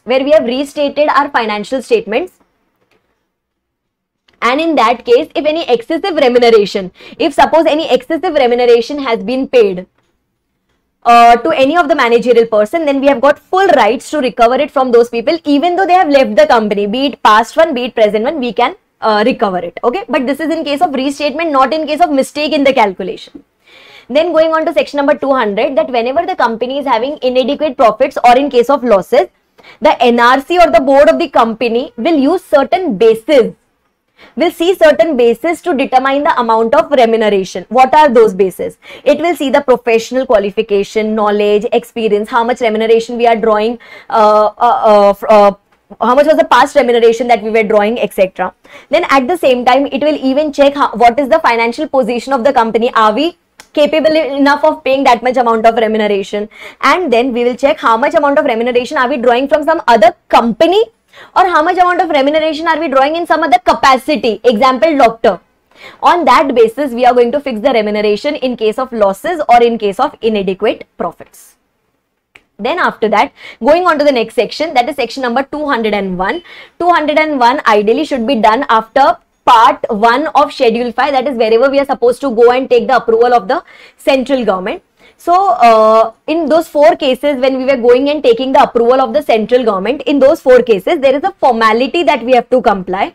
That first of all, before you go and make an application to the central government in form number MR2, make sure that you first intimate your shareholders, you give a public notice in 2 newspapers, and then proof of all these things should be attached along with MR2, and then only go to the central government.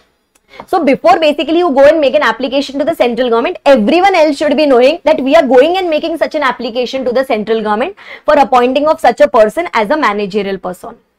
This is the extra procedure that is applicable here. Going on to the next section, that is section number 202, which talks about compensation for loss of office of managerial personnel only. Okay, the thing on which I stressed upon, that is very, very important. Now, just try to understand, provision says that compensation for loss of office can be paid. Okay, it can be paid. If suppose there is a loss of office or if there is a retirement from the office, then compensation can be paid to the managerial personnel. No issues in that. But there are 6 such circumstances where the compensation will not be allowed. What are those? First of all, if there is a reconstruction in the company and MP has resigned from this company and he has got a similar position in the next company, then there is no loss of office. Or if, say for example, he himself voluntarily resigns, then it is not due to the mistake of the company. Then suppose if his office is vacated under section 167, which we will study in the directors chapter. Or if, say for example, winding up has happened because of his mistake. Or if he was himself involved in his own termination of office. Or if he was found guilty of fraud, misconduct, etc., a breach of trust in this company or in its holding company or subsidiary company.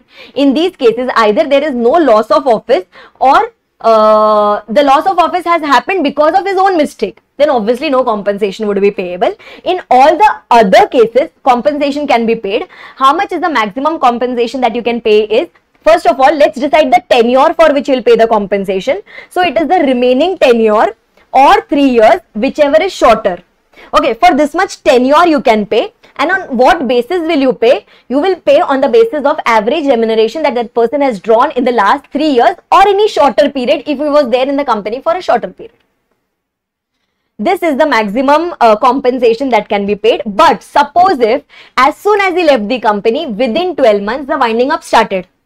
Okay, and if winding up started and now if the company is having insufficient money in the company, then in that case,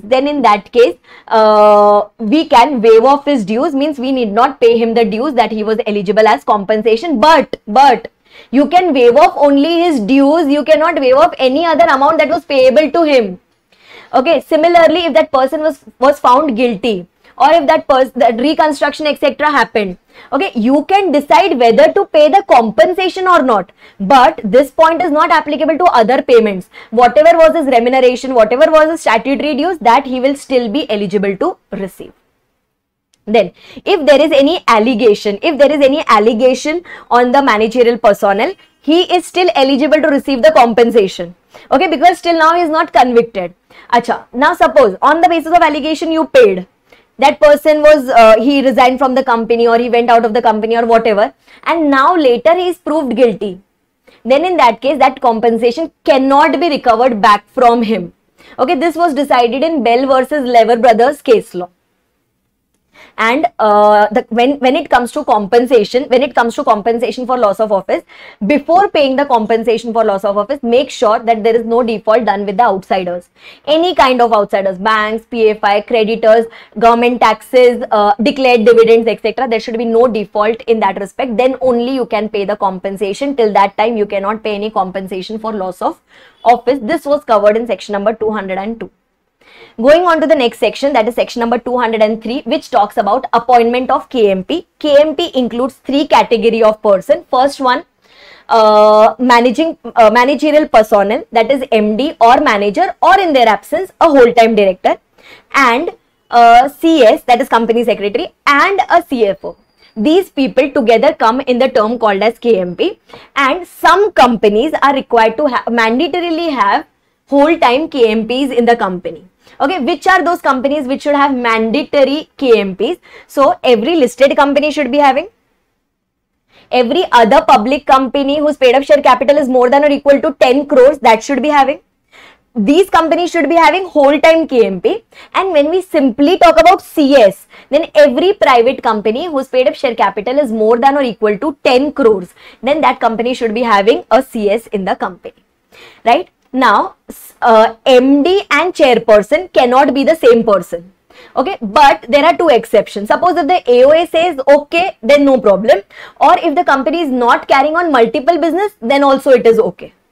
But if a company is a big company, okay, if a company is a big company means if its paid up share capital is more than or equal to 100 crores and if its annual turnover is more than or equal to 1000 crores, then it becomes a big company. And if a big company is carrying on multiple business, and for every business, if we have appointed different MDs, then the same person, one of the MDs can act as the chairperson. This was given in two provisos, that is first and the second proviso. Acha, whenever we talk about appointment and remuneration of these KMPs, this will be done by the board of directors by passing a board resolution. Okay, and in that board resolution, everything about their appointment, everything about their terms and conditions, everything about their remuneration will be provided for in the board's resolution. Okay, now let's study a few restrictions.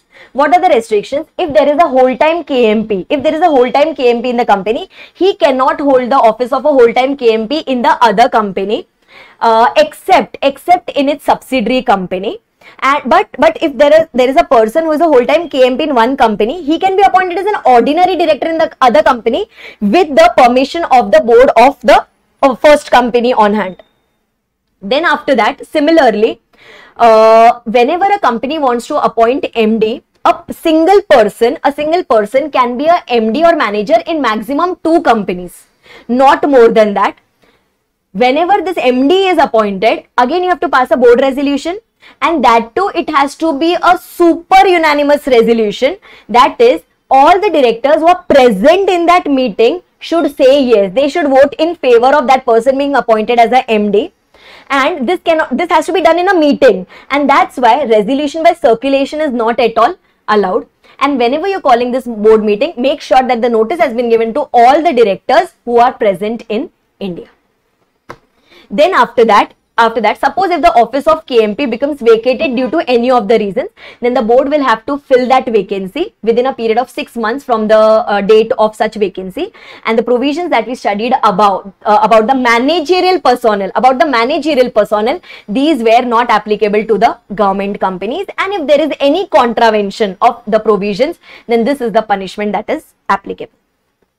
Going to the last part, that is about company secretary. And secretarial audit, which is covered in 2 sections, that is section number 204 and section number 205. 204 talks about secretarial audit. 3 very, very important pointers here. There are certain companies which are required to get the secretarial audit done. Secretarial audit's report, the report which is prepared by the CS in practice, that is going to be in a form called as MR3. Okay, and then after that, if there is any non-compliance by any company or officer in charge or by the CS, they will be liable for a flat penalty of rupees 2 lakhs. Okay, now which companies are required to get the secretarial audit done? So every listed company, it is going to be always there in the league. and then every other company, okay, every other public company whose paid up share capital is more than or equal to 50 crores or whose turnover is more than or equal to 250 crore, or every other company, not public, every other company whose outstanding loans or borrowings from banks or PFI is more than or equal to 100 crore. As per these figures, everywhere the figures have to be checked as per the latest audited financial statements. If this condition gets fulfilled, then you have to compulsorily get the secretarial audit done. Whenever they are coming for the secretarial audit, we have to provide all the necessary assistance and the facilities to conduct this particular audit, and this report will be attached to the board's report. And if there is any qualification or observation which has been put up by the CS, then the board will have to compulsorily put a comment on it. This was all about your section number 204, and now going to the last section, that is section number 205, which is a very general section which talks about functions of the company secretary. Now the company secretary's responsibility will be to ensure compliance, to do the reportings to the board and to other regulatory authorities, to conduct meetings, to call for meetings, to maintain the minutes, to provide the agenda for the meeting, to assist the board in compliances of all the regulatory requirements, to take the necessary approvals from the required authorities, SEBI, ROC, any other regulatory authority from whom we are supposed to take the approval, then that has to be done by the CS on behalf of the company. Then to advise the board regarding the compliances, to ensure that it follows the secretarial standards as set up by the or as issued by the ICSI, Institute of Company Secretaries of India, and which are approved by the central government. And suppose if the CS fails to perform its activities, then it's not that the company or the board or the chairperson or the directors etc. are relieved from the liability. No, they are not relieved. Their duties, their functions, their powers will remain unaffected. This was all about the appointment and remuneration of managerial personnel. I hope you are very, very clear with this. Okay, so let's start with the super quick revision of directors chapter, that is appointment and qualification of directors. Chapter ranges from section number 149 to section number 172. First of all, they have given you certain basic definitions of director. Director is any person who is appointed to the board of directors of the company. Then on various bases, we can do the classification of the types of directors. It can be executive directors, it can be non-executive directors. Executive directors are the one who are into the employment of the company, full-time involved in the management of the company, etc. Non-executive directors are the ones who are not in the employment of the company, just like your nominee directors, just like your independent directors. Then after that, going on to the most important section and the most lengthiest section of the chapter, that is section number 149, where we are going to discuss about many types of directors and related provisions of directors. Now, in any particular board of directors, you are going to have the directors sitting there. These directors would be individual persons. Directors in a particular company, there can be certain number of minimum directors, there can be certain number of maximum directors. A company can have maximum, any type of company can have maximum 15 directors in the company. In case of minimum directors, a public company can have minimum 3 directors, a private company should have minimum 2 directors, and a OPC should have minimum 1 director. This is the minimum and the maximum number of directors that should be there in a particular company. If any company wants to go more than like above 15 number of directors, then in that case the company will have to pass a special resolution and it can appoint directors more than 15 also. But in case of a section 8 company and in case of a government company, if these companies are non-defaulting, then even if it wants to go beyond 15, then in that case a special resolution will not be required. Then after that, going on to the next type of director, that is woman director. There are certain prescribed companies. There are certain prescribed companies in which we are mandatorily supposed to appoint at least one woman director in the company. Which are those companies? First of all, every listed company should be having one woman director, and then every other public company, that is unlisted public company, whose paid up share capital is more than or equal to 100 crore or whose turnover is more than or equal to 300 crore as per the latest audited financial statements. this company should be having a woman director, at least one woman director in its board of directors. And suppose if there is any vacancy that arises in the place of woman director, then that will be filled by the board of directors either before the next board meeting or within 3 months from the date of vacancy, whichever is later. Within this time, the vacancy in case of woman director should be filled. Then going on to the next type of director, that is your resident director. Every company, not only the prescribed companies, every company should be having at least one resident director. How do we define a resident director? A director who is staying in India in that current financial year for a total period of at least 182 days. It can be any director, but at the end of the year, at least there should have been one director in your company who has stayed in India for a period of at least 182 days in that particular financial year. But suppose if the company has been incorporated somewhere during the year, then in that case, while calculating this number of days, we are going to do it pro rata. Okay, example, if the company has been incorporated during half of the year, then in that case, like it got incorporated on 1st of October, then in that case, that person should be staying in India for a period of at least 91 days, that is half of 182 days. Then that particular director will be treated as a resident director. Then going on to the next type of director, which is very, very important, that is your independent director. Independent director is going to go from mainly 149.4 to 149.12. It is going to go till there. Now, there are certain companies which are required to appoint an independent director. Let's see which are those companies. First of all, every listed public company. Okay, every listed public company should be having some number of independent directors, and then some other companies which are mentioned in rule 4 of these director rules.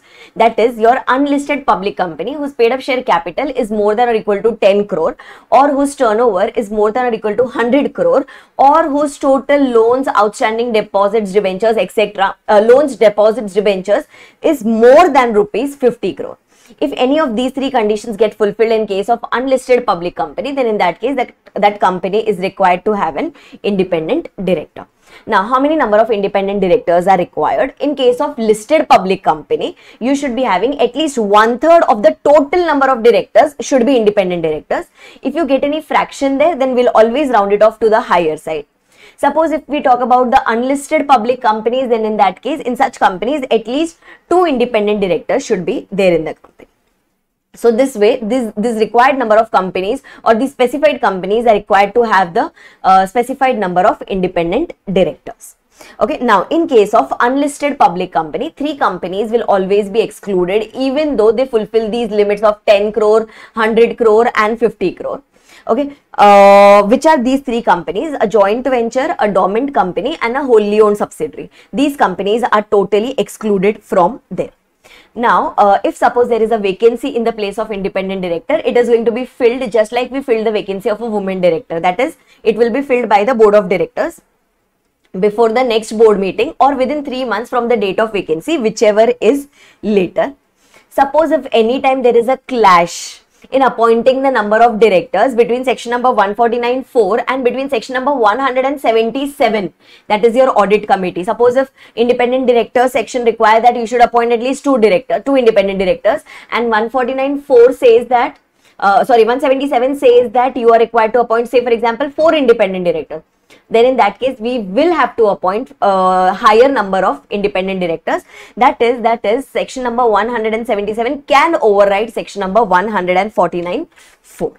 Okay. Now, suppose if there is any particular unlisted public company, which is not fulfilling any of these conditions for 3 consecutive years, it has not fulfilled any of these conditions, then in that case, from the next year, it can stop appointing independent directors in its company till the time it next meets the requirements of this particular section.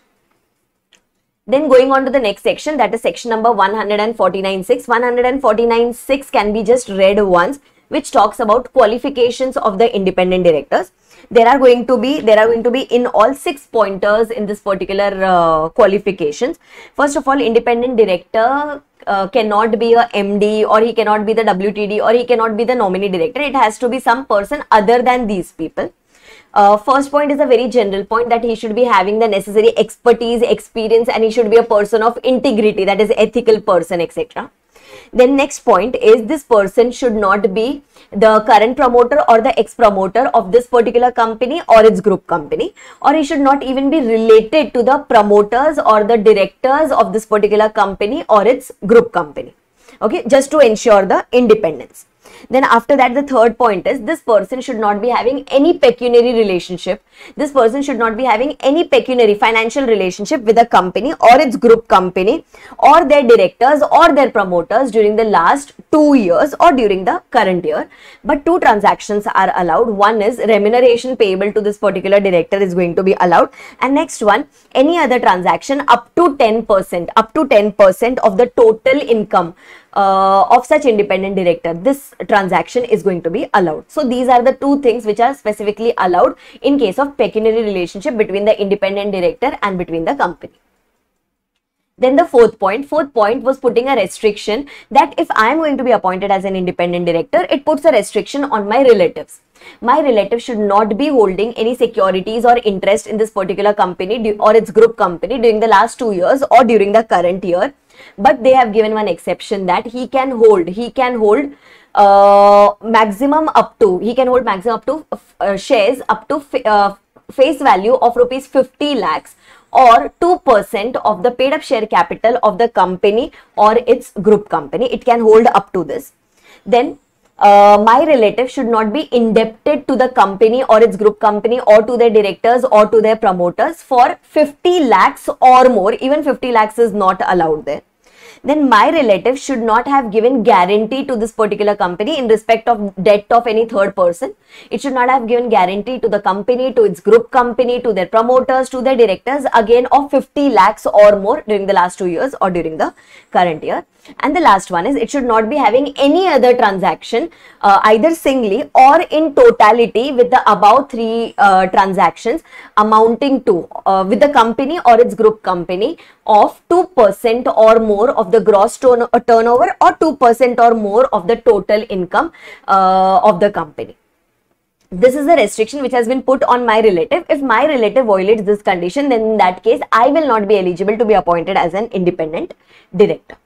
Then the fifth point is the restriction is there on me also as well as on my relative also. First of all, we should not have held the position of KMP or we should not have held the position of the employee in this company or in its group company in the last 3 years or in the current year, we can interpret it that way. But they have put an exception here. My relative, if he was an employee during the last 3 years, then in that case, okay, then in that case, I can be appointed as an independent director. That was put up by way of a proviso. Then similarly, we, that is me and my relative, should not be, we should not be an employee, proprietor or partner in the last 3 years of any CA firm, CS firm or any cost auditor firm of the company or its group company. Plus, we should also not be the employee, proprietor, partner of any legal consulting firm of the company or its group company if the transaction between the company and the legal consulting firm is more than or equal to 10% of the gross turnover of the firm. Then the next point, me plus my relative can hold voting power in this company, but that should not touch 2%, means it should be less than 2% of the total voting power of the company. That is my voting power plus my relative's voting power.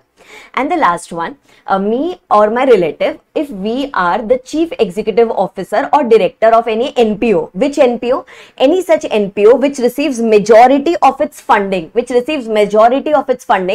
is at least 25% of its total receipts are received from this company or its group company or its promoters or directors. Then in that case, I cannot be appointed as an independent director in such company which is funding the NPO, or we are a CEO or director of such a NPO which holds at least 2% of the voting power in the company. Then in that case, I cannot be appointed as an independent director in such company in which the NPO is also interested or to whom the NPO is also related. And the last point was that independent director should be possessing the required qualifications, skills, whatever is required as per the company's nature of business. This was given in section 149 subsection 6, which was talking about qualifications of an independent director, and we have to make sure that these qualifications are met there. then every time an independent director is supposed to give a declaration. Okay, every time an independent director is supposed to give a declaration, he has to give a declaration at the first board meeting of the company, which he is attending as a director. Then every year's first board meeting, he has to give a declaration. And then whenever there is any change in situation, at that time he'll have to give a declaration that yes, he still fulfills the requirements of section number 149 subsection 6. Then after that, more pointers about independent directors, that is his disqualification, his functions, his duties, his remuneration, etc. Those are given in schedule number 4. Just like in managerial remuneration chapter, we did schedule number 5. So here it is given in schedule number 4. But anyway, we do not have the detailed contents of schedule number 4 given there. Then after that, going on to section number 149.9, which is important again, which talks about remuneration of an independent director. Independent director's remuneration, ESOP is specifically not allowed in form of remuneration. Apart from that, he is eligible for remuneration, he is eligible for sitting fees, he is eligible for reimbursement of certain expenses that he has incurred on behalf of the company.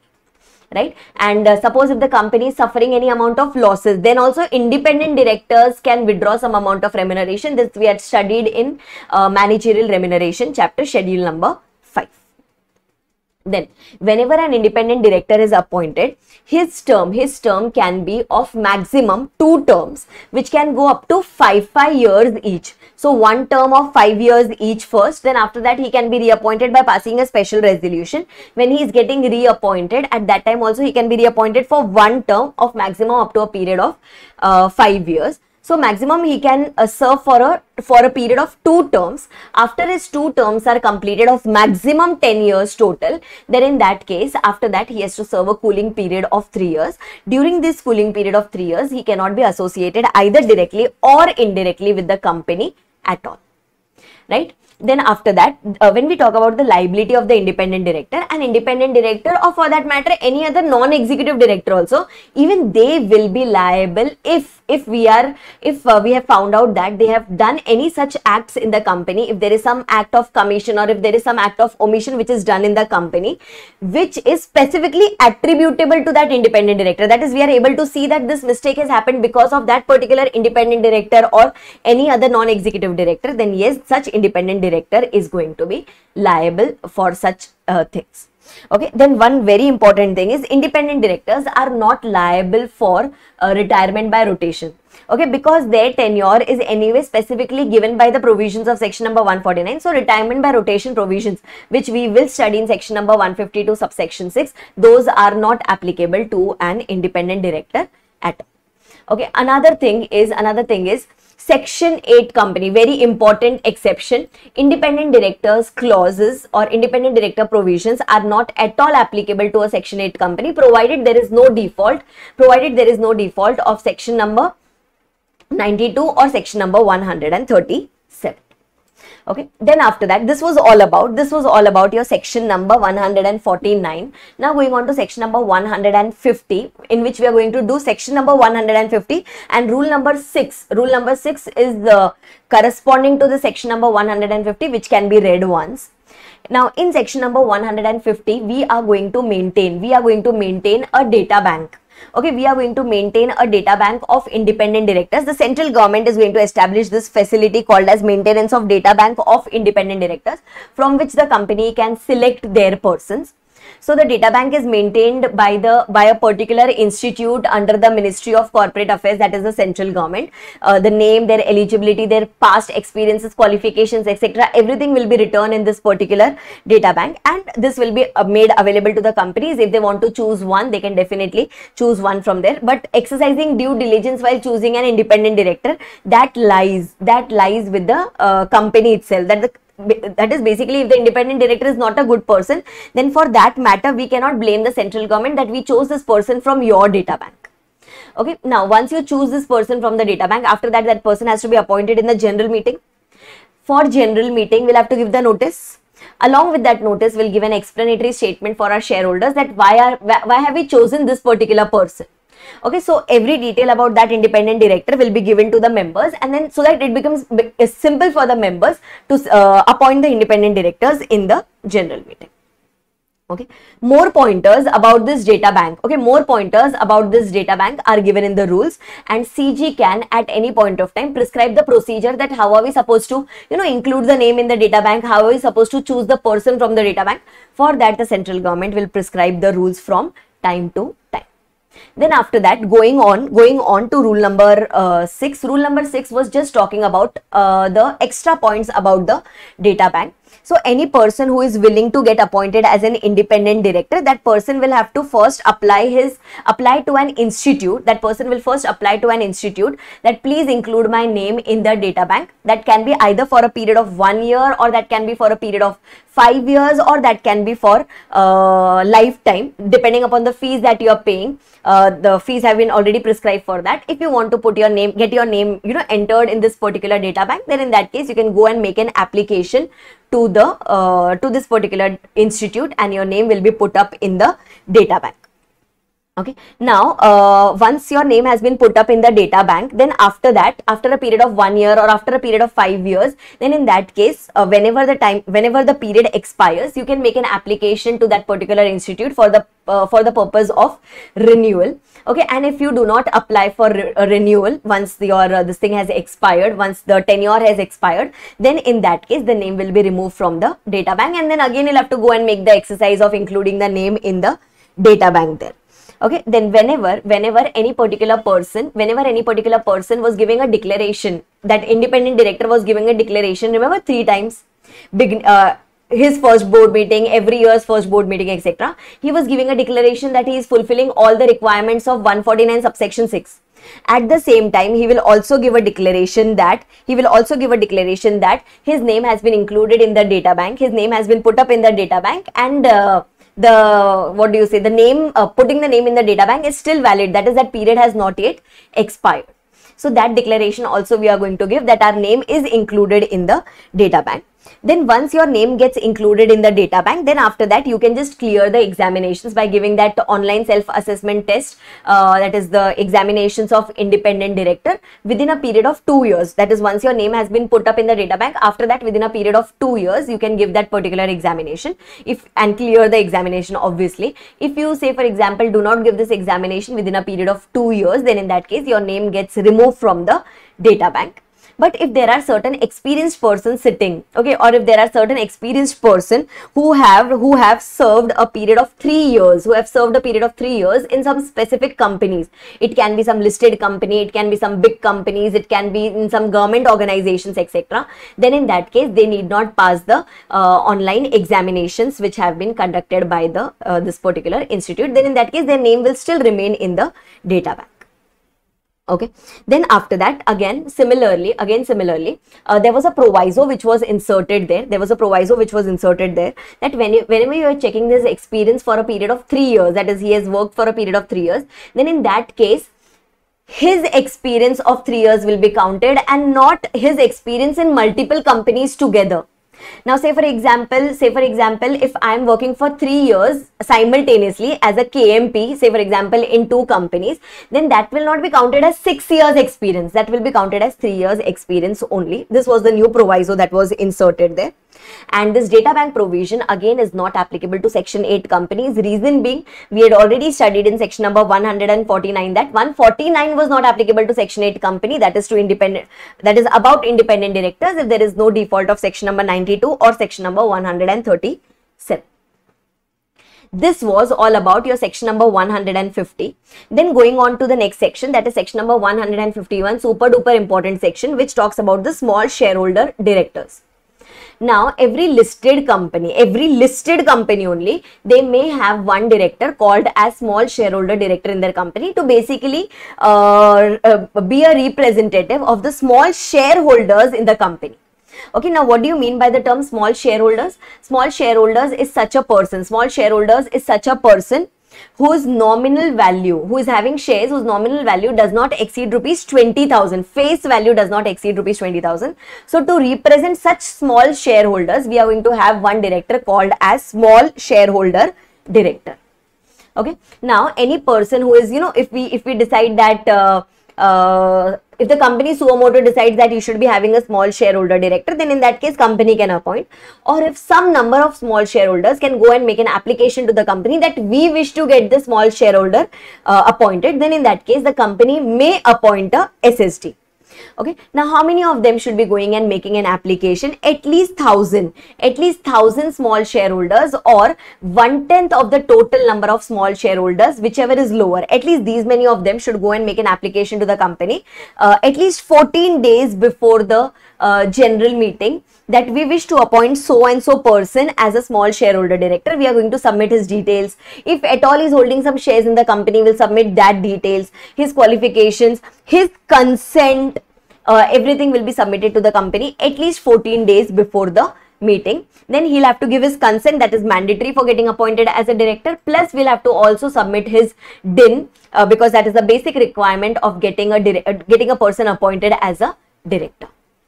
Okay, then one very important thing is this SSD is deemed to be an independent director. That is, he will have to fulfill the requirements of section 149(6) as well as section number 149(7). 149(6) was talking about qualifications of the independent director, and 149(7) was talking about the declaration that he has to keep on giving in every year's first board meeting, in his first board meeting, and all those things. Okay, now even this small shareholder director, since he is an independent director, even he will not be liable to retire by rotation. Okay, even he will not be liable to retire by rotation. Then this particular person can be appointed for one term, only for one term, that too for a maximum period of 3 years. After that, there is no reappointment that is possible. He will have to serve a cooling period of 3 years if you want to come back again in the company.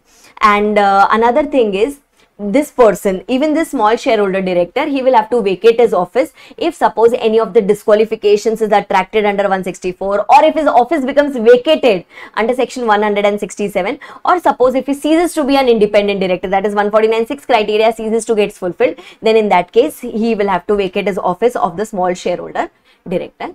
And a person can act as a small shareholder director in maximum 2 companies at a single point of time, but provided these two companies should not be in any conflicting interest or any competing business. They should not be in that at all. This was all about your section number 151. Going on to the next section, that is section 152. Again, very important section. 152 talks about various things, that is about appointment of directors, retirement of rotation by directors, reappointment of such directors, and all those things. When we talk about first directors, who will be the first directors of the company?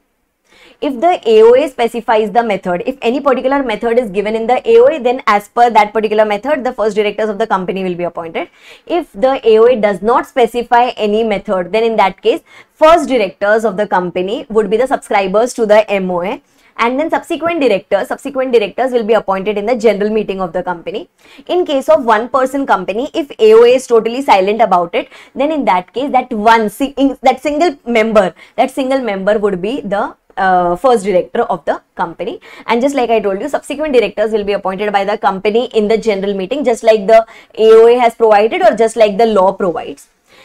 If any particular person has to be appointed as a director, he should be having a DIN with him, because now the DIN provisions are mandatory. So before you get appointed as a director, either DIN or any other number which is the central government may prescribe, you should be having that number, and that person should even furnish his DIN to the company before he gets appointed. Otherwise, he becomes disqualified to be appointed as a director. Right? Whenever a person is going to get appointed as a director, giving his consent is mandatory. That yes, at least he is willing to get appointed as your company's director.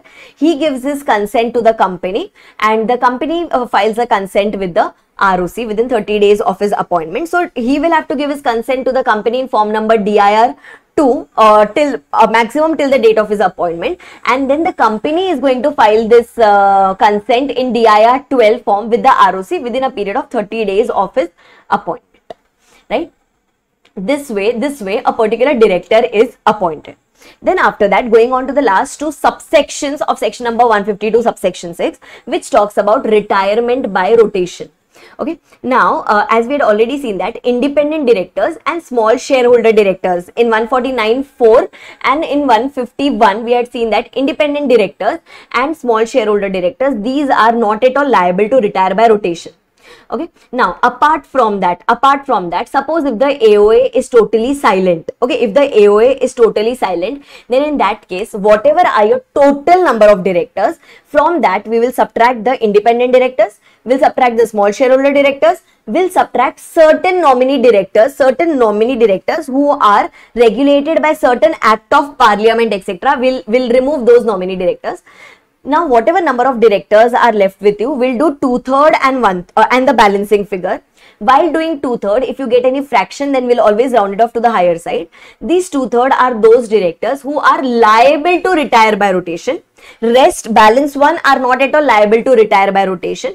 Then out of this 2/3, we are going to take 1/3. Okay, out of this 2/3, we are going to take 1/3. These 1/3 would be those directors who are actually going to retire from the company. Okay, and these 1/3 would be the directors who have been longest in the office. Okay, those directors will be removed. And suppose if you have all the directors who are longest in the office, they were appointed on the same day, then in that case, first we will try to remove them, we'll try to give them the option to decide this mutually. If that is not possible, then in that case, we will draw lots, and by that way, we are going to select the directors who are going to retire by rotation.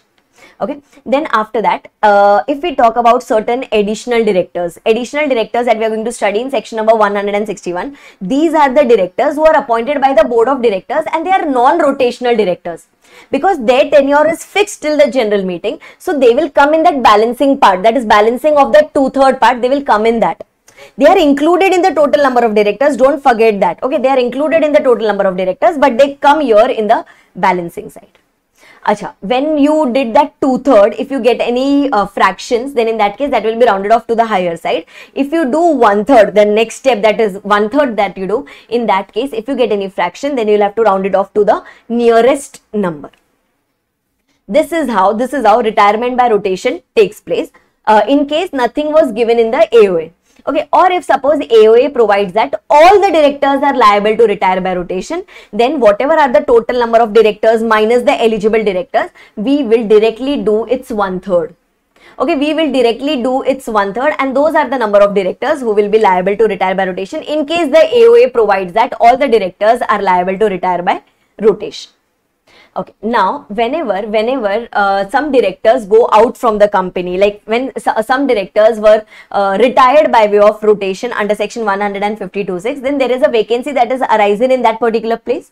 So we will try to fill the vacancy in that particular meeting itself. Okay, if it is not possible, and we have not decided that we don't want to fill the vacancy, then you adjourn the meeting. In the adjourned meeting also, you try to fill this vacancy. If it is not possible to fill the vacancy by, bringing a new person in the company, and still if you want to fill the vacancy, then in that case, the directors who just now retired by way of rotation, those directors can be reappointed in the company, provided he has not expressed his unwillingness, provided he is not disqualified for a reappointment, provided that a resolution was passed for it, provided that a resolution was passed, but say for example, we could not get the required voting on that particular resolution, that is the resolution was lost, then in that case he cannot be reappointed. Or if say for example, section number 162 has become applicable to this case, means you are appointing many directors by way of a single resolution. Then in that case, that becomes a void appointment at all. If any of these pointers get attracted, that is the unwillingness, resolution got lost, then in that case, that same person cannot be reappointed. Otherwise, we can appoint the retiring director in the place of the we can appoint the new director in the place of the retiring director.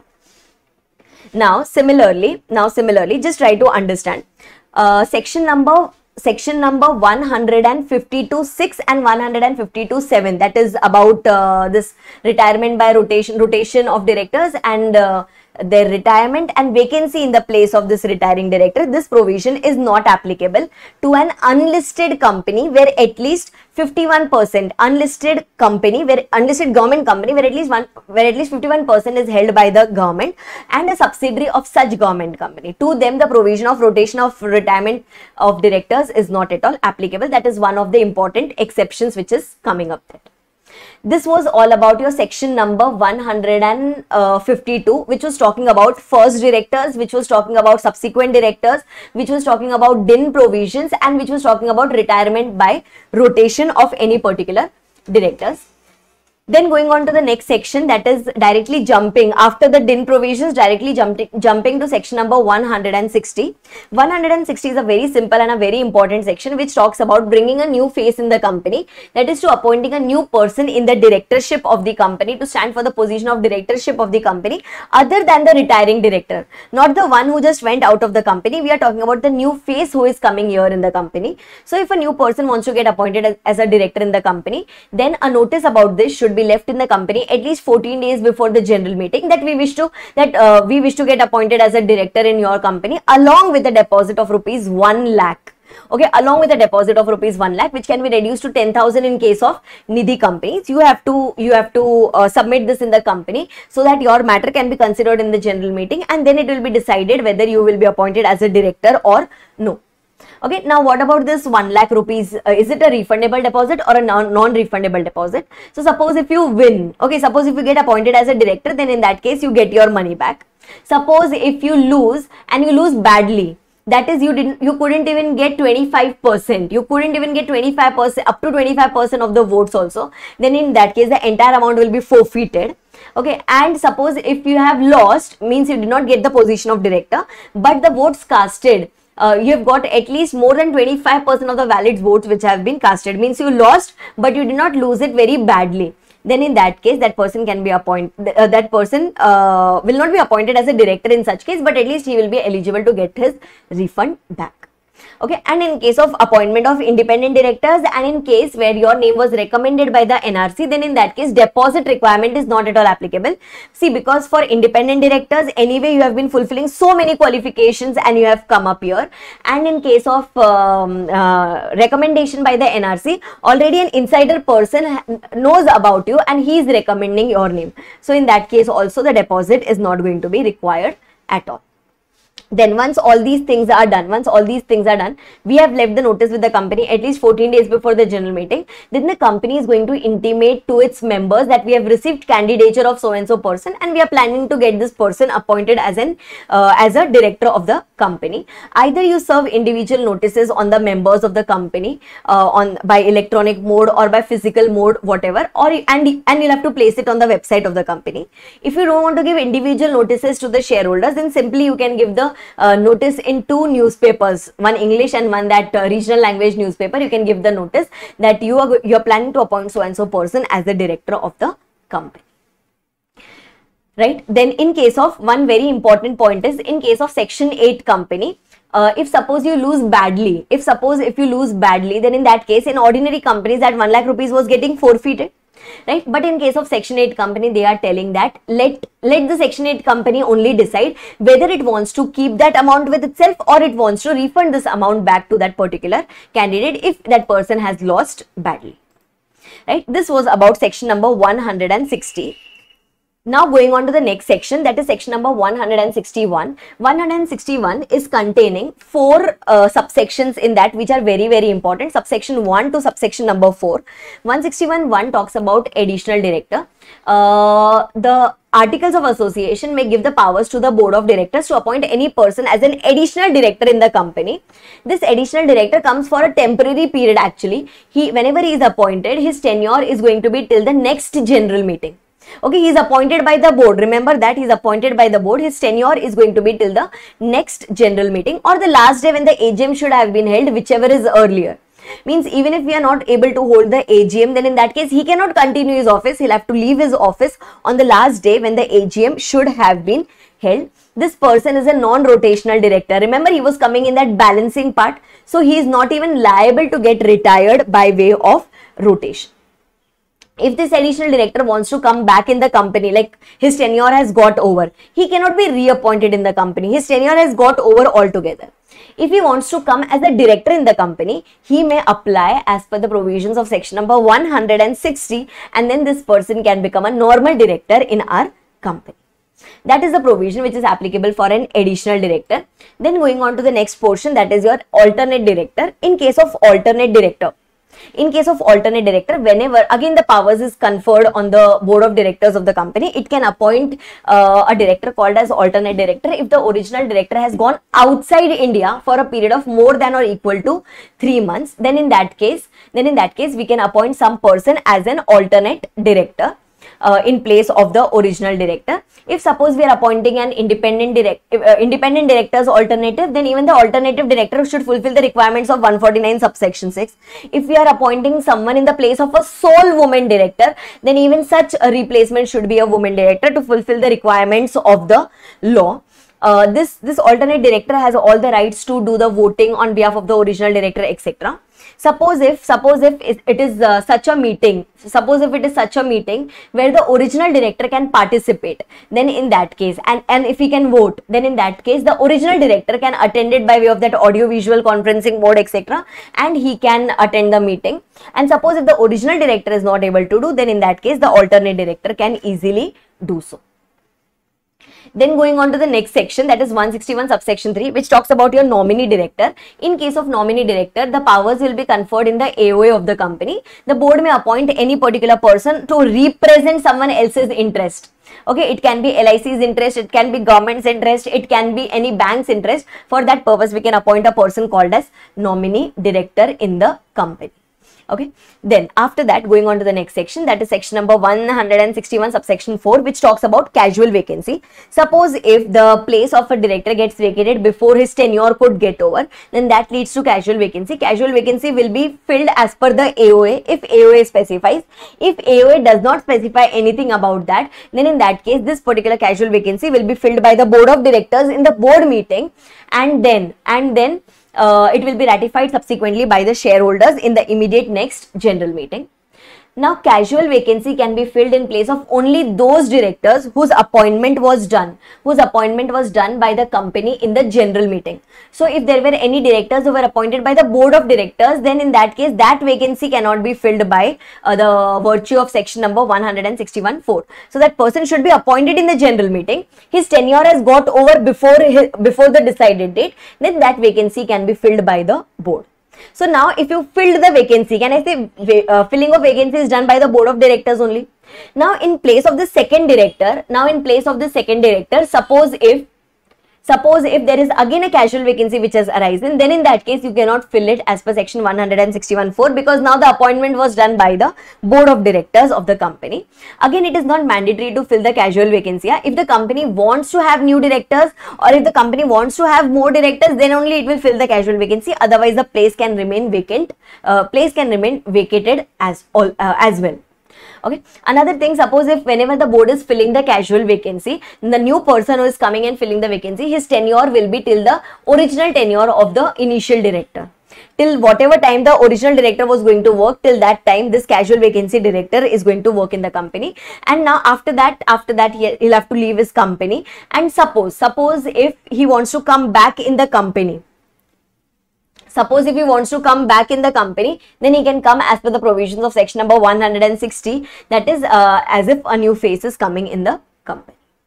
This was all about your section number 161. Then going on to the next section, that is section number 162, which is which was important because here we studied a specific point about unanimous resolution. First of all, they say that all the directors should be appointed by separate resolutions. Okay, whenever in the general meeting any directors are appointed, everyone should be appointed by separate resolutions. And suppose if you want to appoint everyone by way of a single resolution, then that should be agreed beforehand. Okay, that should be agreed beforehand, and in that case, whenever a voting is done on this particular matter, then no votes must be cast against such a resolution. If someone wants to abstain from voting, they can abstain from voting, but no one should be saying no for this particular proposal of appointing multiple directors by way of a single resolution. If this gets met, that is if no one is voting in against to this particular resolution, then it will be assumed that the proper voting has been done, and now all the directors can be appointed by way of a single resolution. Then after that, going on to section number 163, where once in every 3 years, our company may appoint some directors by way of the concept of proportional representation. That is, you give weightage to the minority shareholders. You give weightage to the head count of the minority shareholders and you appoint those number of directors. Otherwise, generally the directors are appointed by the shareholders in the general meeting by way of for a resolution, etc. That is, we give the weightage to the share capital, that is to the shareholders who are holding a proper amount of share capital. But here in this particular case, one of the examples is the directors can be appointed by the head count of the minority shareholding. So here the interest of the minority shareholding, here the interest of the minority shareholding or shareholders get reflected, and the section is not applicable to a government company. For to them, this particular proposal is not applicable.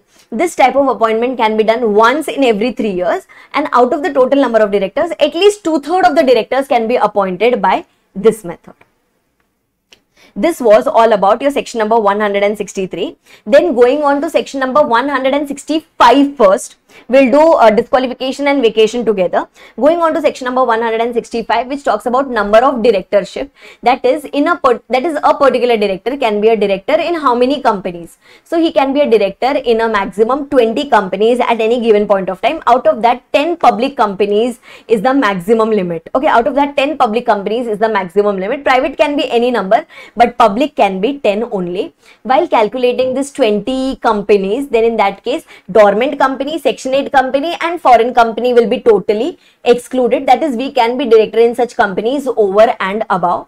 Also, along with that, if some company wants to put a restriction on its directors that you cannot be a director in 20 companies, you can be a director in maximum 15 companies, means the company is putting a restriction on that directors. So they say that yes, this is allowed. Okay, the companies can put restriction on the directors that you can be a maximum director in so and so number of companies.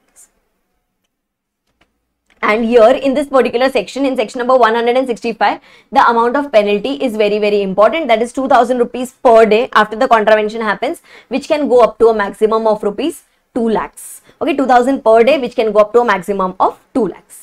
Then going on to the next section, which talks about duties of the director, which is a very general section. What are the duties of the director? To act as per the AOA, to act in good faith, to see all the compliances, to exercise due diligence, not to involve in any conflicting situation, not to gain any, not to earn any wrongful gains from the company, not to assign his office to someone else. These are the basic duties of a director which is there. Then after that, going on to section number 168 and section number 169. 168 talks about resignation of the director and 169 talks about removal of the directors. In case of resignation, a director can give he'll have to leave a resignation notice with the company. The board will take the receipt of the same. The board cannot reject you. It cannot say that no, you cannot go and apply for this resignation, etc. No, that is not possible. And then the company, we will go and intimate it to the company that we want to resign from so and so day. Either we will write the date in the notice that we are going to resign from so and so date, or the day on which the company, if we have not written such date, then in that case, the date when the company receives my resignation notice, that will be the date of my effective resignation. You can also, okay, the director may also go and forward a copy of resignation to the ROC within 30 days. That will be in form number DIR 11. That will be in form number DIR 11, and the company will go and file it with the ROC in the same form, that is DIR 12, within a period of 30 days, right? And this way the resignation of the director can be accepted. Resignation will be effective either from the date which was written in the notice or the day when the company received the notice of this resignation, either of these dates, whichever is later, right? Suppose if all the directors resign, then in that case, the promoters will step in between. If the promoters are also not available in the company, then in that case, the CG will interfere and the CG will appoint the required number of directors in the company for its efficient working. Then after that, going on to the next section, that is section number 169. 169 talks about removal of the directors. Now, the director can be removed for any XYZ purpose. It's not necessary that somewhere a fraud, etc. should have happened, but we can even simply remove a director, but only after giving reasonable opportunity of being heard. So, a director can be removed. So, a director can be removed by passing an ordinary resolution. But for passing an ordinary resolution, can I say we'll have to call the general meeting? If we want to call the general meeting, then in that case, we'll have to give the notice for that meeting. Along with the notice, we have to give this particular notice will be called as a special notice, okay, in which you are going to remove a particular director and maybe you are going to appoint a new director in the place of this removed director.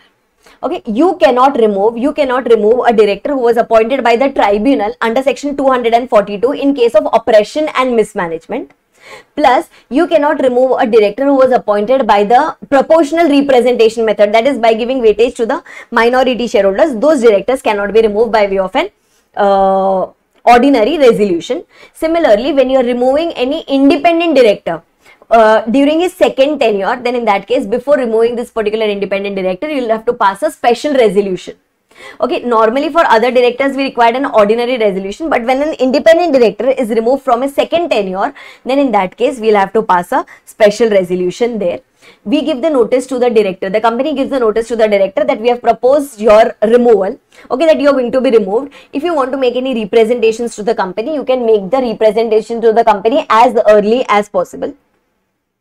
If we receive his representation on time, we will circulate it to the members along with the notice. If that representation is received late, then in that case, we will say that we will read out this particular representation in the general meeting in which you are going to be removed. But suppose if in the general meeting we come to know that it contains some defamatory matter in this particular representation, then we can go and make an application to the tribunal, and the tribunal will say that no need to read it out and the game is over then and there itself. Okay, now if suppose in a particular general meeting some directors are removed, and if you had given a special notice of this thing, then in that case, in the same meeting, new director can be appointed in the company. Okay, now the new director who comes in the company, his tenure will be till the tenure of the earlier director who was getting removed, and the person who is getting removed here, or the director who is getting removed here, will be eligible for compensation for loss of office, provided definitely he has not done any kind of defaults there. Then after that, going on to the last two sections, that is section number 170 and 171. 170 talks about maintenance of a register. Okay, the company is going to maintain a register about the directors and their KMPs, their full details, their name, address proof, your age proof, your address proof. It is going to contain all these details, plus it is going to contain the details about the nationality, email address, personal details of such particular directors and the KMPs in the company. This will have to go and file it with the ROC also. Whenever there is any change in this particular register, then in that case we'll have to go and intimate it to the ROC as well within a period of 30 days from this particular change.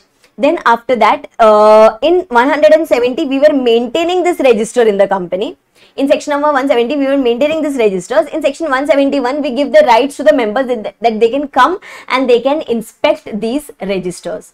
Okay, that they can come and inspect these particular registers, that can be done free of cost. And suppose if inspection can always be done free of cost, and suppose if they require some copies, then even these copies can be provided to them free of cost. And suppose if it is not allowing us to do the inspection of this register, then we can go and make an application to the ROC that, sir, they are not allowing us to do the inspection of this particular register, and then the ROC will pass the necessary orders.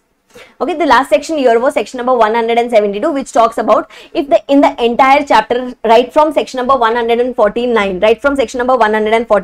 suppose if there is any section where there is a contravention and for which no penalty or punishment has been provided, then for that purpose the punishment has been provided in section number 172, which has been amended for you, right? Then going on to section number 164 and 167. 164 talks about disqualifications of the directors, which is going to have some 9 pointers within it in section number 164 subsection 1.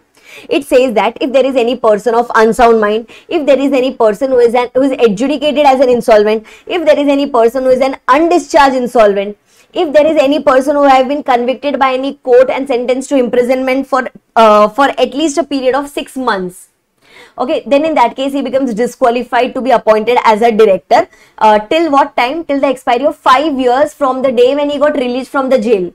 After he got released from the jail, after that also for a period of 5 years, he is ineligible to get appointed as a director. And there is one case where he gets permanently disallowed. Okay, there is one case where he gets permanently disallowed or disqualified. That is when he has been sentenced to imprisonment for a period of at least 7 years. Then in that case, he will be totally disqualified to be appointed as a director any time during his life. These were the 4 points. Then after that, going on to the next 5th point, if any particular order of any court or tribunal has been passed of disqualifying this person as a director, then the person gets disqualified. Suppose if he has not paid his call money, and if 6 months have elapsed, from that particular date, if 6 months have elapsed from that particular date of due date of repayment of the call, then in that case he is disqualified to be appointed. If he has been convicted of any related party transactions, like he has done the related party transaction in contravention of the provisions of 188, then in that case he will be disqualified for a period of 5 years. Okay, then he will be disqualified for a period of 5 years.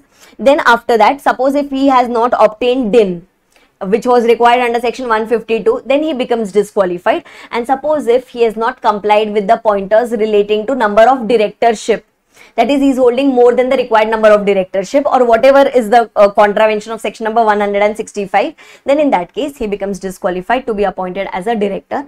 These were the 9 points where the person cannot be appointed in any particular company. Okay, he cannot be appointed in any particular company, or if after appointment, if he attracts these points, then in that case he will have to vacate his office under section 167. Then after that, going on to the second subsection of section number 164, which is very, very important.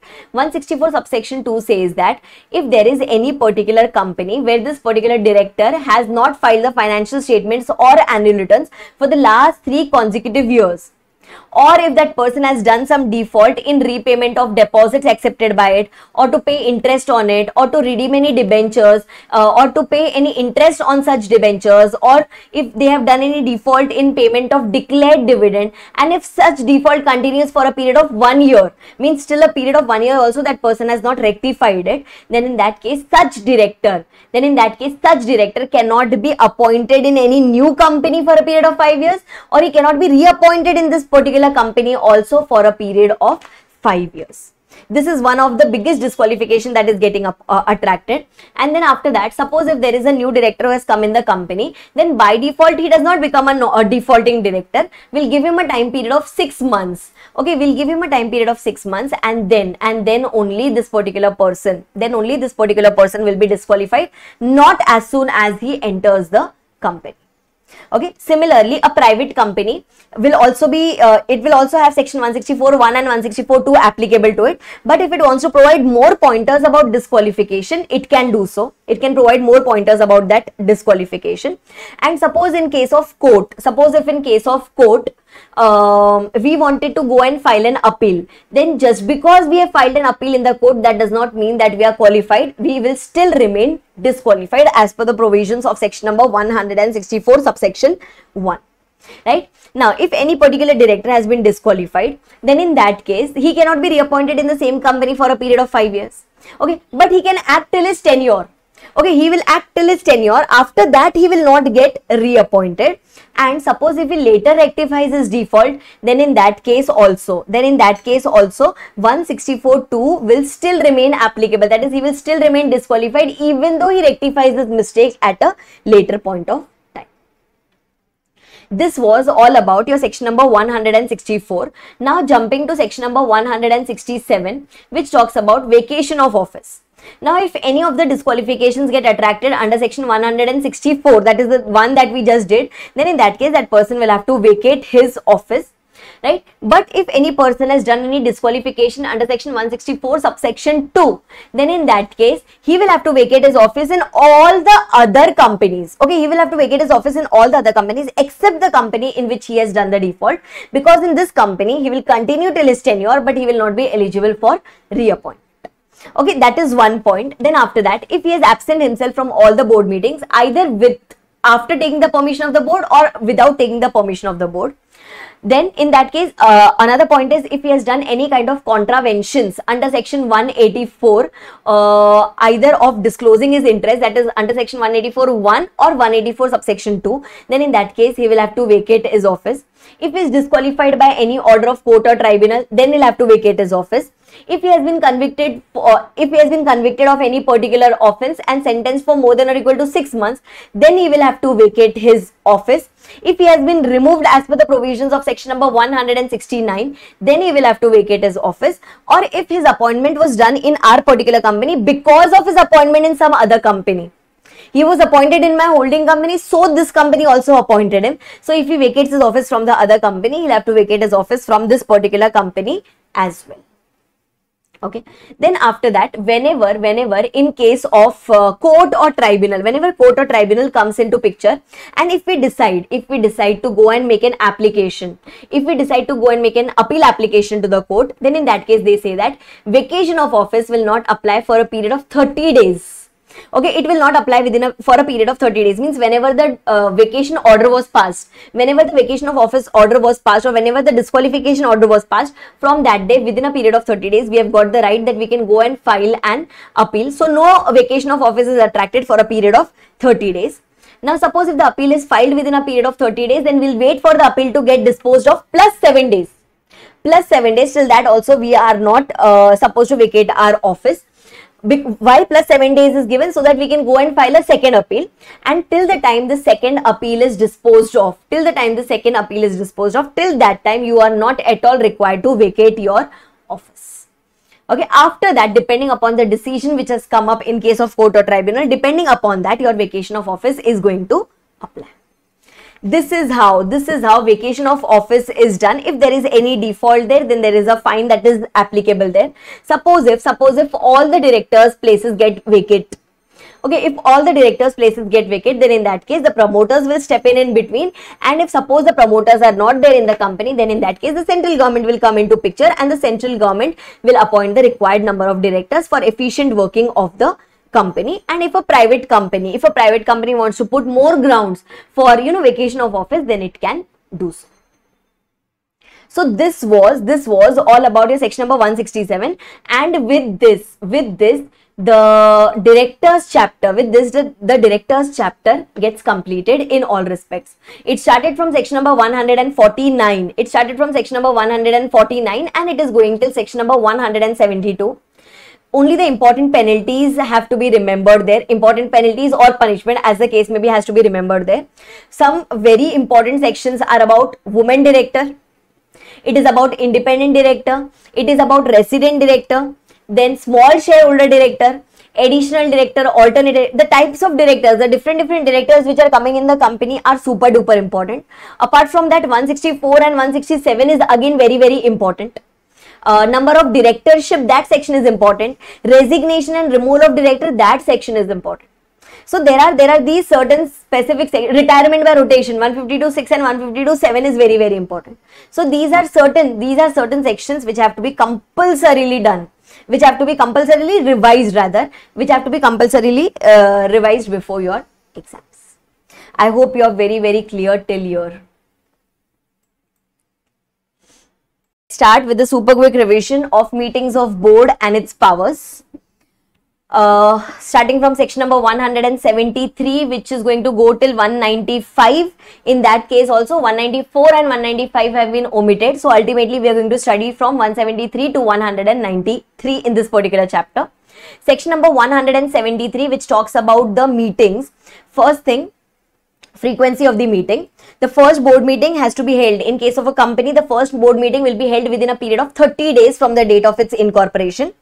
In case of subsequent years, in a particular calendar year, we are supposed to hold at least 4 meetings, and the gap between 2 meetings should not be more than 120 days. It should not be more than 120 days. In case of COVID, this gap was increased to 180 days. Then after that, whenever the central government thinks fit, it can make certain additions or deletions in the provisions of conducting this first meeting and the subsequent board meetings. in the board meetings, only the directors are going to participate. So when we talk about participation, the meeting can be conducted either physically, or the meeting can be conducted by way of audio-visual mode or by video conferencing mode.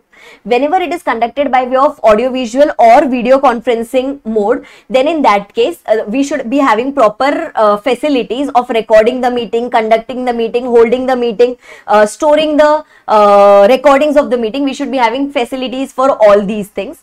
And for that matter, central government has prescribed a list of matters which cannot be done by audio visual or the video conferencing mode, and rest everything can be done by either ways of board meeting. In that particular list, there are going to be some 5 transactions which cannot be done by way of audio visual. First one is whenever we are conducting any meeting for approval of financial statements, whenever we are approving the board's report, whenever we are issuing any prospectus, whenever we are conducting the meeting of audit committee for adoption of our financial statements, and whenever we are going to discuss about the reconstruction of the company, that is for merger, amalgamations and all these things. These are the 5 matters. These are the 5 matters which they said that you cannot discuss in any video conferencing or the audio visual meeting. But then they said that if you are conducting the meeting physically, and if you have got the quorum in the physical meeting, then these matters can be discussed in the audio visual thing also. That is, the access to the audio visual meeting can be given to the directors who are not able to attend the meeting physically, because anyway you have got a quorum in the physical meeting there. That is the point that is given there. Then after that, when we talk about the notice of the board meeting, for board meeting we'll have to give the notice to each and every director. Okay, to each and every director of a company, at least 7 days notice must be given to their registered office. Okay, and if any particular director is outside India, then to the Indian address, that notice has to be delivered. That can be by hand delivery, that can be by postage, or that can be by electronic means.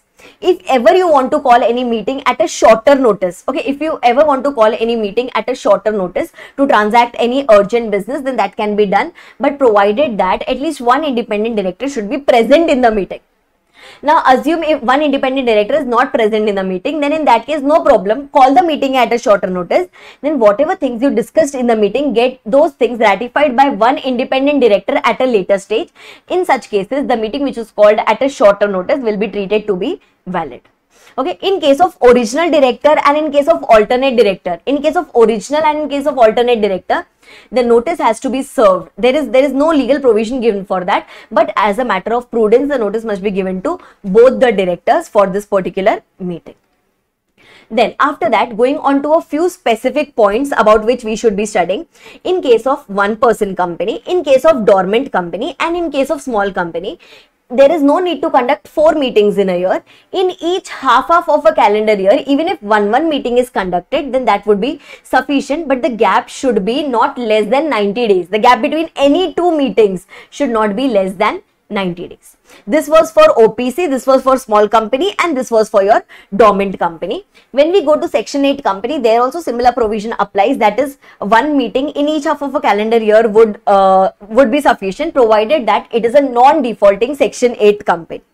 Okay, and similarly for a startup private company, also, if in each half of a calendar year, even if one meeting is conducted, then that would be sufficient, provided that it should be a non-defaulting startup private company. Right? And if suppose you have one-person company which has got only 1 director, then the provisions of board meeting will not at all apply to such companies. Right? Now, when we talk about the audio-visual method, there are certain provisions which we have to keep in our mind.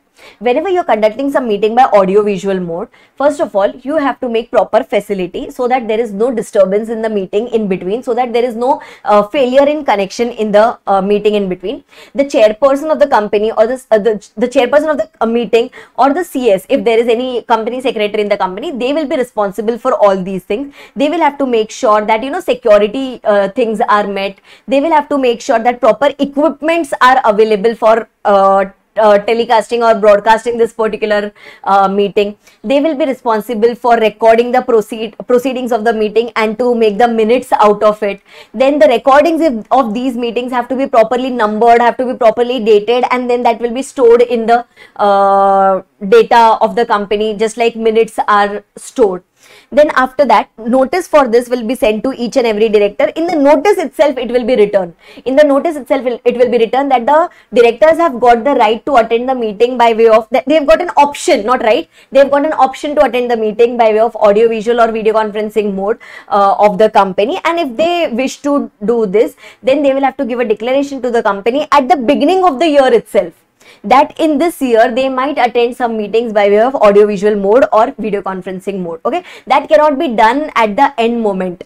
Okay, that cannot be done at the end moment. So suppose now if he has given a declaration that he would be attending the meeting by way of audiovisual mode, but then later he decides to attend by physical mode, then no problem, he can sufficiently intimate the company in advance that he wishes to attend the meeting in person, so he can do so. But vice versa thing cannot happen.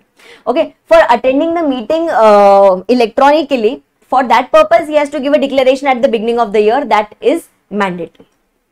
Suppose if he does not give any declaration, then in that case it is by default assumed that he is going to attend the meeting in person. Quorum has to be checked, quorum has to be met, quorum has to be present throughout the meeting. Okay, statutory registers will be kept open in this particular meeting. Those who are attending the meeting by way of audiovisual or video conferencing mode, if they just give their consent, then yes, it will be deemed as if these registers have been signed by them and they have agreed to these particular registers. Suppose if whenever in a meeting, in an audio-visual meeting, if the chairperson of the company thinks that too much of chaos is happening because too many of the people are speaking at the same time, then the chairperson can get that meeting conducted in a disciplined manner, and it will tell each of them to identify themselves that okay, I am so and so person, I want to speak on so and so matter, so that everyone would be knowing first of all who is speaking, and the meeting will be conducted in an effective manner. Okay, the place where the board meeting is conducted, the place where either the physical board meeting is conducted or wherever you are sitting and watching or attending the meeting by way of audio-visual mode, then in that case, no other person should be given the access to that particular place, because this is a private meeting. Okay, this is not a general meeting, this is a board meeting. So every outside person, okay, every person other than chairperson, other than your CS and other than your directors, apart from this, there should be no one present except in one case. Suppose if either of the director is a handicapped person or if he is a disabled person, then one person can be allowed to attend along with that particular director. Okay, as soon as every matter is discussed, the chairperson is going to announce the conclusion. Okay, we discussed so and so matter, this is the conclusion, and then it is recorded in the minutes. The draft minutes will be circulated. The draft minutes will be circulated to each and every director. Then whoever attended the meeting, they are going to certify that yes, so and so things were discussed in the meeting, and after that we will circulate, the company will circulate within a period of 15 days, and once the directors start receiving this, they will have to give their approval within a period of 7 days, and after that the draft minutes gets converted into the final minutes, and the minutes will be entered in the minutes book then. Okay, this was the pointer. This was the pointer which was talking about your conducting of meeting by audio visual or video conferencing mode, that is given there.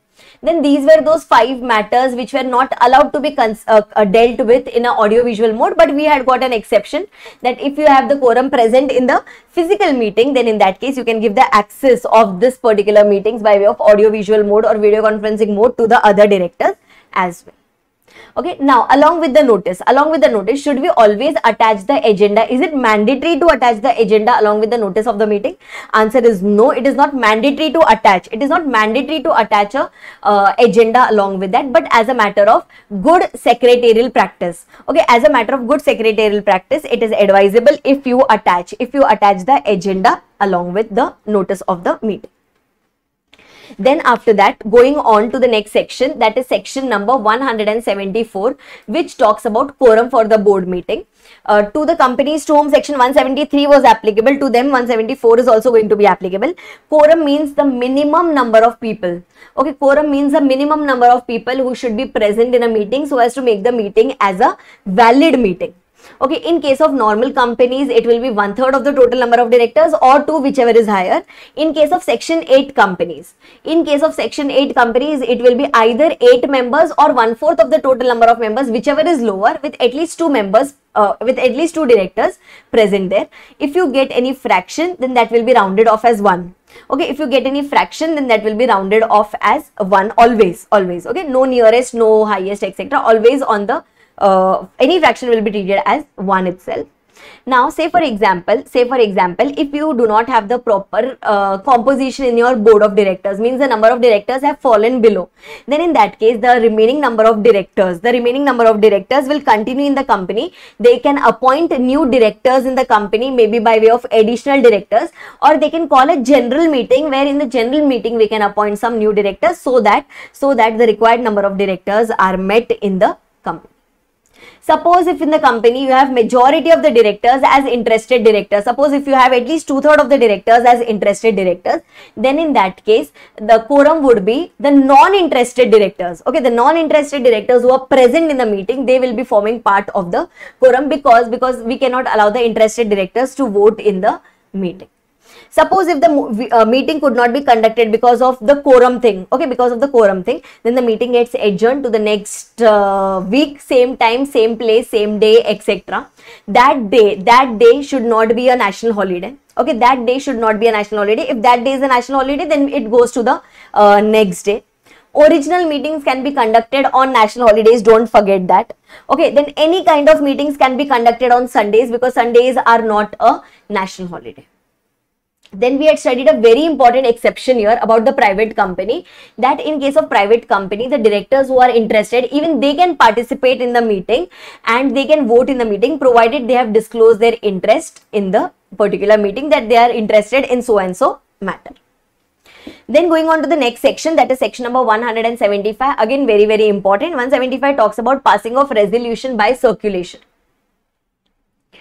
Whenever the company does not want to call a board meeting, but it wants to take the approval of directors on a particular matter, then one method that is available to this particular company is, it can circulate the draft resolution papers and the supporting papers to all the directors at their Indian addresses. The directors get their papers, they read it, they check everything, and then they give their approval, either yes or no, or whatever it is, they give their approval. They send it back to the company, and then the decision is taken on that particular matter.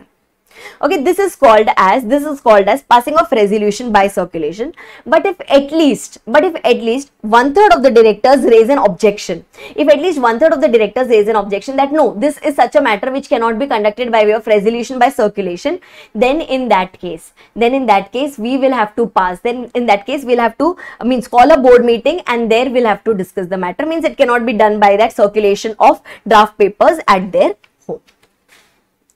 Suppose if you could successfully pass the resolution by circulation, then it will be forming part of minutes of the next meeting, because today there was no meeting which was conducted. So whenever the next board meeting is going to be conducted, at that time we are going to make it the part of the minutes of the meeting.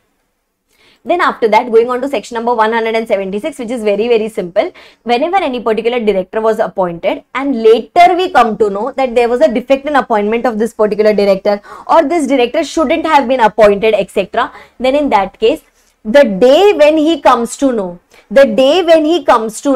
about the defect in the appointment, till that day, whatever were the acts done by this director will be treated as valid, because that was done unknowingly. And the day when he comes to know, okay, the day when he comes to know about the defect in appointment, after that, ideally the director will have to vacate his office.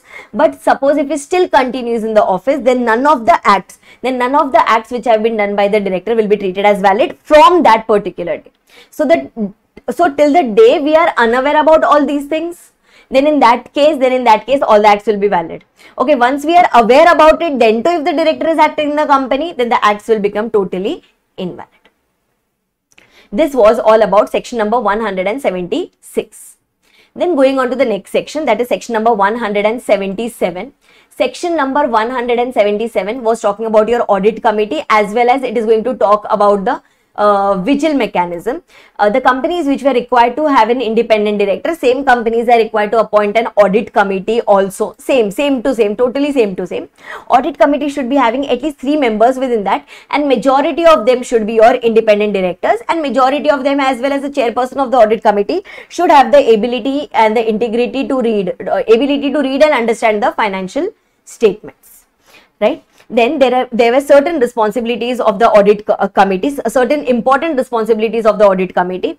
It will check or it will tell us everything about the appointment of the auditors, recommendation of the name of the auditors, their appointment, their remuneration, their terms and conditions will be specified by the audit committee.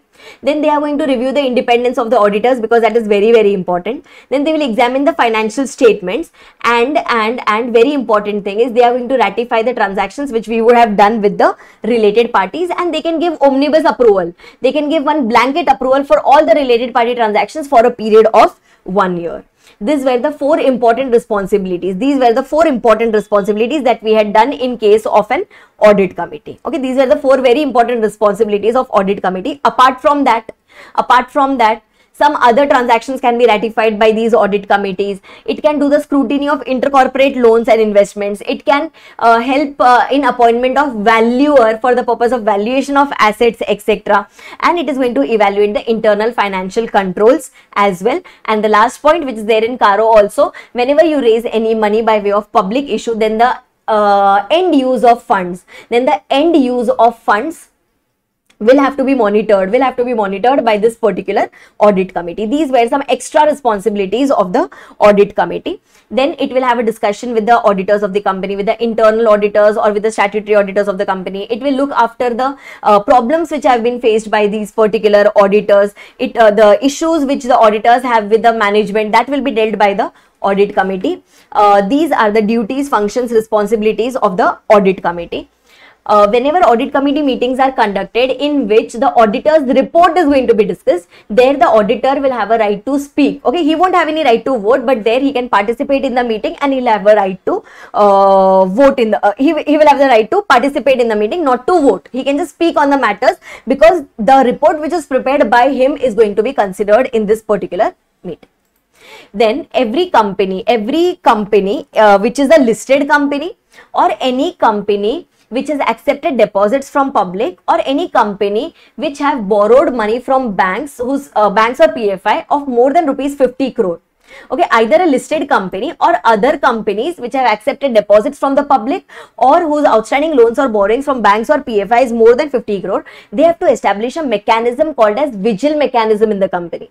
Vigil mechanism is such a mechanism where the lower level employees and the directors are given an opportunity that they can directly go and knock the doors of the chairperson of the audit committee if they want to report any genuine issues which are happening in the company. Otherwise, because of hierarchy, we are never able to file the complaint against our seniors, just because of the hierarchy. But if your company has vigil mechanism in the company, then in that case you have a direct access to the audit committee's chairperson.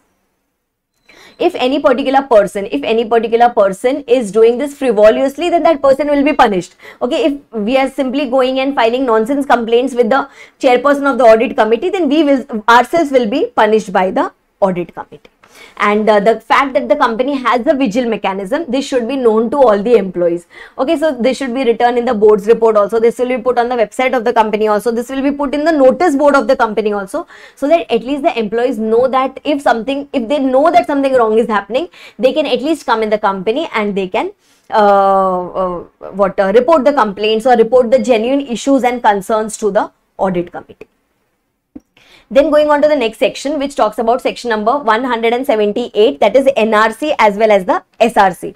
NRC stands for your Nomination and Remuneration Committee. SRC stands for your Stakeholders Relationship Committee. Again, the companies which were required to have audit committee, again the companies which were required to have an independent director, same companies are required to have Nomination and Remuneration Committee also. So NRC is also the number of the limits that we had studied for independent director under section 149(4), same limits we are going to use here also, same limits we used in case of audit committee also. Okay, then after that, what is the work of this particular Nomination and Remuneration Committee? Achha, before going to the work, let's see what is the composition of this. So this is going to consist of at least 3 non-executive directors, and out of that, at least half, not the majority, at least half should be the independent directors. The person who is the chairperson of the company cannot be the chairperson of the NRC, but he can be a member of the NRC if he has been co-opted as a member of this particular committee. Then after that, functions. What is the main work of this NRC? Just like for audit committee, we studied the responsibilities. Similarly, for NRC, their work will be to identify the people who are eligible to be appointed as a director in the company, their remuneration, their their qualifications, what qualifications is required for us, what qualifications do they possess, are they eligible to become director in the company, do they have the particular qualifications that is required to be appointed in our company, then what are their positive attributes, what will be the basis for their increment, all these things, or what will be the basis for fixing the remuneration, the bifurcation of variable payments and the fixed payments, all these things will be determined by the nomination and remuneration committee. As the name suggests, to appoint. Nomination means to appoint and remuneration means to fixing things about their remuneration. All these things are the functions of the nomination and remuneration committee, and whatever basis we decide that which type of director will we accept in the company, or what type of director is preferable in the company, all the policies of this NRC should be put up in the board's report of the company, or if you want, you can even put it up on the website of the company as well. Then going on to the next type of committee, that is SRC, that is Stakeholders Relationship Committee. If there is any such committee where there are more than 1000 security holders, okay, means equity shareholders, debenture holders, etc. If there are more than 1000 security holders in the company at any given point of time, then that company is required to have a Stakeholders Relationship Committee. Its main purpose is going to redress the grievances of the security holders, not only equity shareholders, equity shareholders, debenture holders, or any other security holders for that particular matter. Right? These were the most important points about the NRC as well as the SRC. Acha, in SRC, if SRC is not able to solve the problem in good faith, if it is a genuine case where the SRC is not able to solve, then there is no contravention which is done by the SRC. The SRC's constitution is still going to be treated as valid only. Then going on to the next section, that is section number 179. Section number 179 talks about powers of the board. First of all, the board is going to exercise all the powers on behalf of the company, means it acts as a custodian of the company. So whatever things have been assigned to the board of directors, that has to be completed by them. But the things for which we require the approval of the shareholders, that cannot be done solely by the board of directors. That will be first approved by the board of directors, then we'll have to go and take the approval of the shareholders as well, right? Then after that, suppose if any regulation has been passed, then that regulation, either be it in board meeting or be it in general meeting, that will be applicable prospectively and not retrospectively. Okay, then there were certain matters which have to be compulsorily approved by the board of directors in a duly convened board meeting. Okay, means for this, resolution by circulation is not at all allowed. Either call a meeting by physical mode or call a meeting by way of audio visual mode, and by that way the board will have to give its approval by passing a board resolution. Now, what are those matters?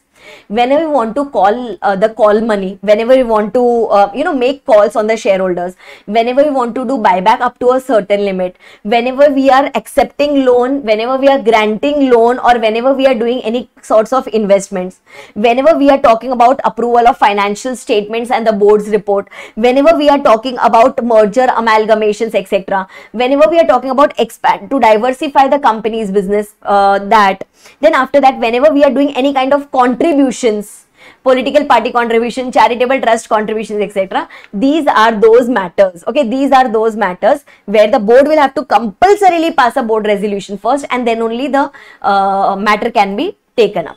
Okay, now there are three pointers, that is D, E, F in this, that is granting of loans, accepting of loans, or doing investments. These three matters can be delegated. Okay, these can be delegated to a certain director or to committee of directors, to the MD, to the manager, to the principal officer of the company, or to the principal officer of the branch, etc.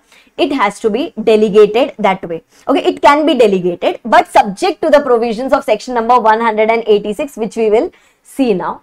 Acha, similarly, suppose if when we talk about accepting of loans or granting of loans, if any company is doing it in ordinary course of business, then obviously every time the board resolution is not going to be required. Example, if we are taking loan from the bank, Think from the bank's point of view. For bank, it is an ordinary course of business. So bank is not going to pass a board resolution before it grants you the loan in that particular thing.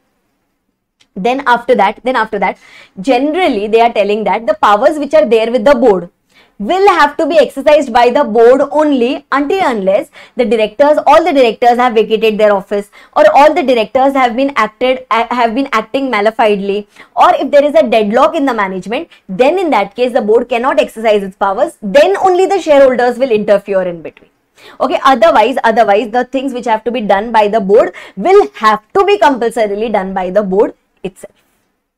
Okay, these were in section number 179. These were certain things on which the powers have to be exercised by the board of directors only. Okay, now there are four such matters where the board's powers have got the restriction. Means if you want to get these four things approved, then in that case the shareholders will have to pass a special resolution for that. What are those four matters? Just try to recollect. First one, whenever you're selling off, leasing off, or disposing of any particular undertaking or any a substantial part of the undertaking, then it can be done only by passing a special resolution. Right? Then second one, if you want to interest otherwise than in trust securities, the compensation that you had got in case of merger or amalgamation, you can do that in other than trust securities, you can do, but only after obtaining the approval of the shareholders. Then where the loan already borrowed plus the loan to be borrowed, when it exceeds the paid up share capital plus the free reserves plus the securities premium, then as soon as the limit gets exceeded, then in that case we'll have to take the approval of the shareholders. We'll have to take the approval of the shareholders in the general meeting by way of a special resolution. But here in this case we are going to exclude the temporary loans. We are going to exclude the temporary loans which are taken from the bankers of the company. Okay, temporary loans taken from the bankers of the company will be totally excluded. Temporary loans means which are repayable within a period of 6 months. But if there is any loan which has been taken, which is in capital nature, okay, which is taken for meeting any expenditure of capital nature, then that will not be treated as a temporary loan, even though it is repayable within a period of 6 months. These were the pointers. And one more, last one. When we want to give more time, for repayment of loan given by the company to its directors. Okay, if it is given by the company to its directors and the directors need more time for its repayment, then in that case more time can be given to them, but only after passing a special resolution in the company. So these are 4 pointers where SR is required, where simply board resolution is not going to be sufficient. Okay, then whenever you are passing any resolutions, special resolutions, you'll have to call so many of the shareholders. So wherever required, you can get the voting done by way of postal ballot. Okay, postal ballot means the shareholders will be sitting at home, and by sitting at home they can vote in this particular matters. Okay, then suppose if the company, that loan point, the third point, suppose if the loan limits have exceeded, but then too we have accepted any particular loan, then in that case, if that person has given the loan in good faith, then no problem. Means if the bank was not aware that SR was required, or if the SR was not passed, then okay, then no problem in that. But otherwise, the loan which has been accepted by our company, that will not be treated as valid loan. Okay, if you haven't passed the SR, then that will not be treated as valid until unless the loan which has been given by that person is done in good faith. Right, now undertaking means what? Undertaking, remember we were selling the whole of the undertaking or substantially the whole of the undertaking. So first of all, undertaking means such an entity or such a part of the entity in which we have done investment of more than 20% of the total net worth, or any such part of the undertaking whose income is more than 20% of the total income. So that becomes a crucial entity for us, and substantially the whole of the undertaking means that entity has got a value of more than or equal to 20% of the total value of the undertaking. So if you're selling this particular undertaking, or if you're leasing it off, then there is a major chunk of the value which is going to go out. So for that purpose, we'll have to pass a special resolution in those cases. Now, another thing is section number 181 to section number 183, which talks about 181 to 183 talks about your donations. 181 talks about contribution to the charitable funds or to the bona fide charitable trusts, etc. The board has got the powers. Okay, simply the board has got the powers that whenever it wants to whenever it wants to do any contributions to the charitable trust, it can do so by simply passing a board resolution at a board meeting as per section number 179. Okay, if it wants to do any contribution more than 5% of the average profits of the last 3 years, then in that case, they will have to pass a resolution. They will have to pass an ordinary resolution in the general meeting. Okay, even if in the current year, if you have got losses, no problem, you can still do the donation of whatever amount. First and foremost, board resolution is mandatory and ordinary resolution is going to be mandatory only when the amount that you are going to donate is going to exceed, that is more than that is going to be more than 5% of the average net profits of the last 3 years. This was about section number 181. Then when we go to section number 182 talks about contributions to the political parties, electoral trust or advertisement in any souvenir of these political parties. First of all, contribution to the political parties cannot be done by a government company and it cannot be done by a newly incorporated company for a period of the first 3 years. First 3 financial years it cannot do. After that it becomes a normal company, so it is no more a newly incorporated company.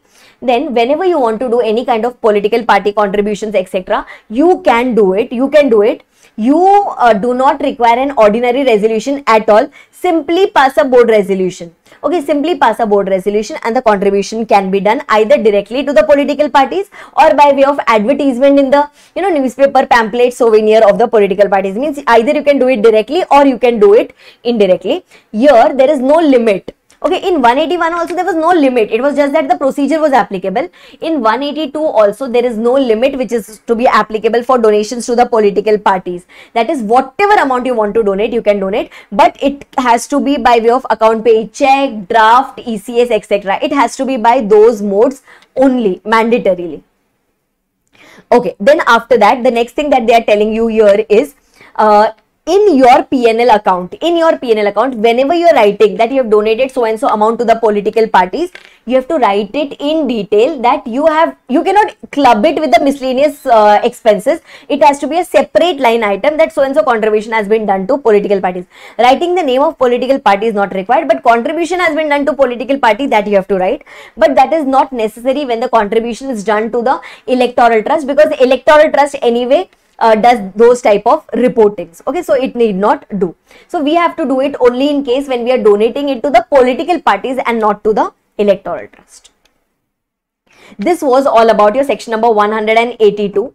Then going on to the next section, that is section number 183. 183 talks about National Defence Fund or any other fund where the money is going to be utilized, for the purpose of defence activities. Here anyone can authorize. Okay, either the board can authorize or the shareholders in the general meeting can authorize, or any particular person or any particular committee, if they think fit that some contribution should be done to this particular National Defence Fund or any fund from which the money is going to be utilized for the defence activities, you can contribute whatever amount you want to contribute to this particular defence fund. Respectively, board resolution or ordinary resolution respectively can be required in such cases. Okay, and whenever you are doing this contribution to the National Defence Fund, at that time also it should be shown as a separate line item, means it should not be clubbed. It should not be clubbed with any other expenditure. This was till all the donations under section 183. Okay, this was about all the donations under section 183. Now going on to the next section, that is section number 184, which is important. 184 talks about two types of disclosure. One is your general disclosure and the other one is a specific disclosure in case of interested director. Okay, first let's try to understand the meaning of interested director as per section number 184. Now, in case of interested director, a director becomes interested in a body corporate when he is holding shares of more than 2% of that body corporate, or if he is a CEO promoter or manager of such particular body corporate, or if a director becomes interested in any other firm when he is a partner or a member. He becomes interested in any particular firm, association, etc. when he is a partner, member, owner of such particular other firm or entity. So he is deemed to be interested in such other company, right? Now, general disclosure will be done under section 184(1) 3 times, just like your independent directors. That is his first board meeting, every year's first board meeting, and whenever there is any change in the circumstances, he has to simply disclose his interest that I am interested in so and so different companies or so and so different firms. Okay, then when we go to section, that is done in form number MBP1. Okay, that is done in form number MBP1. We go and submit it to the company checks it, the company, it keeps it, it maintains it, it will have to maintain it for a period of 8 years. And the company secretary or the board of directors, as the case may be, will be responsible for maintaining these disclosures under section 184(1).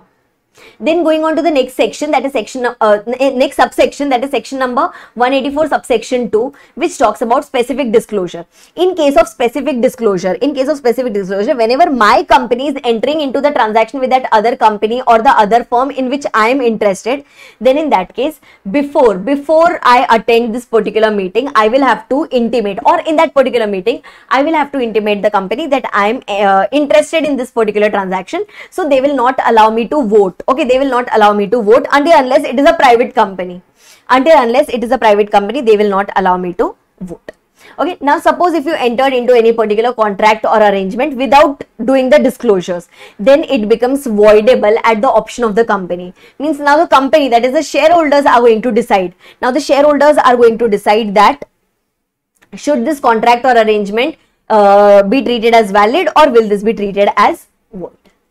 Right, this was all about your section number 184. Subsection 1 was talking about general disclosure. Means here I am just disclosing that I am interested director in so and so companies. In 184(2), you have to give this disclosure when your company enters into a transaction with the interested companies. At that time, you are supposed to do the disclosure under section 184 subsection 2.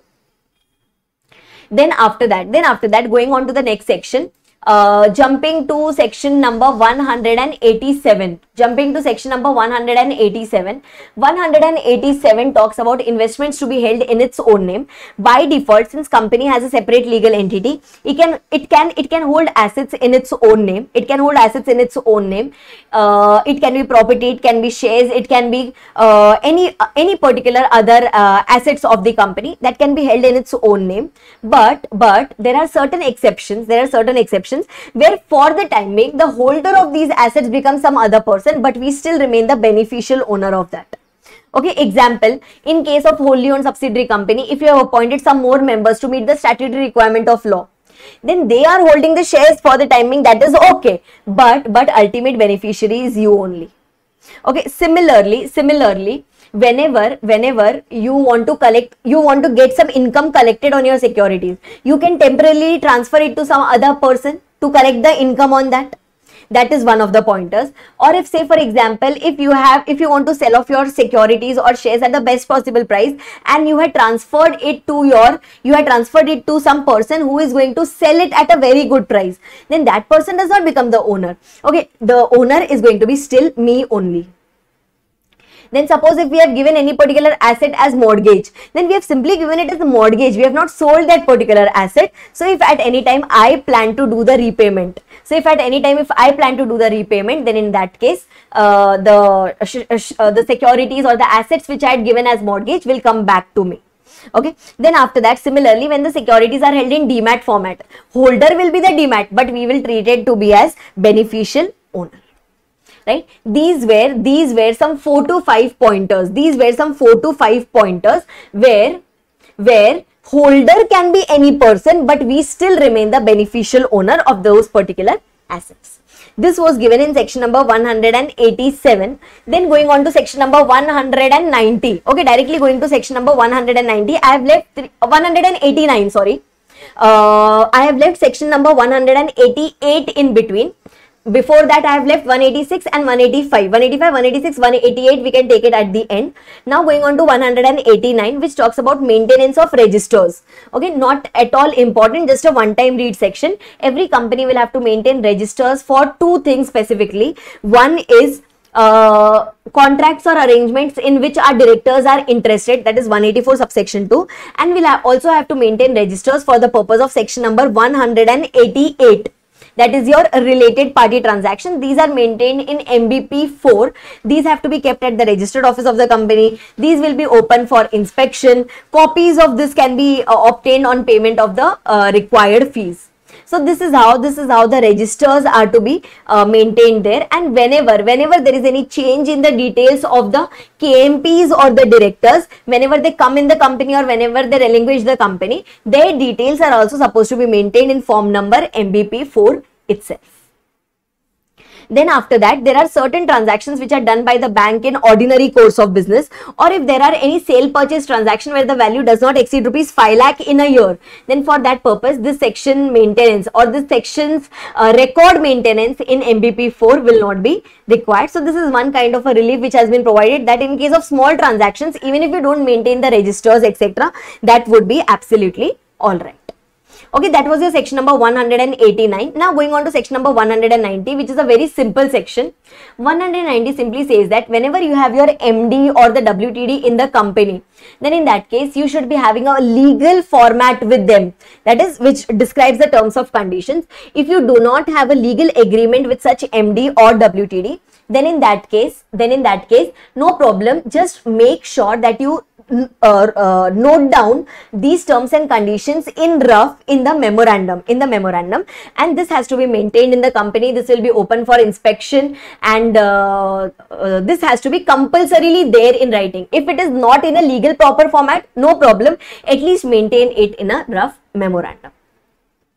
And the section is not applicable to a private company. Private company need not maintain these terms of conditions in a separate agreement at the registered office of the company. That is not mandatorily required.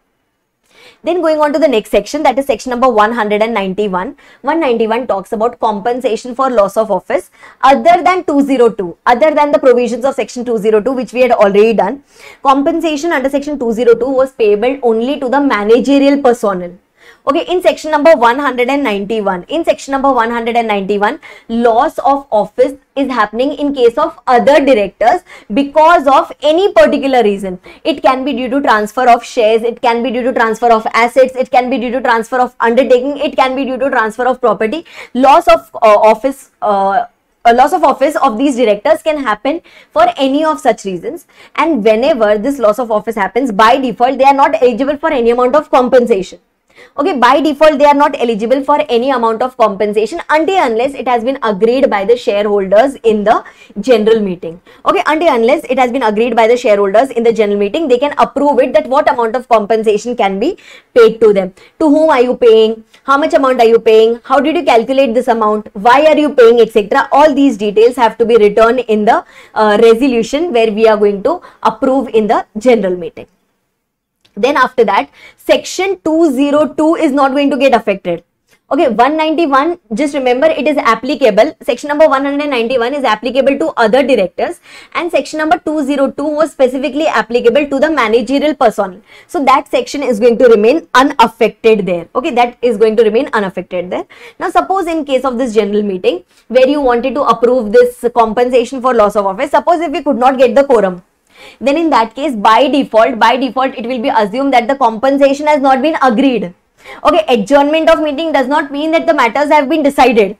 Okay, especially in case of compensation for loss of office, if your quorum is not met, then it will be deemed as if no compensation can be paid, at least as per that particular meeting. So there is no deemed approval of payment of compensation.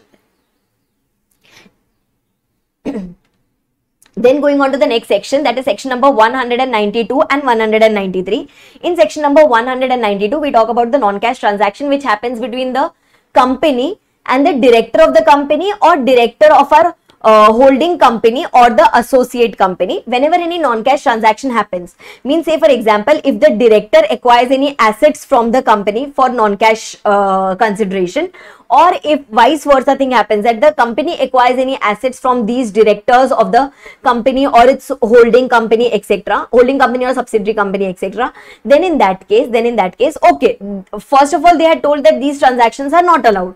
Then they say that these transactions can be done, but only after passing a resolution in the board meeting. Okay, only after you pass a resolution in the in the general meeting, not in the board meeting, in the general meeting, if you pass a resolution, then in that case, these transactions can be done. These non-cash transactions can be done. But most importantly, since these transactions are done between the company and the director, then in that case, the transaction should be valued. Okay, the transaction should be valued by a registered value so that there is no dispute in the amount at which we have done this particular transaction. Right? Suppose if the transaction has been done by the company with the director of its holding company, then a resolution has to be passed in the holding company as well. Like we will pass a resolution in our company, plus one more resolution has to be passed in the holding company. Because our company has done the transaction with the director of the holding company, so even they should approve entering into such type of transactions. Then going on to the next one, that is section number 193, which talks about one-person companies or contract by one-person companies. Whenever a one-person company enters into any kind of contract with the sole person who is the member of the company, plus who is the director of the company also, then in that case you have to make sure that this matter is presented before the board of directors, and the board of directors have taken the note of this particular contract, because here the transaction has been done between OPC and that sole member who is also one of the director of this company. So discuss it in the board, and the board will take a note of the same. Okay, suppose if once this is done, once you submit it to the board, after that go and submit it to the ROC as well. Okay, go and submit it to the ROC as well, so that the ROC has a control that the transaction is not done in a fraudulent manner. Suppose if you are the sole director in the board, then in that case board meeting won't be conducted. Then just go and intimate about these facts to the director, so that to the ROC, so that the ROC can take a note of the same. This was given in section number 193 days, and yes, to the ROC you go and submit it within a period of 15 days. Okay, once the board approved it, from that day, within a period of 15 days, you can go and make an application to the ROC, so that the ROC can take a note of such type of transactions. Then going on to the next section, that is section number 185. In section number 185, they talk about giving of loan to directors and to other persons. Okay, now loan cannot be given to the director of the company, loan cannot be given to the director of the holding company, loan cannot be given to the relatives or partners of the directors, and loan cannot be given to any firm in which our director or the relative is a partner. To these 5 people, we cannot give the loan at all. Okay, but there are certain intercorporate loans which can be given. Okay, there are certain intercorporate loans which can be given to whom? To any such company in which our director is interested. Example, to any private company where our director is a director or a member. To any particular company or body corporate where at least 25% of the voting power is exercised by the directors of our company. Or to any particular company whose board is accustomed to act as per the directions given by our company. To these intercorporates, to these intercompanies, or to these other companies, the provisions is going to apply, and we can give loan to them. But only after passing a special resolution. Plus, whenever you are passing the special resolution, you have to call a general meeting. Whenever you are calling this particular general meeting, to the notice, a justification statement is going to be attached about the full details of loans that is going to be given, and the loan should be utilized by the other company for its principal business activities only. Mandatorily, it should be utilized for its principal business activities only. These were the 5 first transactions for which no loan was allowed to be given, and then the 3 intercorporate transactions to whom the loan can be given. Okay, then section number, these 2 subsections are not applicable to 4 cases. Okay, these are not applicable to 4 cases, means loan can be given. Loan can be given to MD or WTD if it forms part of the service conditions, and if it is not forming part of service condition but the shareholders approve by way of a SR that loan can be given to this MD or WTD, then we can give the loan. Okay, another thing is, if the loan is given in ordinary course of business, then you can give the loan to any particular person, provided make sure that the interest clause is met, that is the interest nearest to the government yield should be received on these particular loans. Then loan or guarantee can happen in case of holding company and its wholly owned subsidiary. But guarantee, acha, loan cannot be given to other than wholly owned subsidiary, other subsidiaries other than wholly owned subsidiaries, but guarantee can be given by holding company in favor of any particular subsidiary company, provided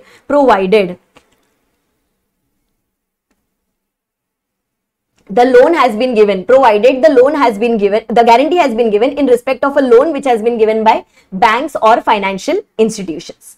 Okay, so in case of wholly owned subsidiary, it can be any kind of loan, it can be any kind of guarantee. In case of other than wholly owned subsidiary, the loan has to be compulsorily given by any person other than, it has to be given only by banks or financial institutions. They are very particular about it.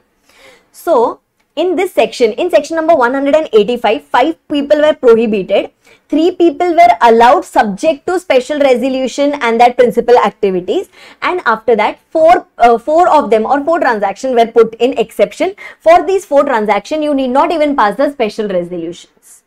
This is given in section number 185. 185 is not applicable to certain government companies and to certain small private companies. It is not applicable to them at all. That is, loan can be given to them bindas.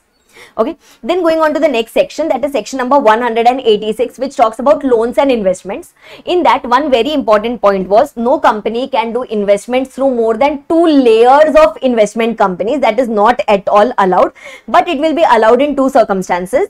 If any other law, if any other country's law permits it, or if any other Indian law permits it, then later on it will be allowed. But as of now, investment beyond 2 layers is not at all allowed. Okay, apart from that, whenever we are giving any kind of loan, or whenever we are, giving any kind of guarantee, or whenever we are doing any investments, then the total of it should not exceed 60% of the paid up share capital plus the free reserves plus the securities premium, or 100% of the reserves, that is 100% of free reserves plus the securities premium, whichever is higher. The loan amount should not go, the loan investment guarantees total should not go above this. Whenever you are calculating this limit, then the loan to the employees is to be totally excluded there. That can be given over and above the limit there. Whenever the limit is exceeded, the company will have to pass a special resolution, and then only it can give the excessive amount of loans, or it can give the excessive amount of guarantees, or it can do excessive amount of investments for that particular matter. And whenever you're passing any special resolution, then if suppose in case of bigger companies, it is not possible to call all the number of directors, then the voting can be done by way of postal ballot as well. Okay, then just try to understand one thing. SR requirement is not applicable whenever any loan, guarantee, security, etc. is given to by a holding company to its wholly owned subsidiary. SR requirement is not there. Okay, even though the limits are exceeded, normally whenever the limit got exceeded, we had to pass SR. But if the limits are getting exceeded because we are giving more loan, guarantee, security in our wholly owned subsidiary to our wholly owned subsidiary company, then in that case, SR requirement is not at all there. Okay, then whatever loans we have given, whatever investments we have done, whatever guarantees we have given, etc., for that particular matter, each and every detailed disclosure has to be done to the shareholders by way of the financial statements. Acha, one very important thing was, whatever loan, guarantee, investments we are doing here, that requires board resolution primarily, because this we had studied in section number 179. Right? So now here, whenever you're passing the board resolution, it has to be a unanimous board resolution. Okay, your unanimous board resolution means whoever is present in the meeting should be saying yes. Okay, whoever is present in the meeting should be saying yes. There should be no, or there should be no abstaining thing also. Whoever is present, everyone should say yes. If any one of them says no, then in that case, this resolution cannot be approved in the board meeting.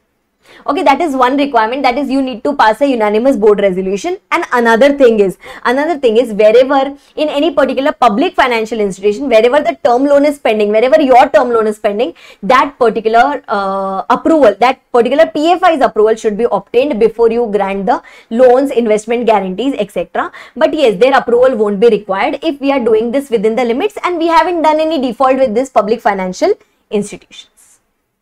Okay, whenever it comes to the members of the SEBI, or whenever it comes to any person relating to the SEBI, that is your stock exchanges, portfolio advisors, managers, then your underwriters, etc., whenever they want to do anything, then for them the specific regulations will be provided in the SEBI one.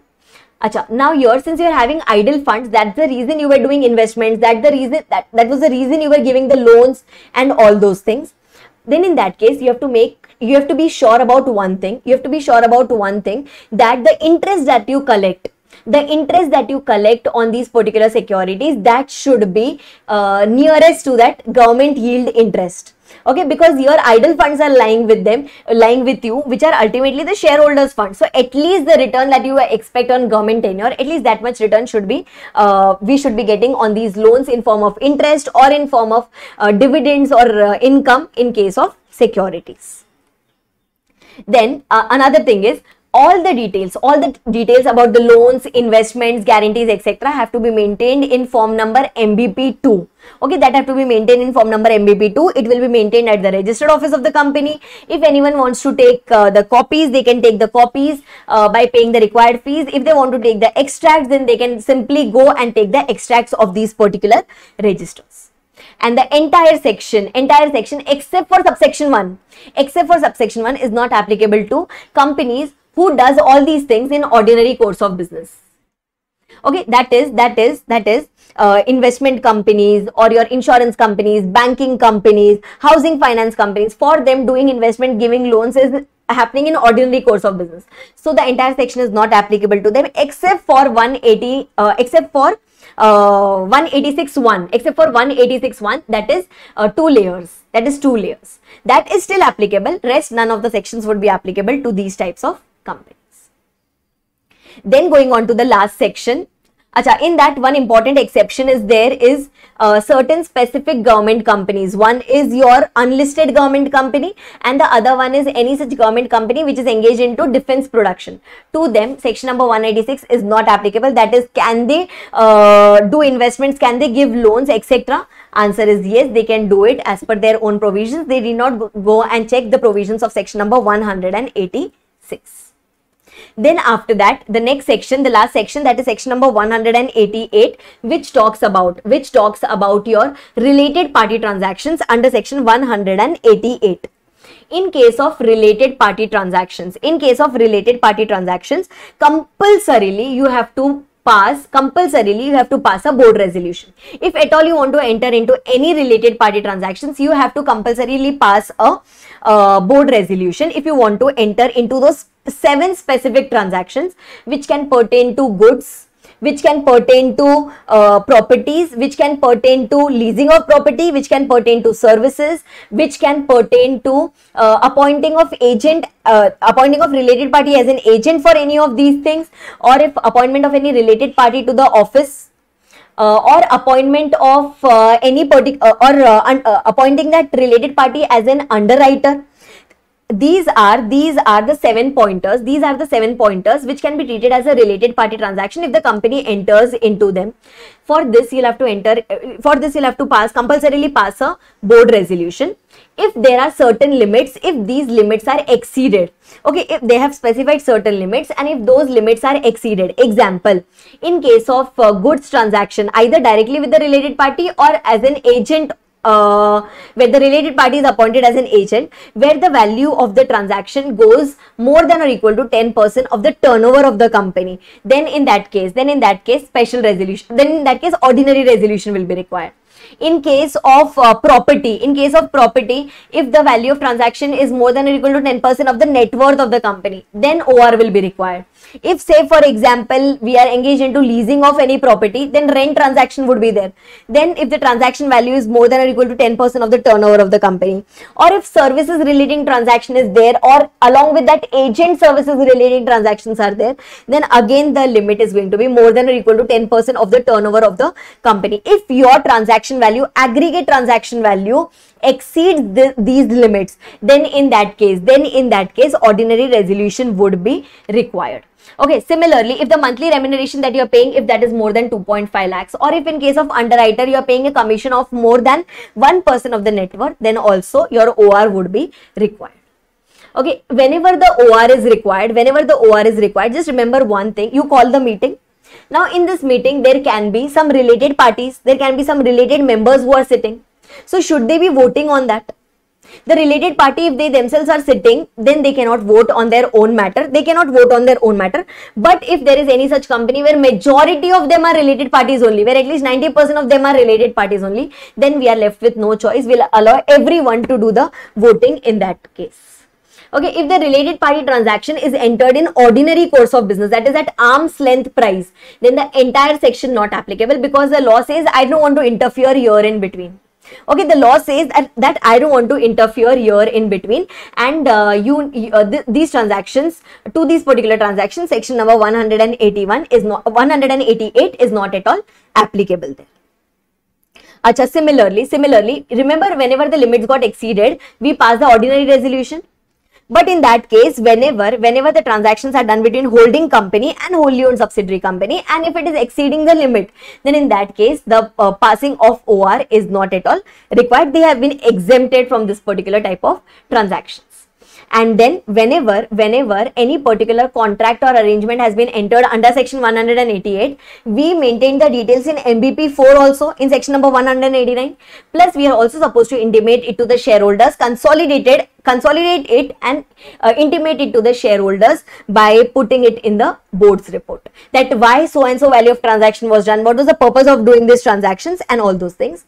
So basically, for the purpose of section 188, we are supposed to take two types of approvals. First one is your board approval, and second one is your shareholders approval. Suppose if board approval is not taken, it becomes voidable at the option of the board. Okay, and they have to ratify it within a period of 3 months. Suppose if it is approval of the shareholders in the general meeting was not taken, so it becomes voidable at the option of the shareholders, and the shareholders will have to ratify it within a period of 3 months. And accordingly, suppose if there is if we have done any transaction with a related party of our director, then in that case, if that person does any default, or if the company suffers any amount of losses due to that particular person, then the director would be liable for that. Okay, then the director would be liable for that. And if suppose there is any contravention which is done under section 188, this penalty was very, very important. If the company has done any contravention under section 188, then the employees of the company, directors of the company, etc., they would be liable. They would be liable for a penalty of flat rupees 25 lakhs if the company is a listed company, and if it is any other company, then the flat penalty of rupees 5 lakhs will be applicable in that regards. This was all about your section number 188, which is talking about your related party transaction. So section 173 to section number 176 talks about meetings. 177 and 178 talks about your committees. 179 to 193 talks about all the miscellaneous things about the powers of the board, restriction on the powers of the board. Then after that, your miscellaneous provisions about compensation for loss of office, contracts in case of one-person companies, and all those things. And three specific sections here, that is section number 185, which is talking about giving of loan to the directors and to other persons, 186, which talks about loans and investments, and 188, which talks about related party transactions. For these three have to be always done at the end, and all these three can be taken up together and done. Right, this was all about your meetings of board and its powers, and I hope you are able to recollect the provisions and you are very, very clear with that.